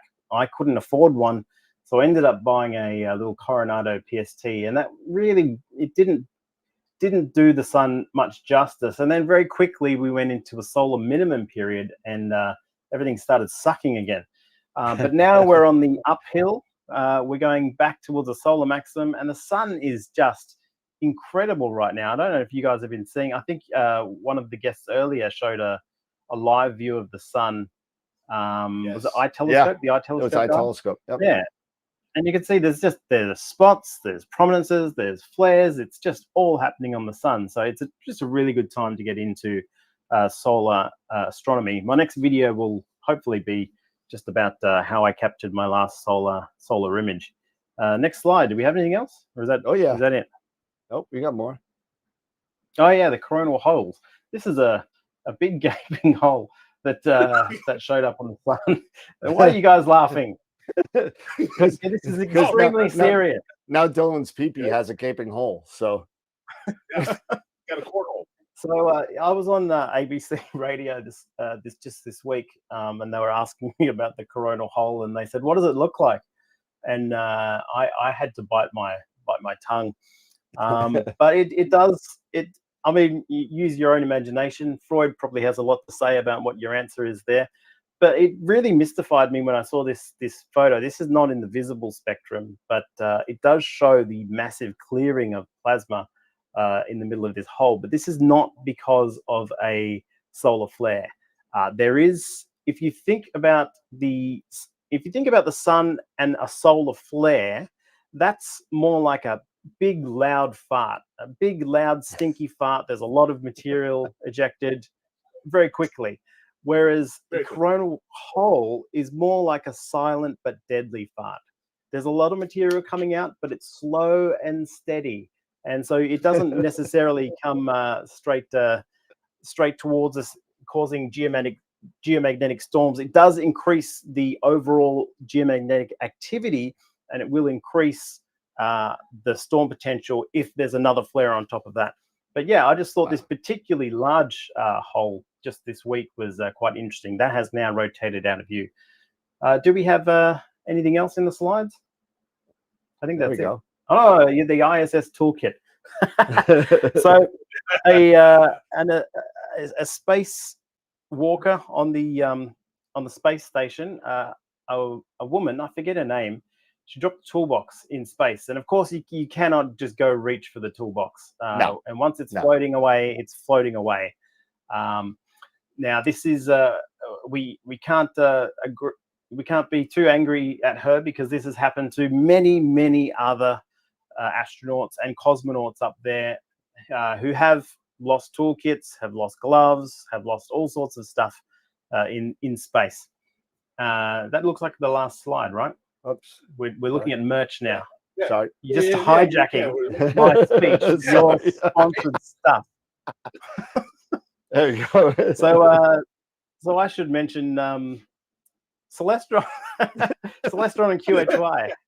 They're not sponsoring you guys, but they do support my channel, and they support me. So as you know, I love Celestron optics, and I love QHY cameras. And just the last thing was this mention of the Chandrayaan-3 mission, which took a rover, an Indian rover, to the moon. Now, I got a photo of this. I don't have it with me. You could probably find it on Twitter or something, but I got a photo of the rocket going over. It wasn't particularly complicated to take. I just went outside with the tripod and saw this big blue triangle going across the sky, and managed to capture it. And Indian Twitter is crazy. That tweet, it wasn't even a great photo, but that tweet got like 1 million views and so many engagements. So shout out to the Indian astronomy community. Massive audience in India. And they are in many ways a developing and developed nation. So there's a lot going on in India. Now, I saw one YouTuber, Joey B. Toons, making fun of the Indians because of their really quaint looking graphics. The lunar land looked like it was essentially done in Windows Paint or something like that. And he was sort of clowning on them. And I thought that was really unfair, because the Indians did this mission, and yes, they failed a couple of times, but the total cost of this mission was $74 million. So they got a rover to the moon for $74 million. And I can tell you, my state government can't build a highway for $74 million, let alone get a rover on the moon. So shout out to the Indians. That was a huge accomplishment, and watch this space for more Indian activity. That's awesome. I think that's the last slide now, right? That is the last slide. Yep.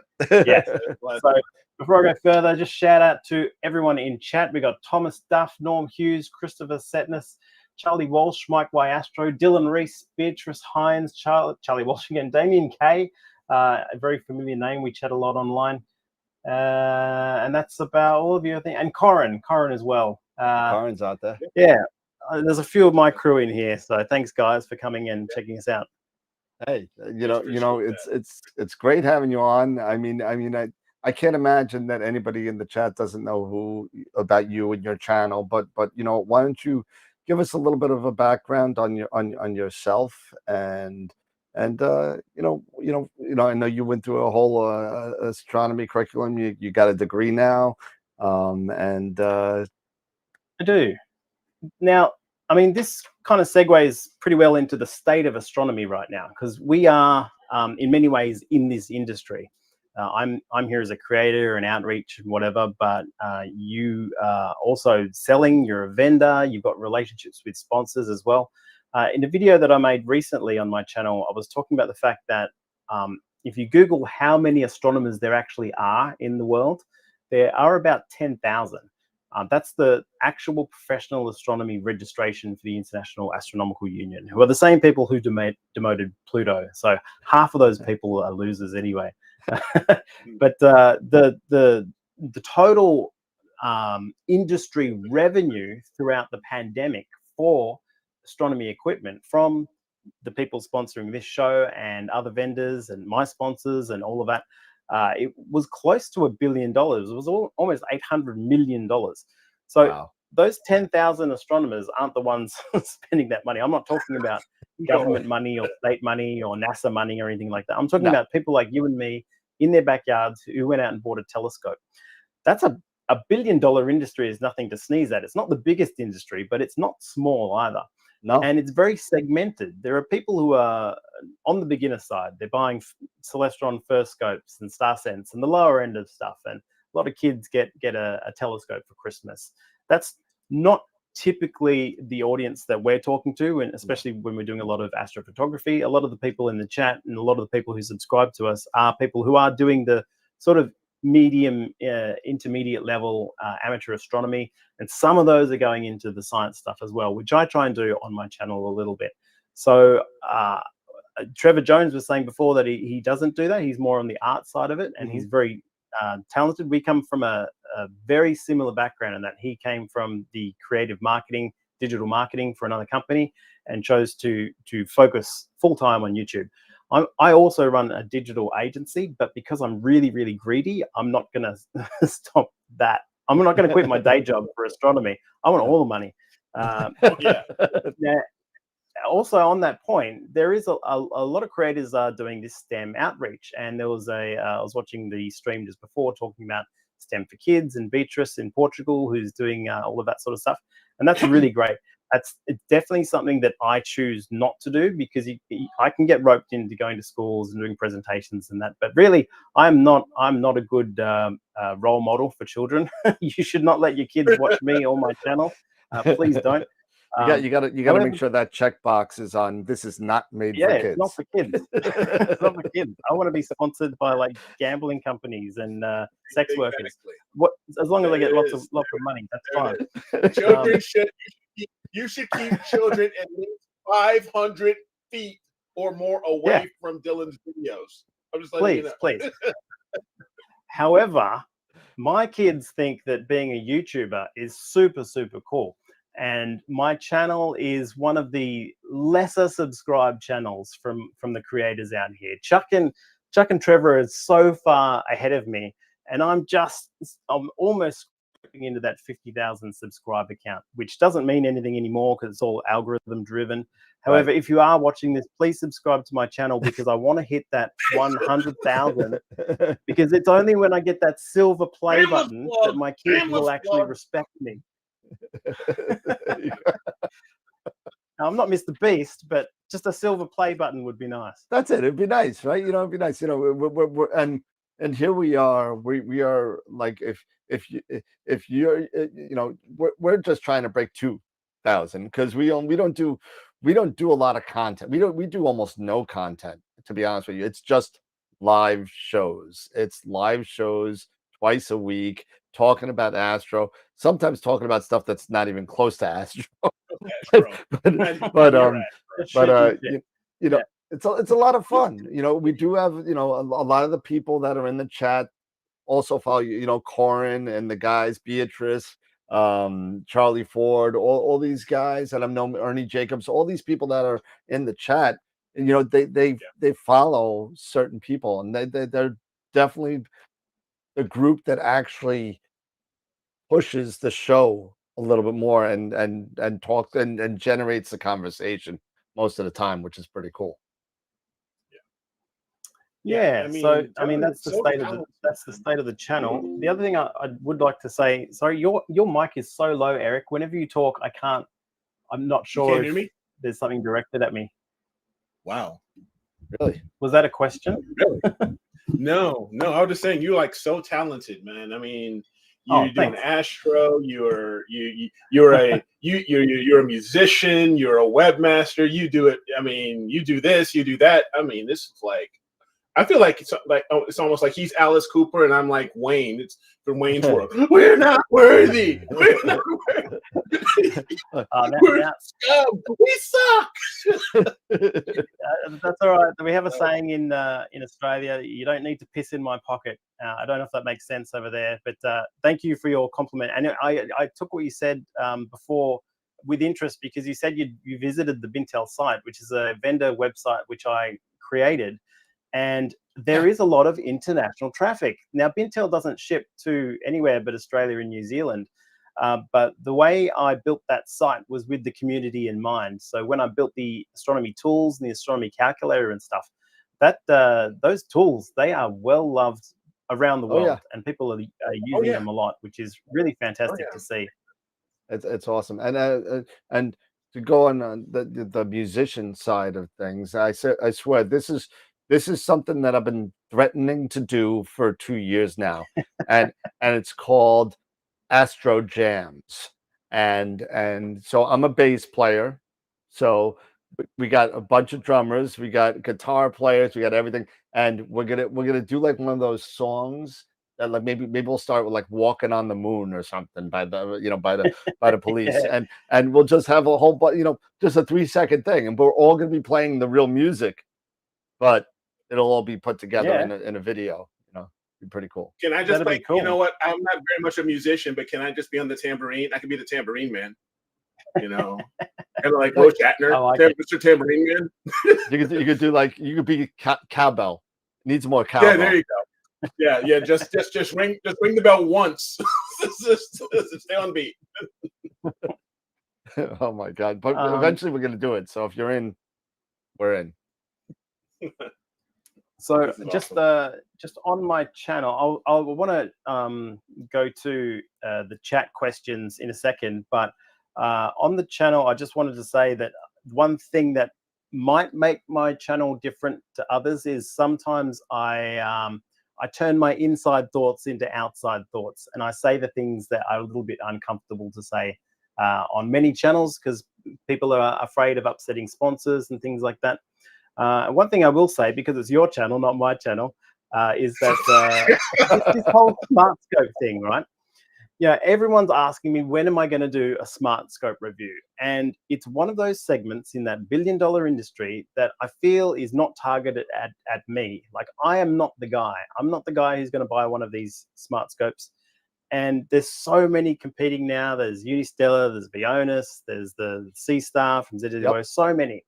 And the one thing that they all have in common is that the photos are shit. Like, I'm looking at this stuff and I'm like, why would I buy this? Again, I'm saying this on your channel, not my channel. It's all good. It's all good. Yeah. So I feel like this is first generation, right? I like the idea, what they're trying to achieve. I get it. I even did a video years ago about when is the astronomy technology sector going to catch up with modern technology. But the reason astronomy has had a bit of a renaissance lately is not because of any innovation in the astronomy sector. The innovation has all been on smartphones and camera chips. And it's all of that camera chip technology upgrading super quickly and iteratively that we are the benefactors of just by coincidence. We are super lucky that there are companies like ZWO and QHY who have found a little segment where they can take these chips made in Shenzhen and convert them into astronomy cameras that now rival the CCD cameras that were very specialist bits of equipment. And now that they've caught up in terms of frame rate and bit depth and all of that, they have surpassed CCD in terms of affordability and usability.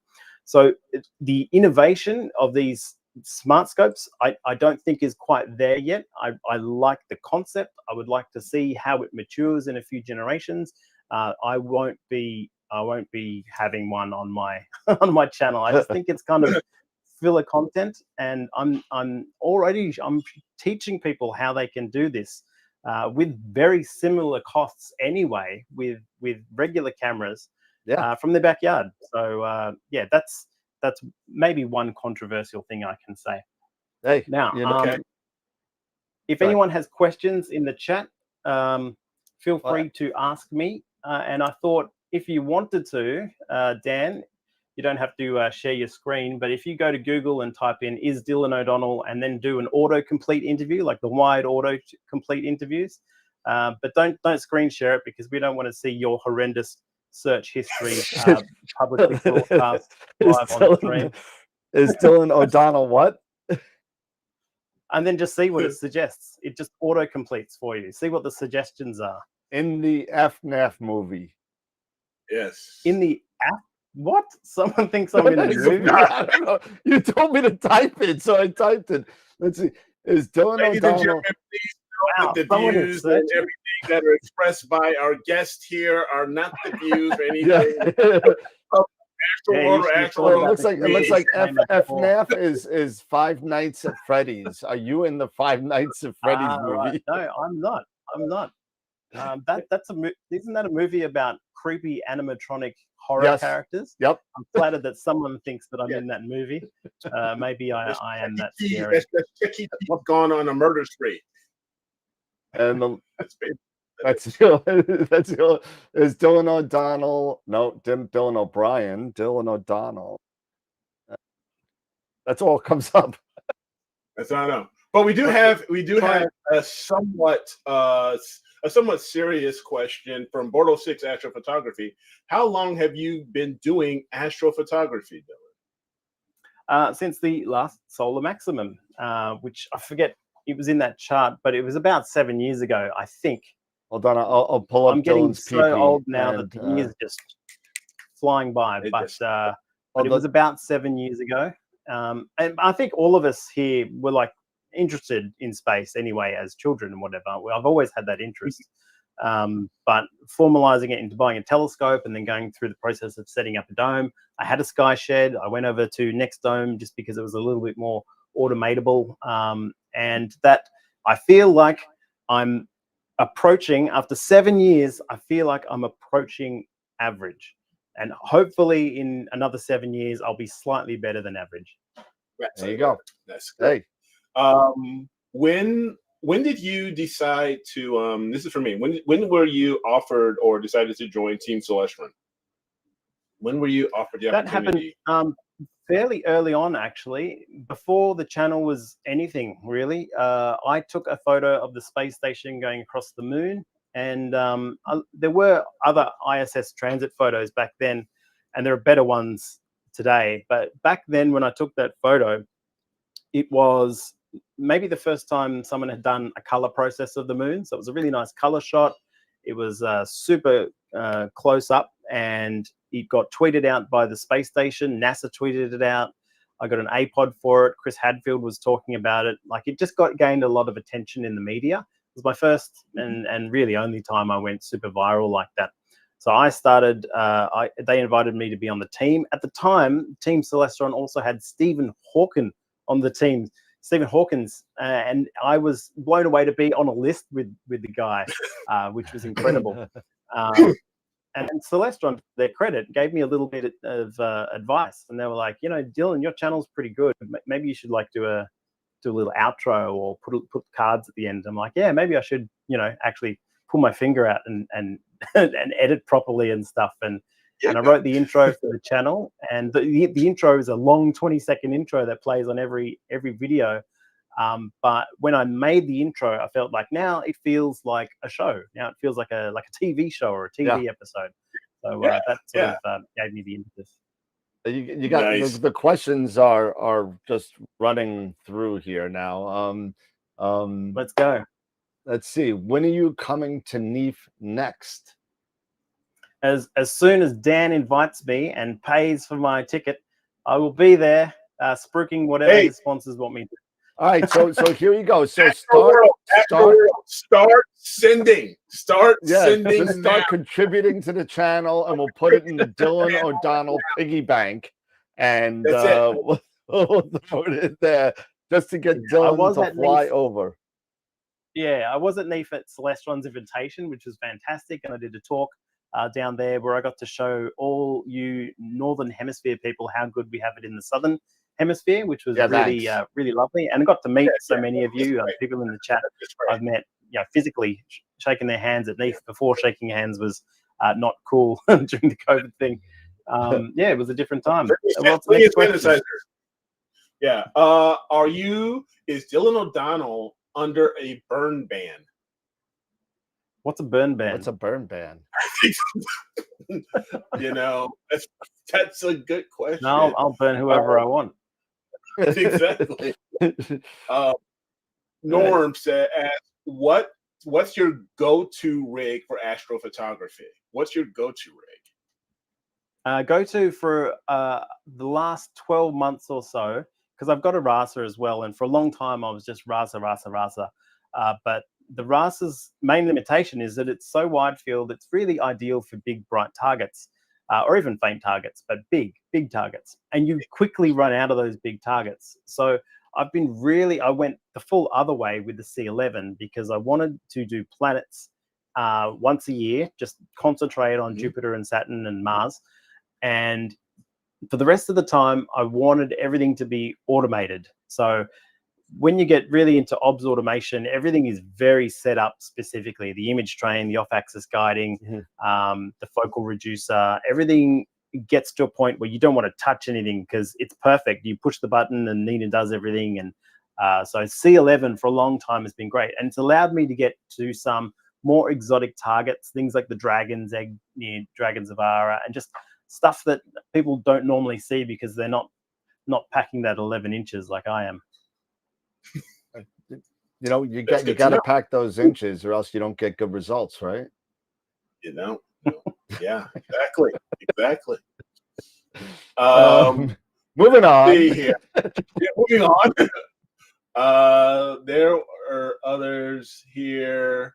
The Bintel APTY images look like the Bintel Astrophotography of the Year 2023 images look to be another step up this year. How do this year's images look? That's a really good question. I actually made notes before I came on the show about stuff to talk about, just in case I ran out of stuff to talk about. And one of the things on here is judging, because I've recently judged the New Zealand astrophotography competition, and I've just started the judging for the Bintel astrophotography competition. They've still got a few more rounds to get through. There are other judges for that one, so that's wait and see. But one thing I do want to say, as from my perspective as someone who is an astrophotographer as well, but also judging other people's work, is there are just this year there is a huge increase in the over sharpening of images. I'm flicking through and it's obvious that people are using BlurX, but not in a subtle way. And I think people need to be really careful, because I've seen some beautiful images which have been ruined by BlurX because they've sharpened it so tightly, and then they've gone to Photoshop and maybe run more unsharp mask or anything. There are smooth, flat, fluffy areas in space, and when you sharpen everything, they all disappear and it turns into a crunchy mess. You have to be a little bit liberal with the way you choose to apply sharpening to your images. And a good trick that I do is I'll basically get the image to its final state and resized down to screen or print or wherever it's going. And it's only at that last stage you apply sharpening. Apply the sharpening to a separate layer. So copy the image, sharpen one of them, and then blend in that sharpen for 50% opacity. So you still have hints of the sharp edges, but you also still preserve all of the soft fluffiness in space as well. That's just one thing that was on my mind, because I have noticed a lot of it. Generally, when you judge and you have like hundreds of images, there's always going to be newcomers, which you just have to filter out straight away, because the images are blurry, or they're super noisy, or it's clear that the person has enthusiasm and is new to the hobby. And I wish there was a separate competition for those people, to help those people and to highlight where they are succeeding. But initially you're presented with hundreds of images, so you have to just cut out many and a huge slab of them, and then start judging the ones that strike you immediately.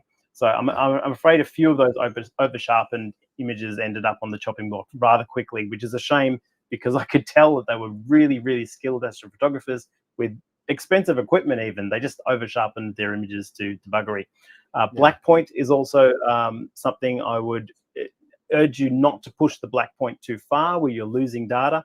Space is not that inky black. There is a brightness to it, especially if you're looking around nebulas. And when you blacken everything, you lose all of that faint detail. So clipping the black point's a big one. And the other thing I think is just this tend towards oversaturation.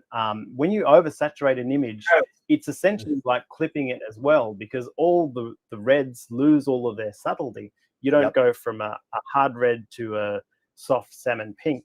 When you push up the saturation, suddenly you just get a big block of red, and you've lost all of that detail. It's very damaging to the image, and it might look good on Instagram, and it might even be favored on APOD. I know APOD tends towards highly saturated images these days as well. But yeah, just go easy on the over sharpening and the oversaturation, guys. That's all I can say as a judge. Nice. More questions coming up. The biggest question that has come up now at least twice I've seen is the intro music to your videos. Did you write and play it? The intro music is done by a now defunct outfit called Blast Culture, I believe. It was a clip from one of their songs that was given away free or under the Creative Commons license with attribution, which is why their name is always in the credits in my intro, in the text of the video. However, I did take one clip, and then I clipped the end part of their song, put them together, sped it up, changed the pace, added a phase effect on it as well. So I have manipulated their track a fair bit. But yeah, it's a pretty cranking. See, my whole thing with astronomy is that there is a lot of really dry, dreary astro channels and astro societies and astro talks, and it's a topic that I feel is like really exciting. You guys are addicted to space. I'm addicted to space.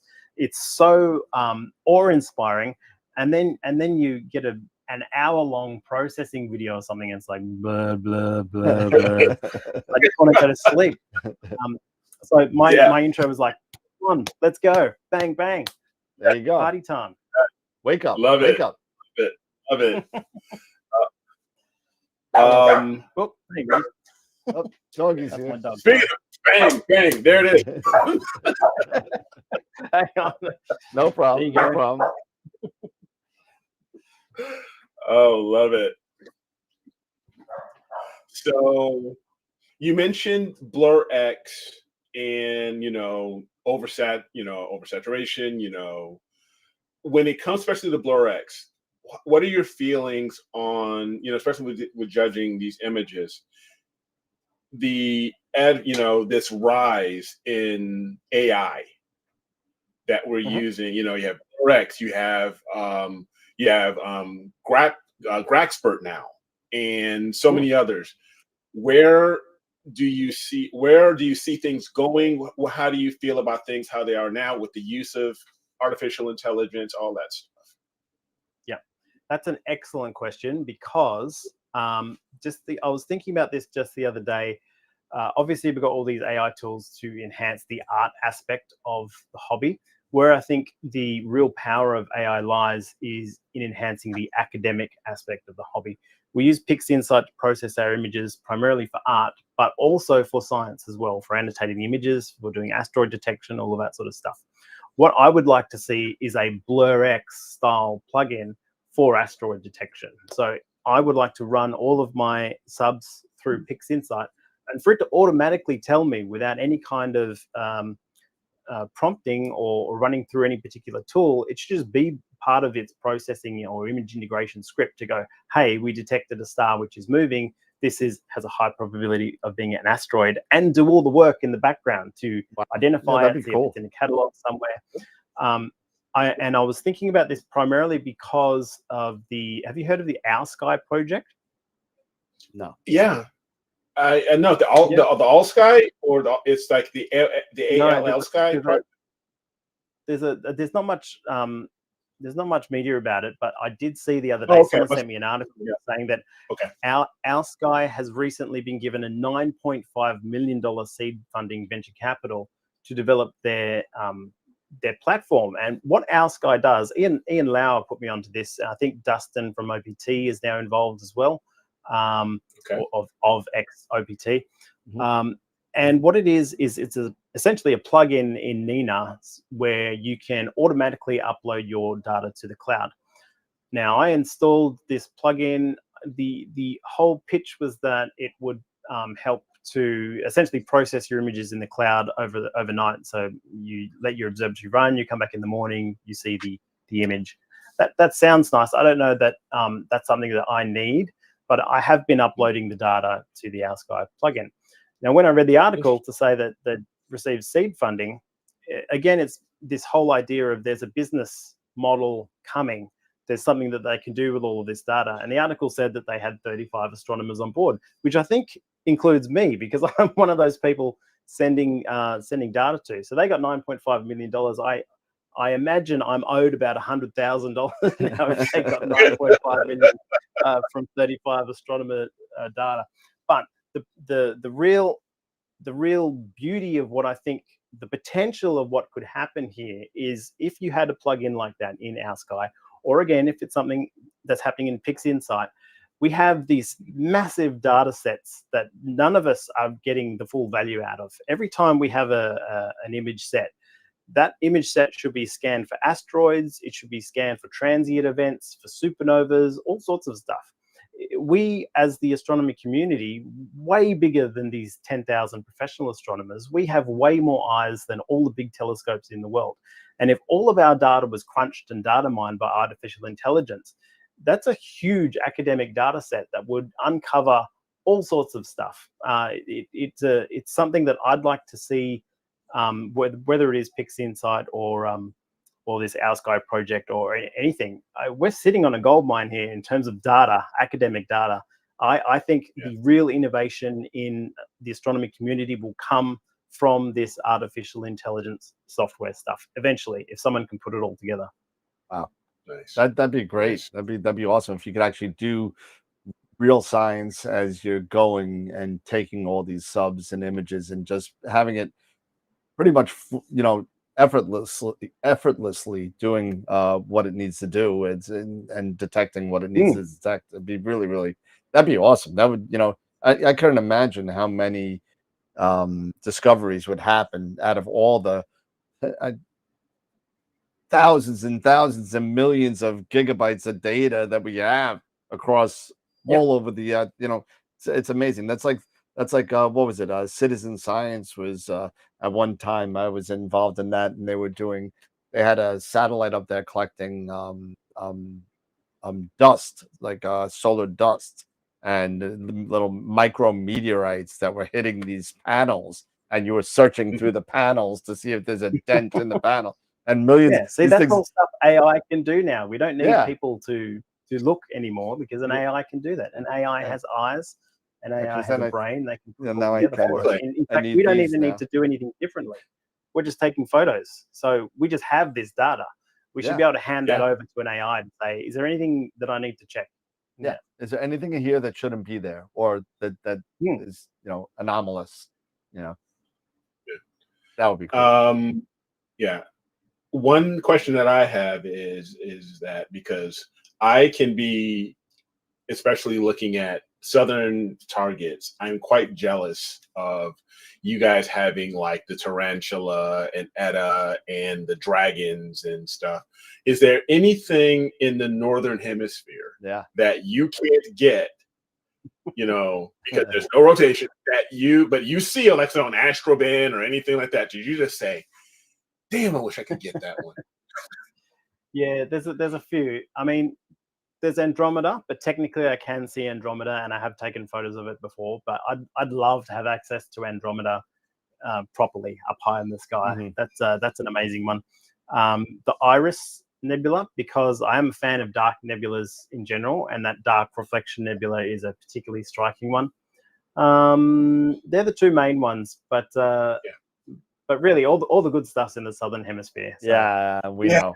I'm happy. I'm happy where I wouldn't trade it for the world. Sorry, not even for Polaris, the pole star.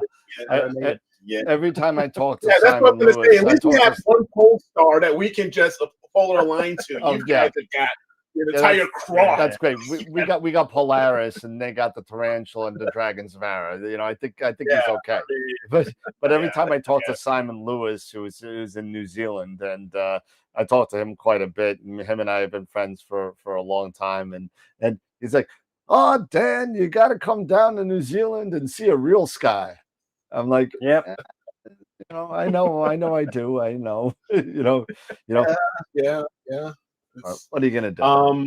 Yeah, I know. But what is another one is that I have is which aspect of astrophotography do you enjoy most? Because you do deep sky, you do planetary, and I do know you are also doing solar now, if I'm not mistaken. Yes, or you've been doing a little bit of solar, or do you do solar at all? Yeah.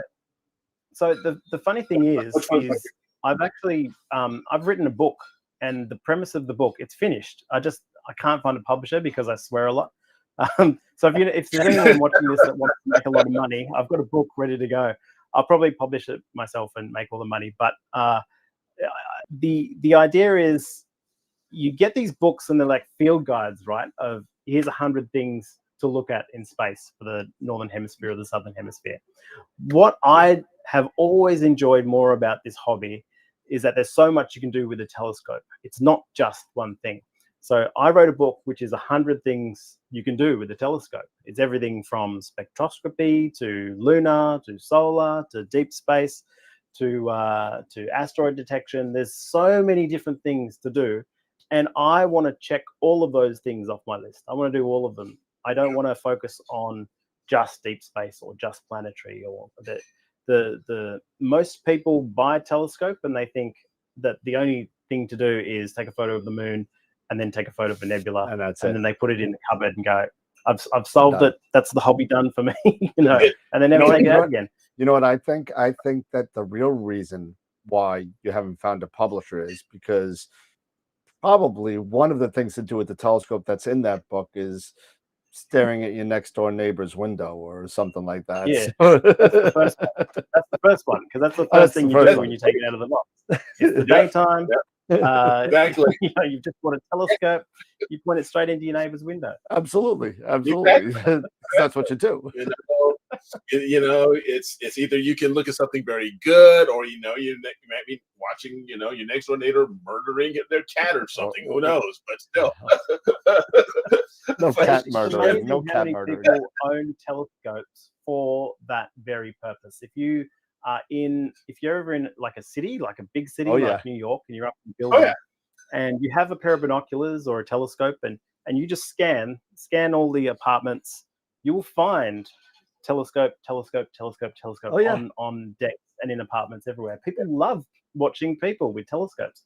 So that $1 billion industry isn't just nerds like us. It's people looking at other people.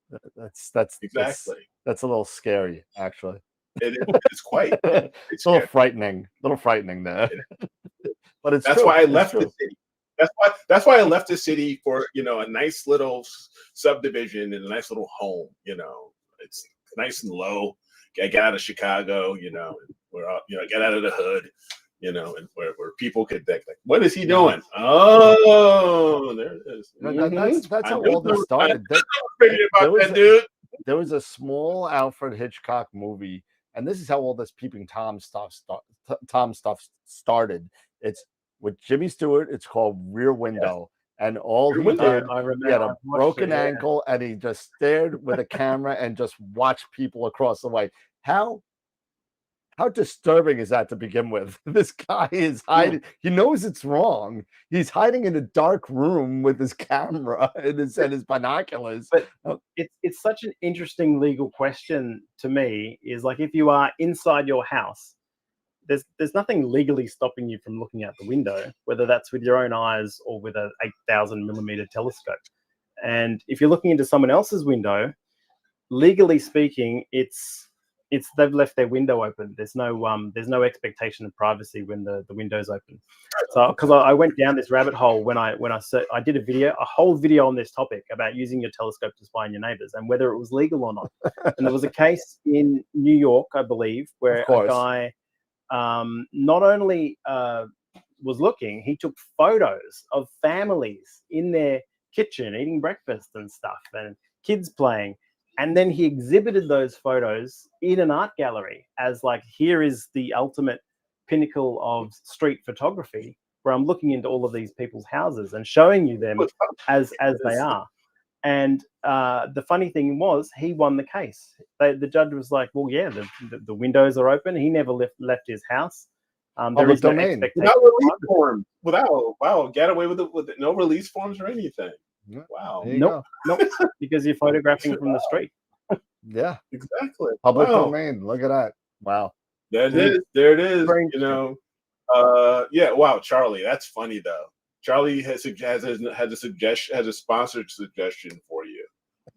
KY wants to win 100 places to put your telescope. What the hell is this? Oh, KY, right. I am waiting for your call. I will take money from Exactly. anyone. Well, I have now I no got moral compass. now I got to No. do something. I got to do something for charity right now because we got to do this at least once every show. So we got to do this for charity because Hit it, please. we're Gotcha. way off the rails here. We're off the rails. It's over. Yeah, we are way off the rails. Oh my God. God, yeah. Oh my God. Here we are. That's funny.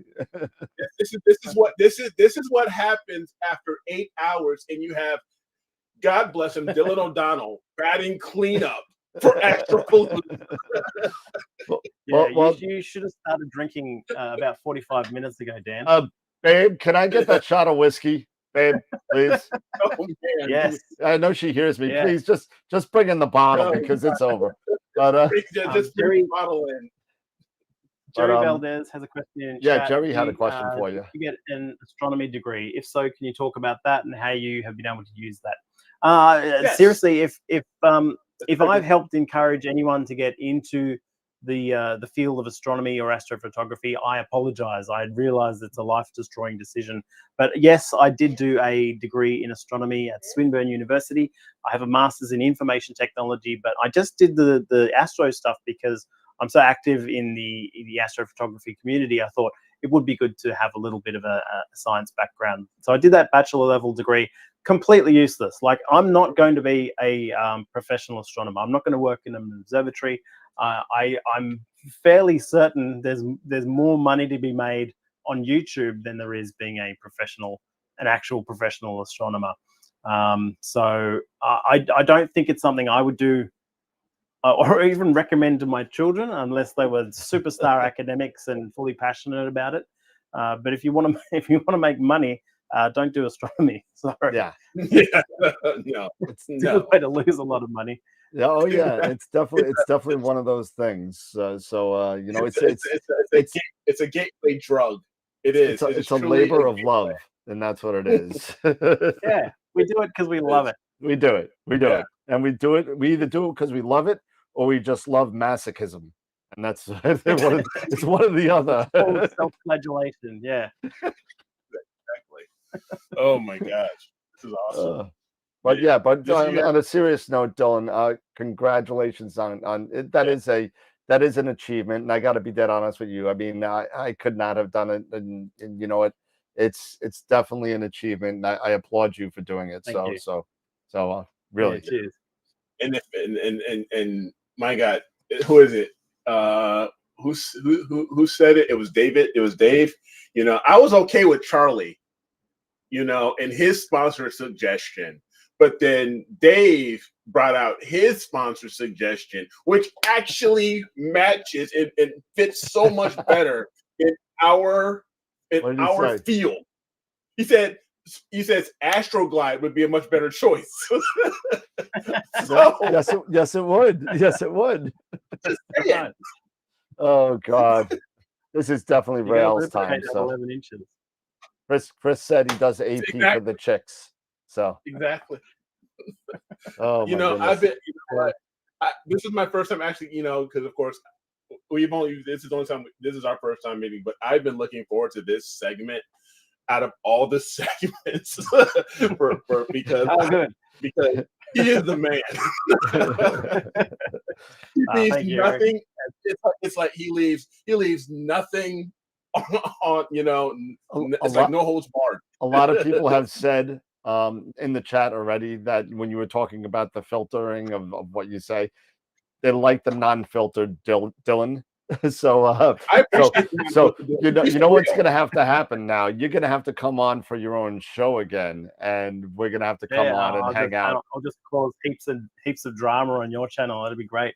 That's okay. We're okay with that. It's all good. You know. Yeah, that's fine.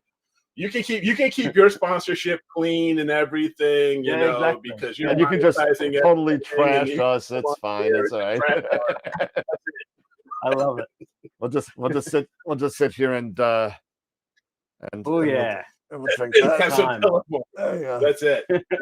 That's it. I got my shot ready to go for the end of the show shot. We still got to do all the giveaways. So don't anybody go away, because we're gonna be doing all. We got 1, 2, 3, 4, 5, 6, 7, 8 giveaways that we got to do. Oh yeah. So I'm gonna have to leave you guys to do that. I have to go and we get it. Play some chess at the local pub and have some lunch.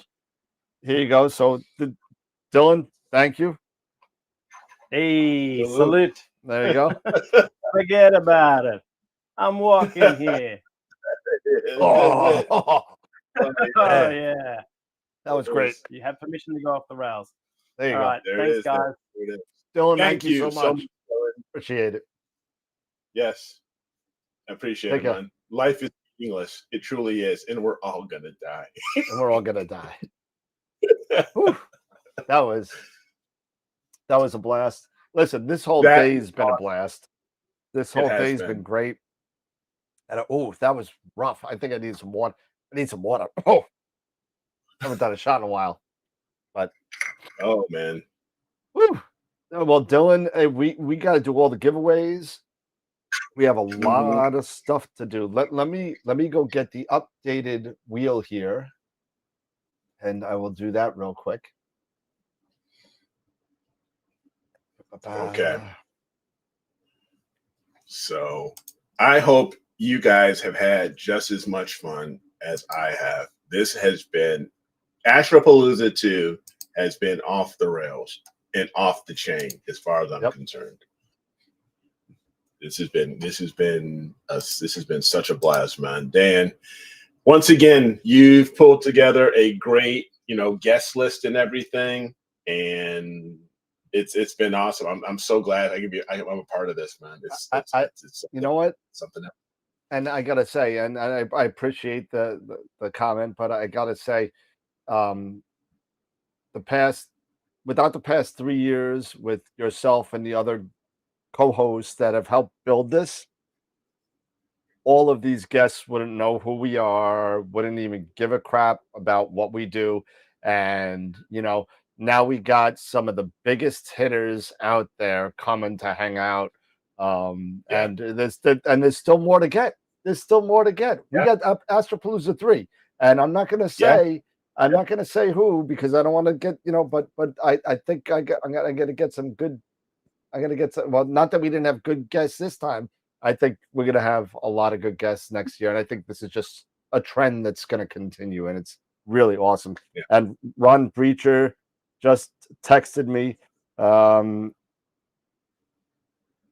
He said, "I'm sorry I couldn't make it. I would have been killed by my wife if I missed her birthday." So, totally.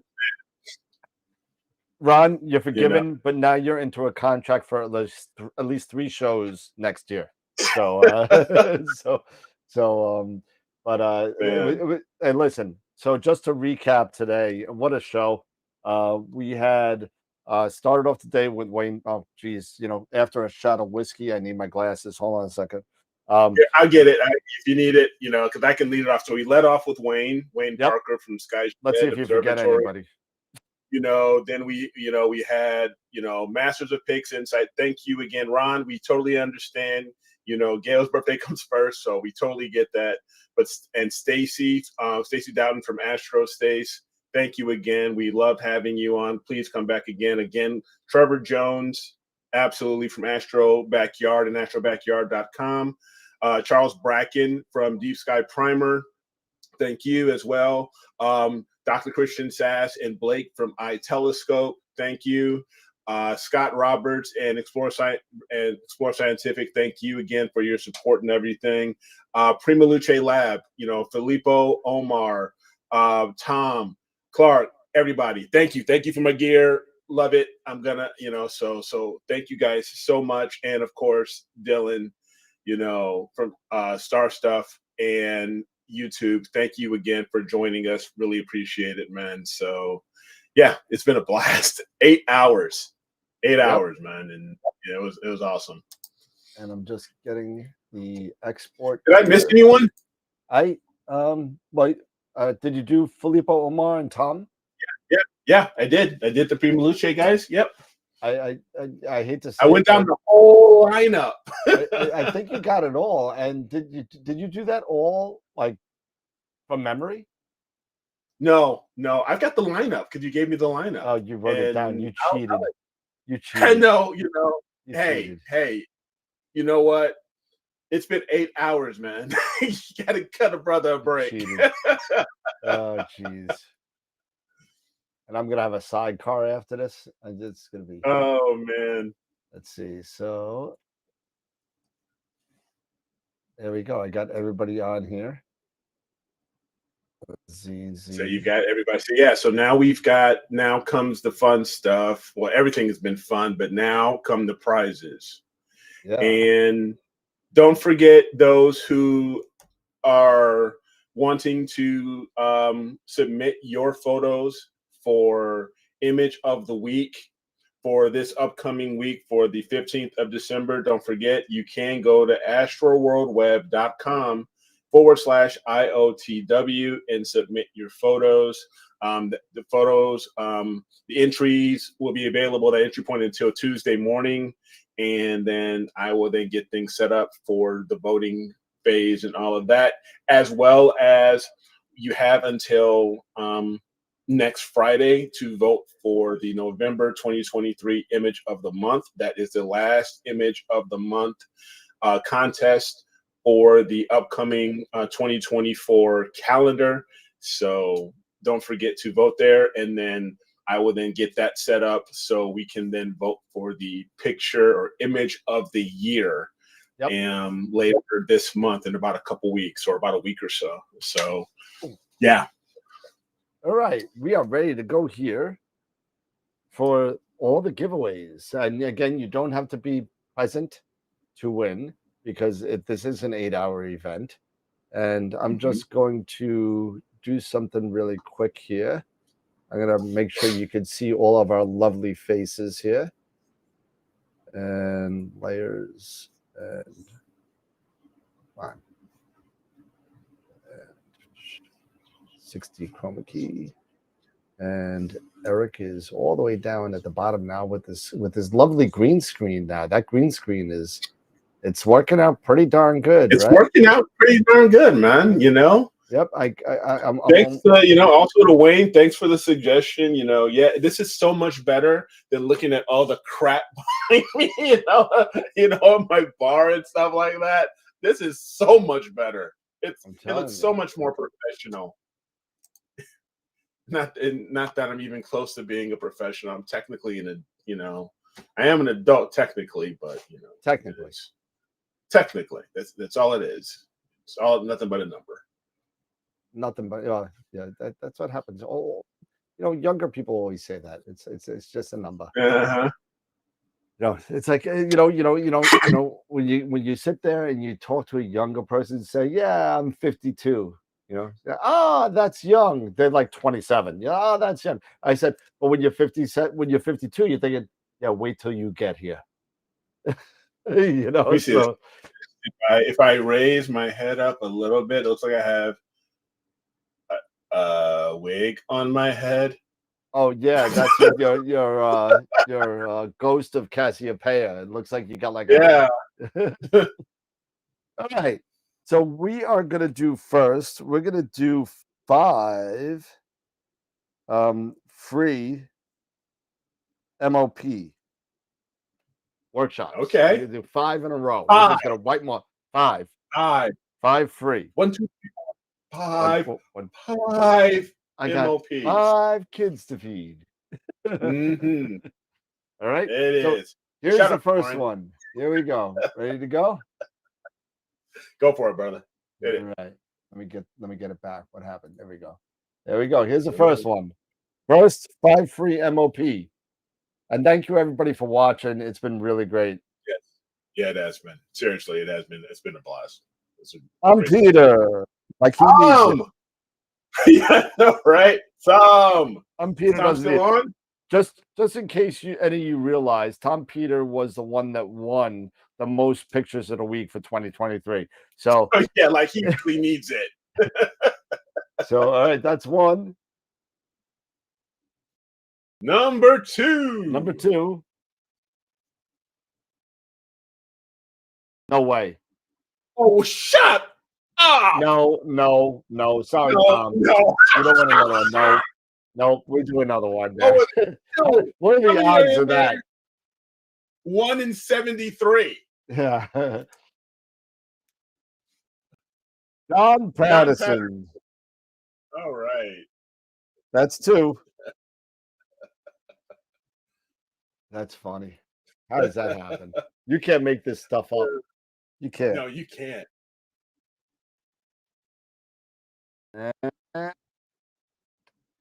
Scott Cullen, my buddy Scott from Niagara. Scott C from Niagara. There you go.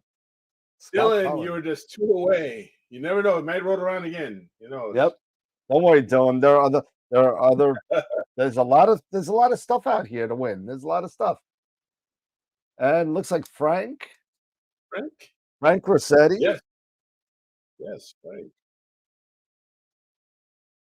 Okay. And the last one of the free Masters of Pixinsight workshops. And don't forget the next one is this Tuesday, right? No, stop it. Oh, there we go. My buddy Z. Z wins Yeah. one. There you go. Dylan, you missed it by 1. First it was by 2, Oh. and it's by 1. I was Oh, 3, man, and now I'm hey, 4 years old. That's just crazy. All right. So the next one is the 1-year subscription to IP for AP. 1-year subscription. Here we go. Rock and roll. Here we go. IP for AP equals Kevin Rasso. Ooh. He's a picture of the All week right. winner. Here we go. So Kevin, congratulations for the IP for AP. Now, what do we got? We got the premium data set from iTelescope. Oh, iTelescope. Yeah. Should we do the duffel bag first? Yeah, do the duffel bag. Do the duffel bag first. Whoever wins is going to be pissed. But then Right. duffel bag. Here we go. The duffel bag goes to. Nope, John already won. John Patterson. John already won. Sorry, John. Don't worry. For the premium stuff, you all get a chance again. Don't worry about it. Dr. Francisco Anguiano. All right.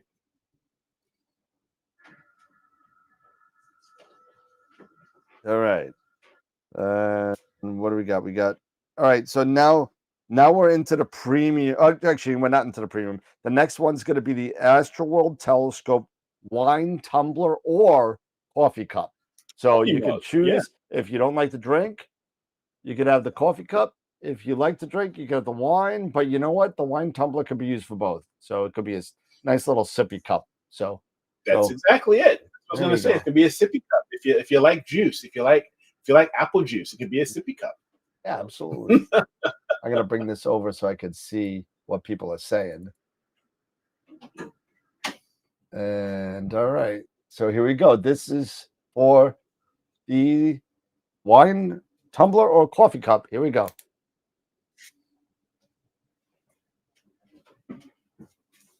And it is hello Newman. Hello Newman. No. Newman wins something. So I'm just gonna write Newman because I know who it is. So I'm just writing Newman. There you go. Newman wins something. All right, so now we reset because everybody, these are all the premium prizes that we have. So we're gonna be doing the premium data set, the visible universe signed copy of the book, an all sky image poster by Charles Bracken and Dr. Whitby. And then the last thing is the $100 gift certificate to Astro World telescopes. All right. So here we go. right. So this is for the premium.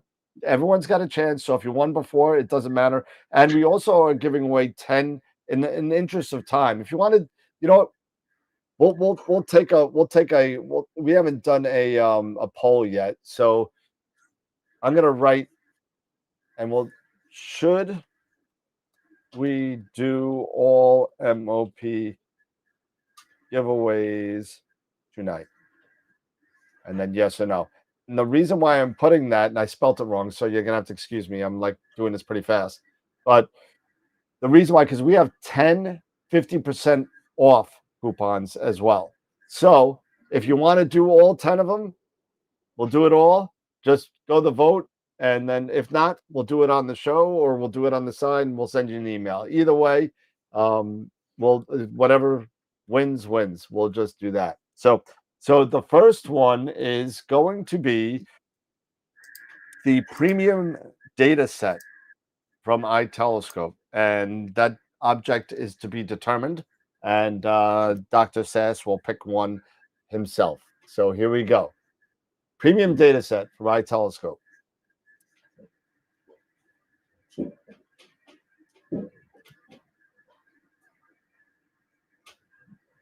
Oh, Don Simon. My buddy Mark just missed it. Don Simon. There we go. Congratulations for the premium data set from iTelescope.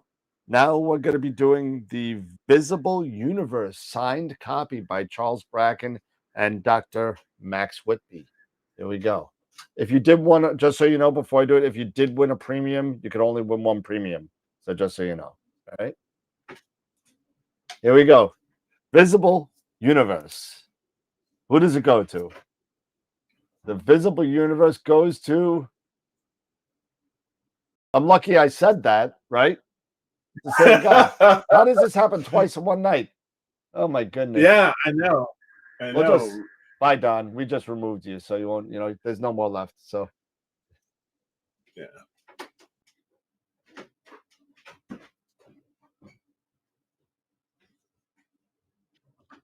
I think that's me because Eric Watson is up there too.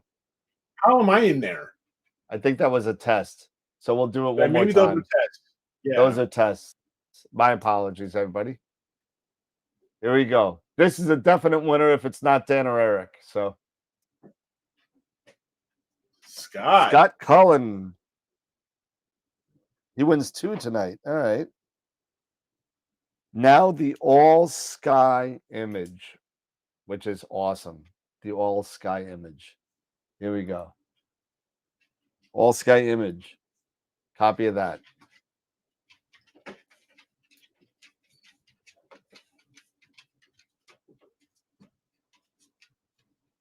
Frank Rossetti. All right. All right. So we did the IP for AP. We did everything. The only thing that we didn't do is a $100 gift certificate.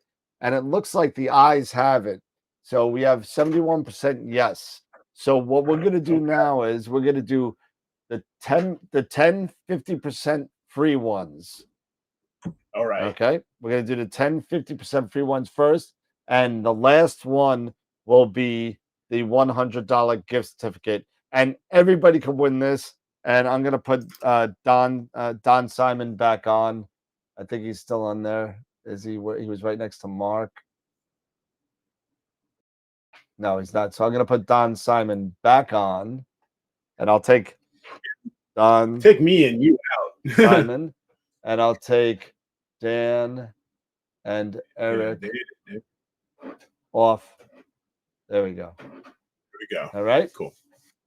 All right. So this is for the 10. We're doing it rapid fire now. Rapid fire now. Here we go. 10, 50% off coupons for Masters of Pixinsight workshops. So here we go. First one goes to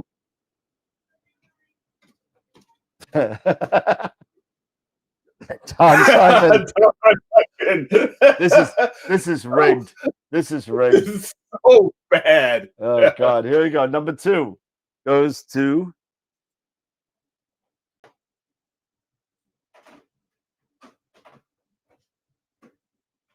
Paul Berghardt. Number 3.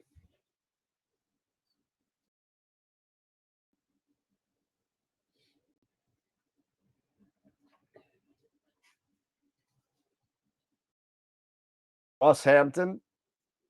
Yep. Number 4.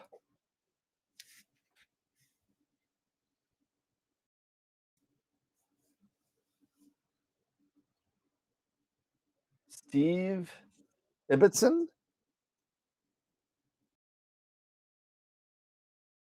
Number 5. I was just told that Frank Rossetti is on there twice. And No.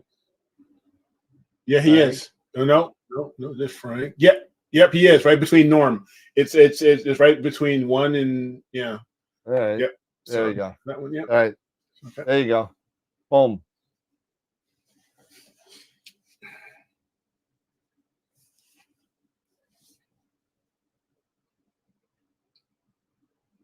Mark Ellis.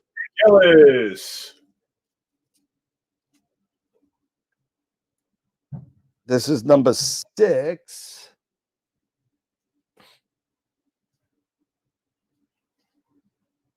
Just Mark. I think that's, I don't know which Mark that is. Mark by itself. We'll find out. His email's in there, I'm sure. Mm-hmm. That was 1, 2, 3, 4, 5, 6. This is 7. 7. Okay. Chris McAndrews.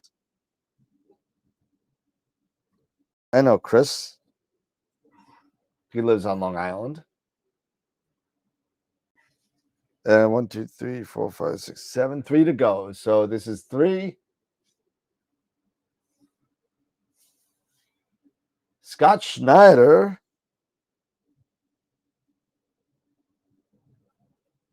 Picture of the weekend. A picture of the month? Is he a picture of the month winner, Scott? Or I think so. Picture of the week or picture of the month? I'm not sure. And then the next one. This is 9 or 10. This is 9. Greg Meyer. Meyer? Like he needs it. I know, right? I was gonna say that, And last one.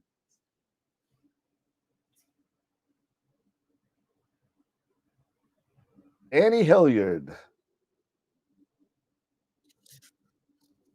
All right, that's all 10. All right. So now the final prize of the night. Okay, All anybody's eligible to win. It's $100 gift certificate to Astro World telescopes. And here we go. Hit it. Roll it. Here we go. $100. Last giveaway of the night. $100 goes to AstroPalooza 2. Josh Kovac. This certificate, AWT. All right. Rock and roll. Awesome. Congrats to Josh. There you go. Unbelievable. What a show. What a night. What a day. What an afternoon. It's Josh, holy crap. look at all the Joshes coming across. I know, right? It's Woo-hoo! unbelievable, man. It's really great. And you know, Eric, you know, it's been such a great time, really, seriously, from the bottom of my heart, doing this stuff with you and doing this stuff with all the other people that have been involved with building this to what it is. You know, I saw Jesse in the chat today. I did. I saw Great. Jesse. Pete was threatening to come on today. He unfortunately had another hockey tournament that he was in, so he couldn't make I hope it. he's okay. Yeah, Yeah, he doing? he's fine. He's okay.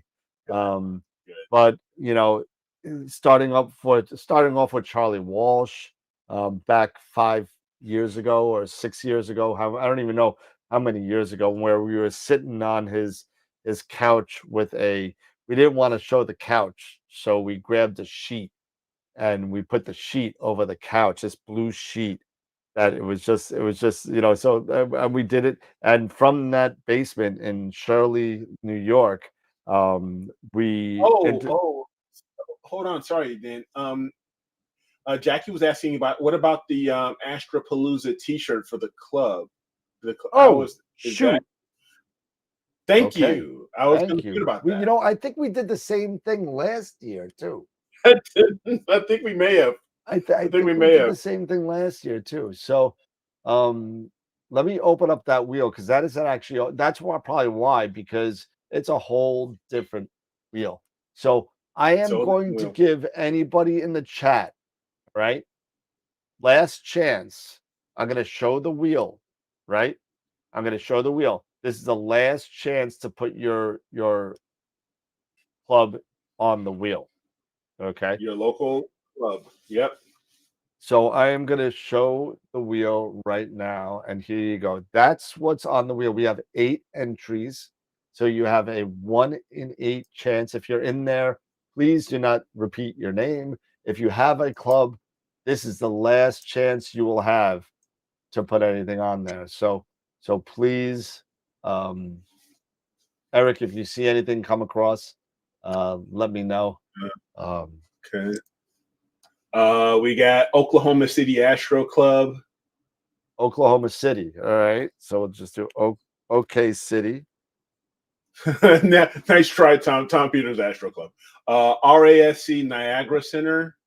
Oh, I thought they weren't on there. Okay. RASC Niagara. Okay. St. George Astronomy Group by Dylan.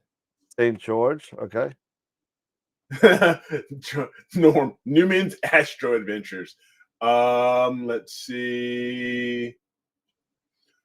Christopher, Minnesota Astronomical Society. What's that? The Minnesota Astronomical Society. Minnesota Astronomical Society. Yeah, okay. Christopher. Yeah, the RASC SA Scatoon Center. Sasse. It's an RASC. Yes, RASC. Sorry. Let me see if I could. Yes. There's one, Dave. Definitely. Reach for the stars. RFT stars. Absolutely. Let's see. It's RASC. Oh, Saskatoon. Saskatoon. Sorry. RASC. Saskatoon. Okay. And then RFT. Right. Yep. RFT stars. Tom Peter, no. Tom Peters Astro Club. No. All right, so then I guess I should take off the Hello Newman Astro Club off. Yeah, So yeah, maybe I we take should. it off. Okay, I'll take that off. Mike says TAA, the Tulare Astronomical Larry, Association. Yep. TAA. Okay. Sorry. And that's so far. That's who I see so far. All right, we'll give 4 more minutes to 9:40 to say anything. And I'll tell you right now, and I will get off the screen because I don't want anybody to see what this is. So let me see how many shirts that we have sold so far. Just remember, this is only for the club who won. This is not done yet because we're selling shirts till the end of the month. So the winner is the winner. So you could go back to your club and say, hey, buy a shirt. Astro World is doing a fundraiser for us. And the more shirts you sell, the more bigger the check. So that being said, I'm just gonna look in my ship station and see how many shirts that we've sold so far. Because I think we sold 5 on the show only, on the show. Not to mention the ones that we've sold already. Okay. So we got 1, 2, 3, 4, 5. Oh, that's not including the ones that were shipped already. Sorry. So we got 5 tonight. Then we got, let's see, 6, 7, 8, 9, 10, 11, 12, 13, 14, 15. We got 15 shirts sold. So that's about $150, $155. We just sold one more by Beth Hart. So we got one more sold, so make that 16. So so that's about 160, $170 right now. And Astro World always bumps it up to the nearest 100. So minimum $200 right now is going to a club.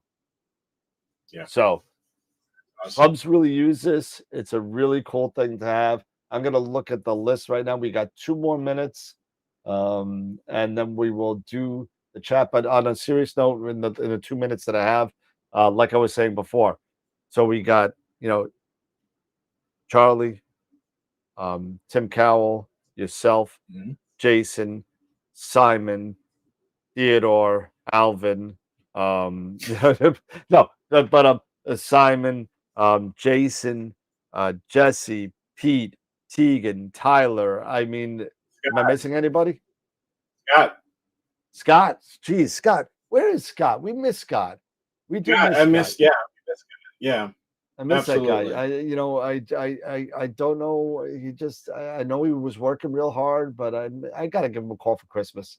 But see how he's doing. But it's been great, honestly, Eric. You've been a stalwart of this show for 3 years, and thank you to you. Thank you to your family, which is allowing you to do this, twice a week, hang out with this crazy guy on YouTube for 4 hours a week and do this disaster, 8-hour day. No, but you know what I'm saying. Thank you to you. I and know your family. what you're saying. I get, and thank you to Robin and and the kids for their support. Me, being on this crazy, doing this. So and Tom, thank you. Very nice of you to say. I'm learning as I go, with the website and stuff like that. It seems to be working pretty well, knock on wood, which hopefully we'll keep it going like that. But I mean, this is a team effort. It all is. It really is a team effort, for, you and Jen, what you guys are doing, me and Robin and, and my family support of us, as well as everybody else that's been involved with this for the past 4 or 5 years, and we're going to keep it going, brother. We're going to keep it going.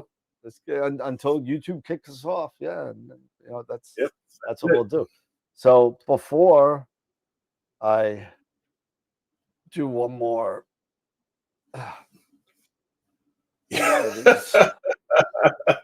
There we go. This time, take it easy this time. No, just- you don't do that. You don't do that. What are you doing? Just take it easy. Oh, I can You're still like, catch you out of the God, game. You're That's like, right. you're like, oh God. It's so Because funny. you know what? I don't normally do shots. I drink my thing, but like this is a special occasion. That's Yeah. Yep. This is all it. right. So let Right. me get back to the donation wheel, and I'll put this to the side for now. And we will do the desktop capture. And wrong desktop. Well, I made two. So there's the real desktop capture. Yeah. And the Yeah, club I know. donation wheel. Shots go down the hatch. It's just, the way you almost choked on the last one. I was just like, dude, take it easy. I'm telling you. Hey, listen, after doing, I've been up since like 9 o'clock in the morning doing this. It's not just the show. It's, even after we did all the work that we did on Friday last night, Last night, I was yeah. so anal about it. I logged on with my cell phone and did it all again on my own. Dude, And I went back in and I was still working on the website, cleaning up a little bit of the website and I'm straightening telling you. things out.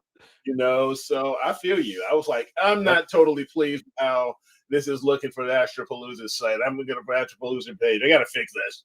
I'm not 100% on it. Hey, it's great. It's a great time, and you know what?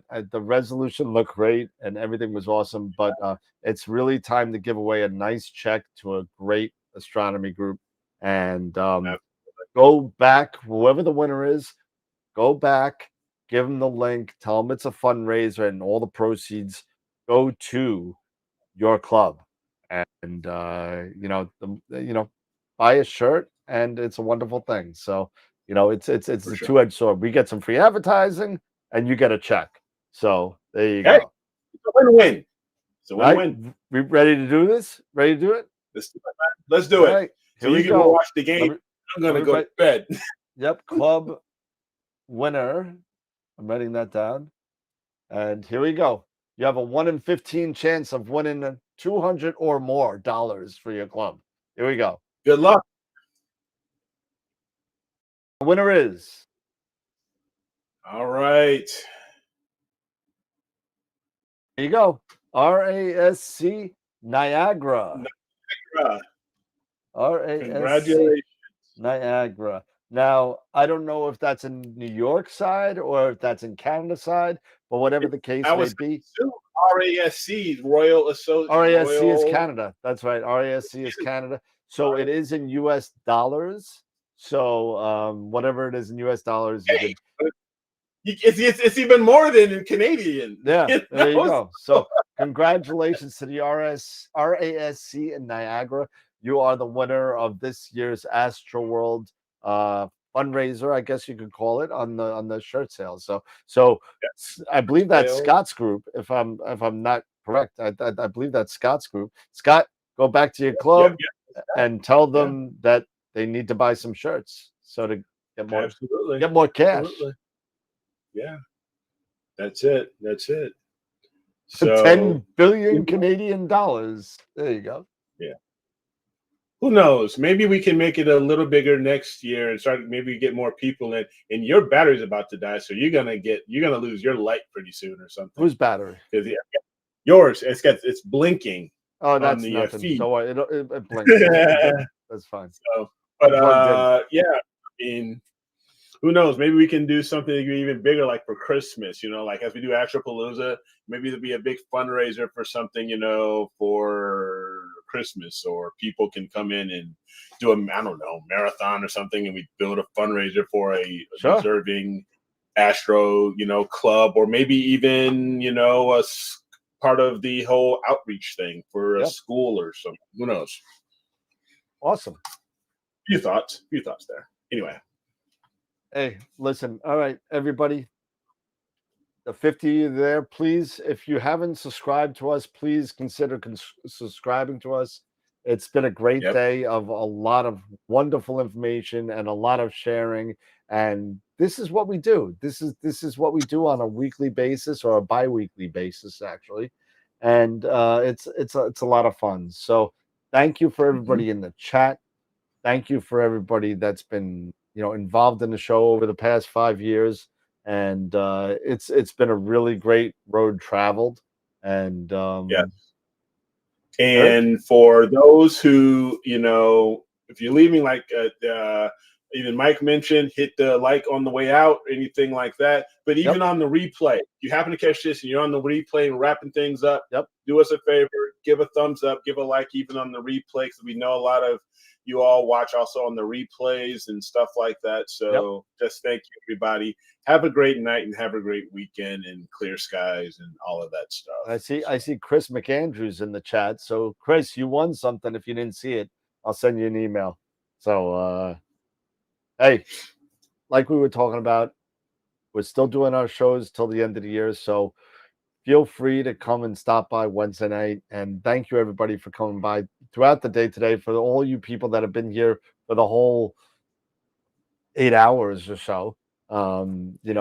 Thank you for chilling out with us. It's been a pleasure. It's been a privilege to do this 2 years in a row. And we couldn't do it without the people that watch us. So thank you so much for supporting us.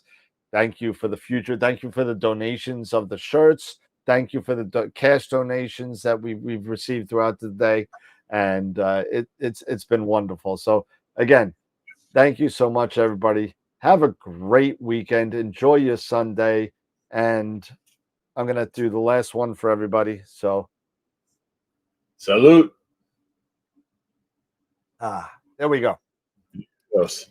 Thank you.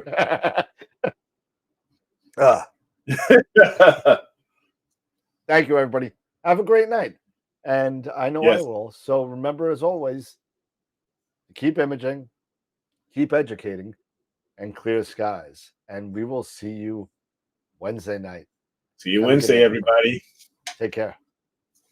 Now, if I can find the button, we'll be okay, because there it is. It's hiding. I put it on a different browser, so I wouldn't close it out. So have a good night, everybody. 8 hours and 24 minutes. Take care. Another AstroPalooza in the books. On to number 3. On to number 3. Number 3.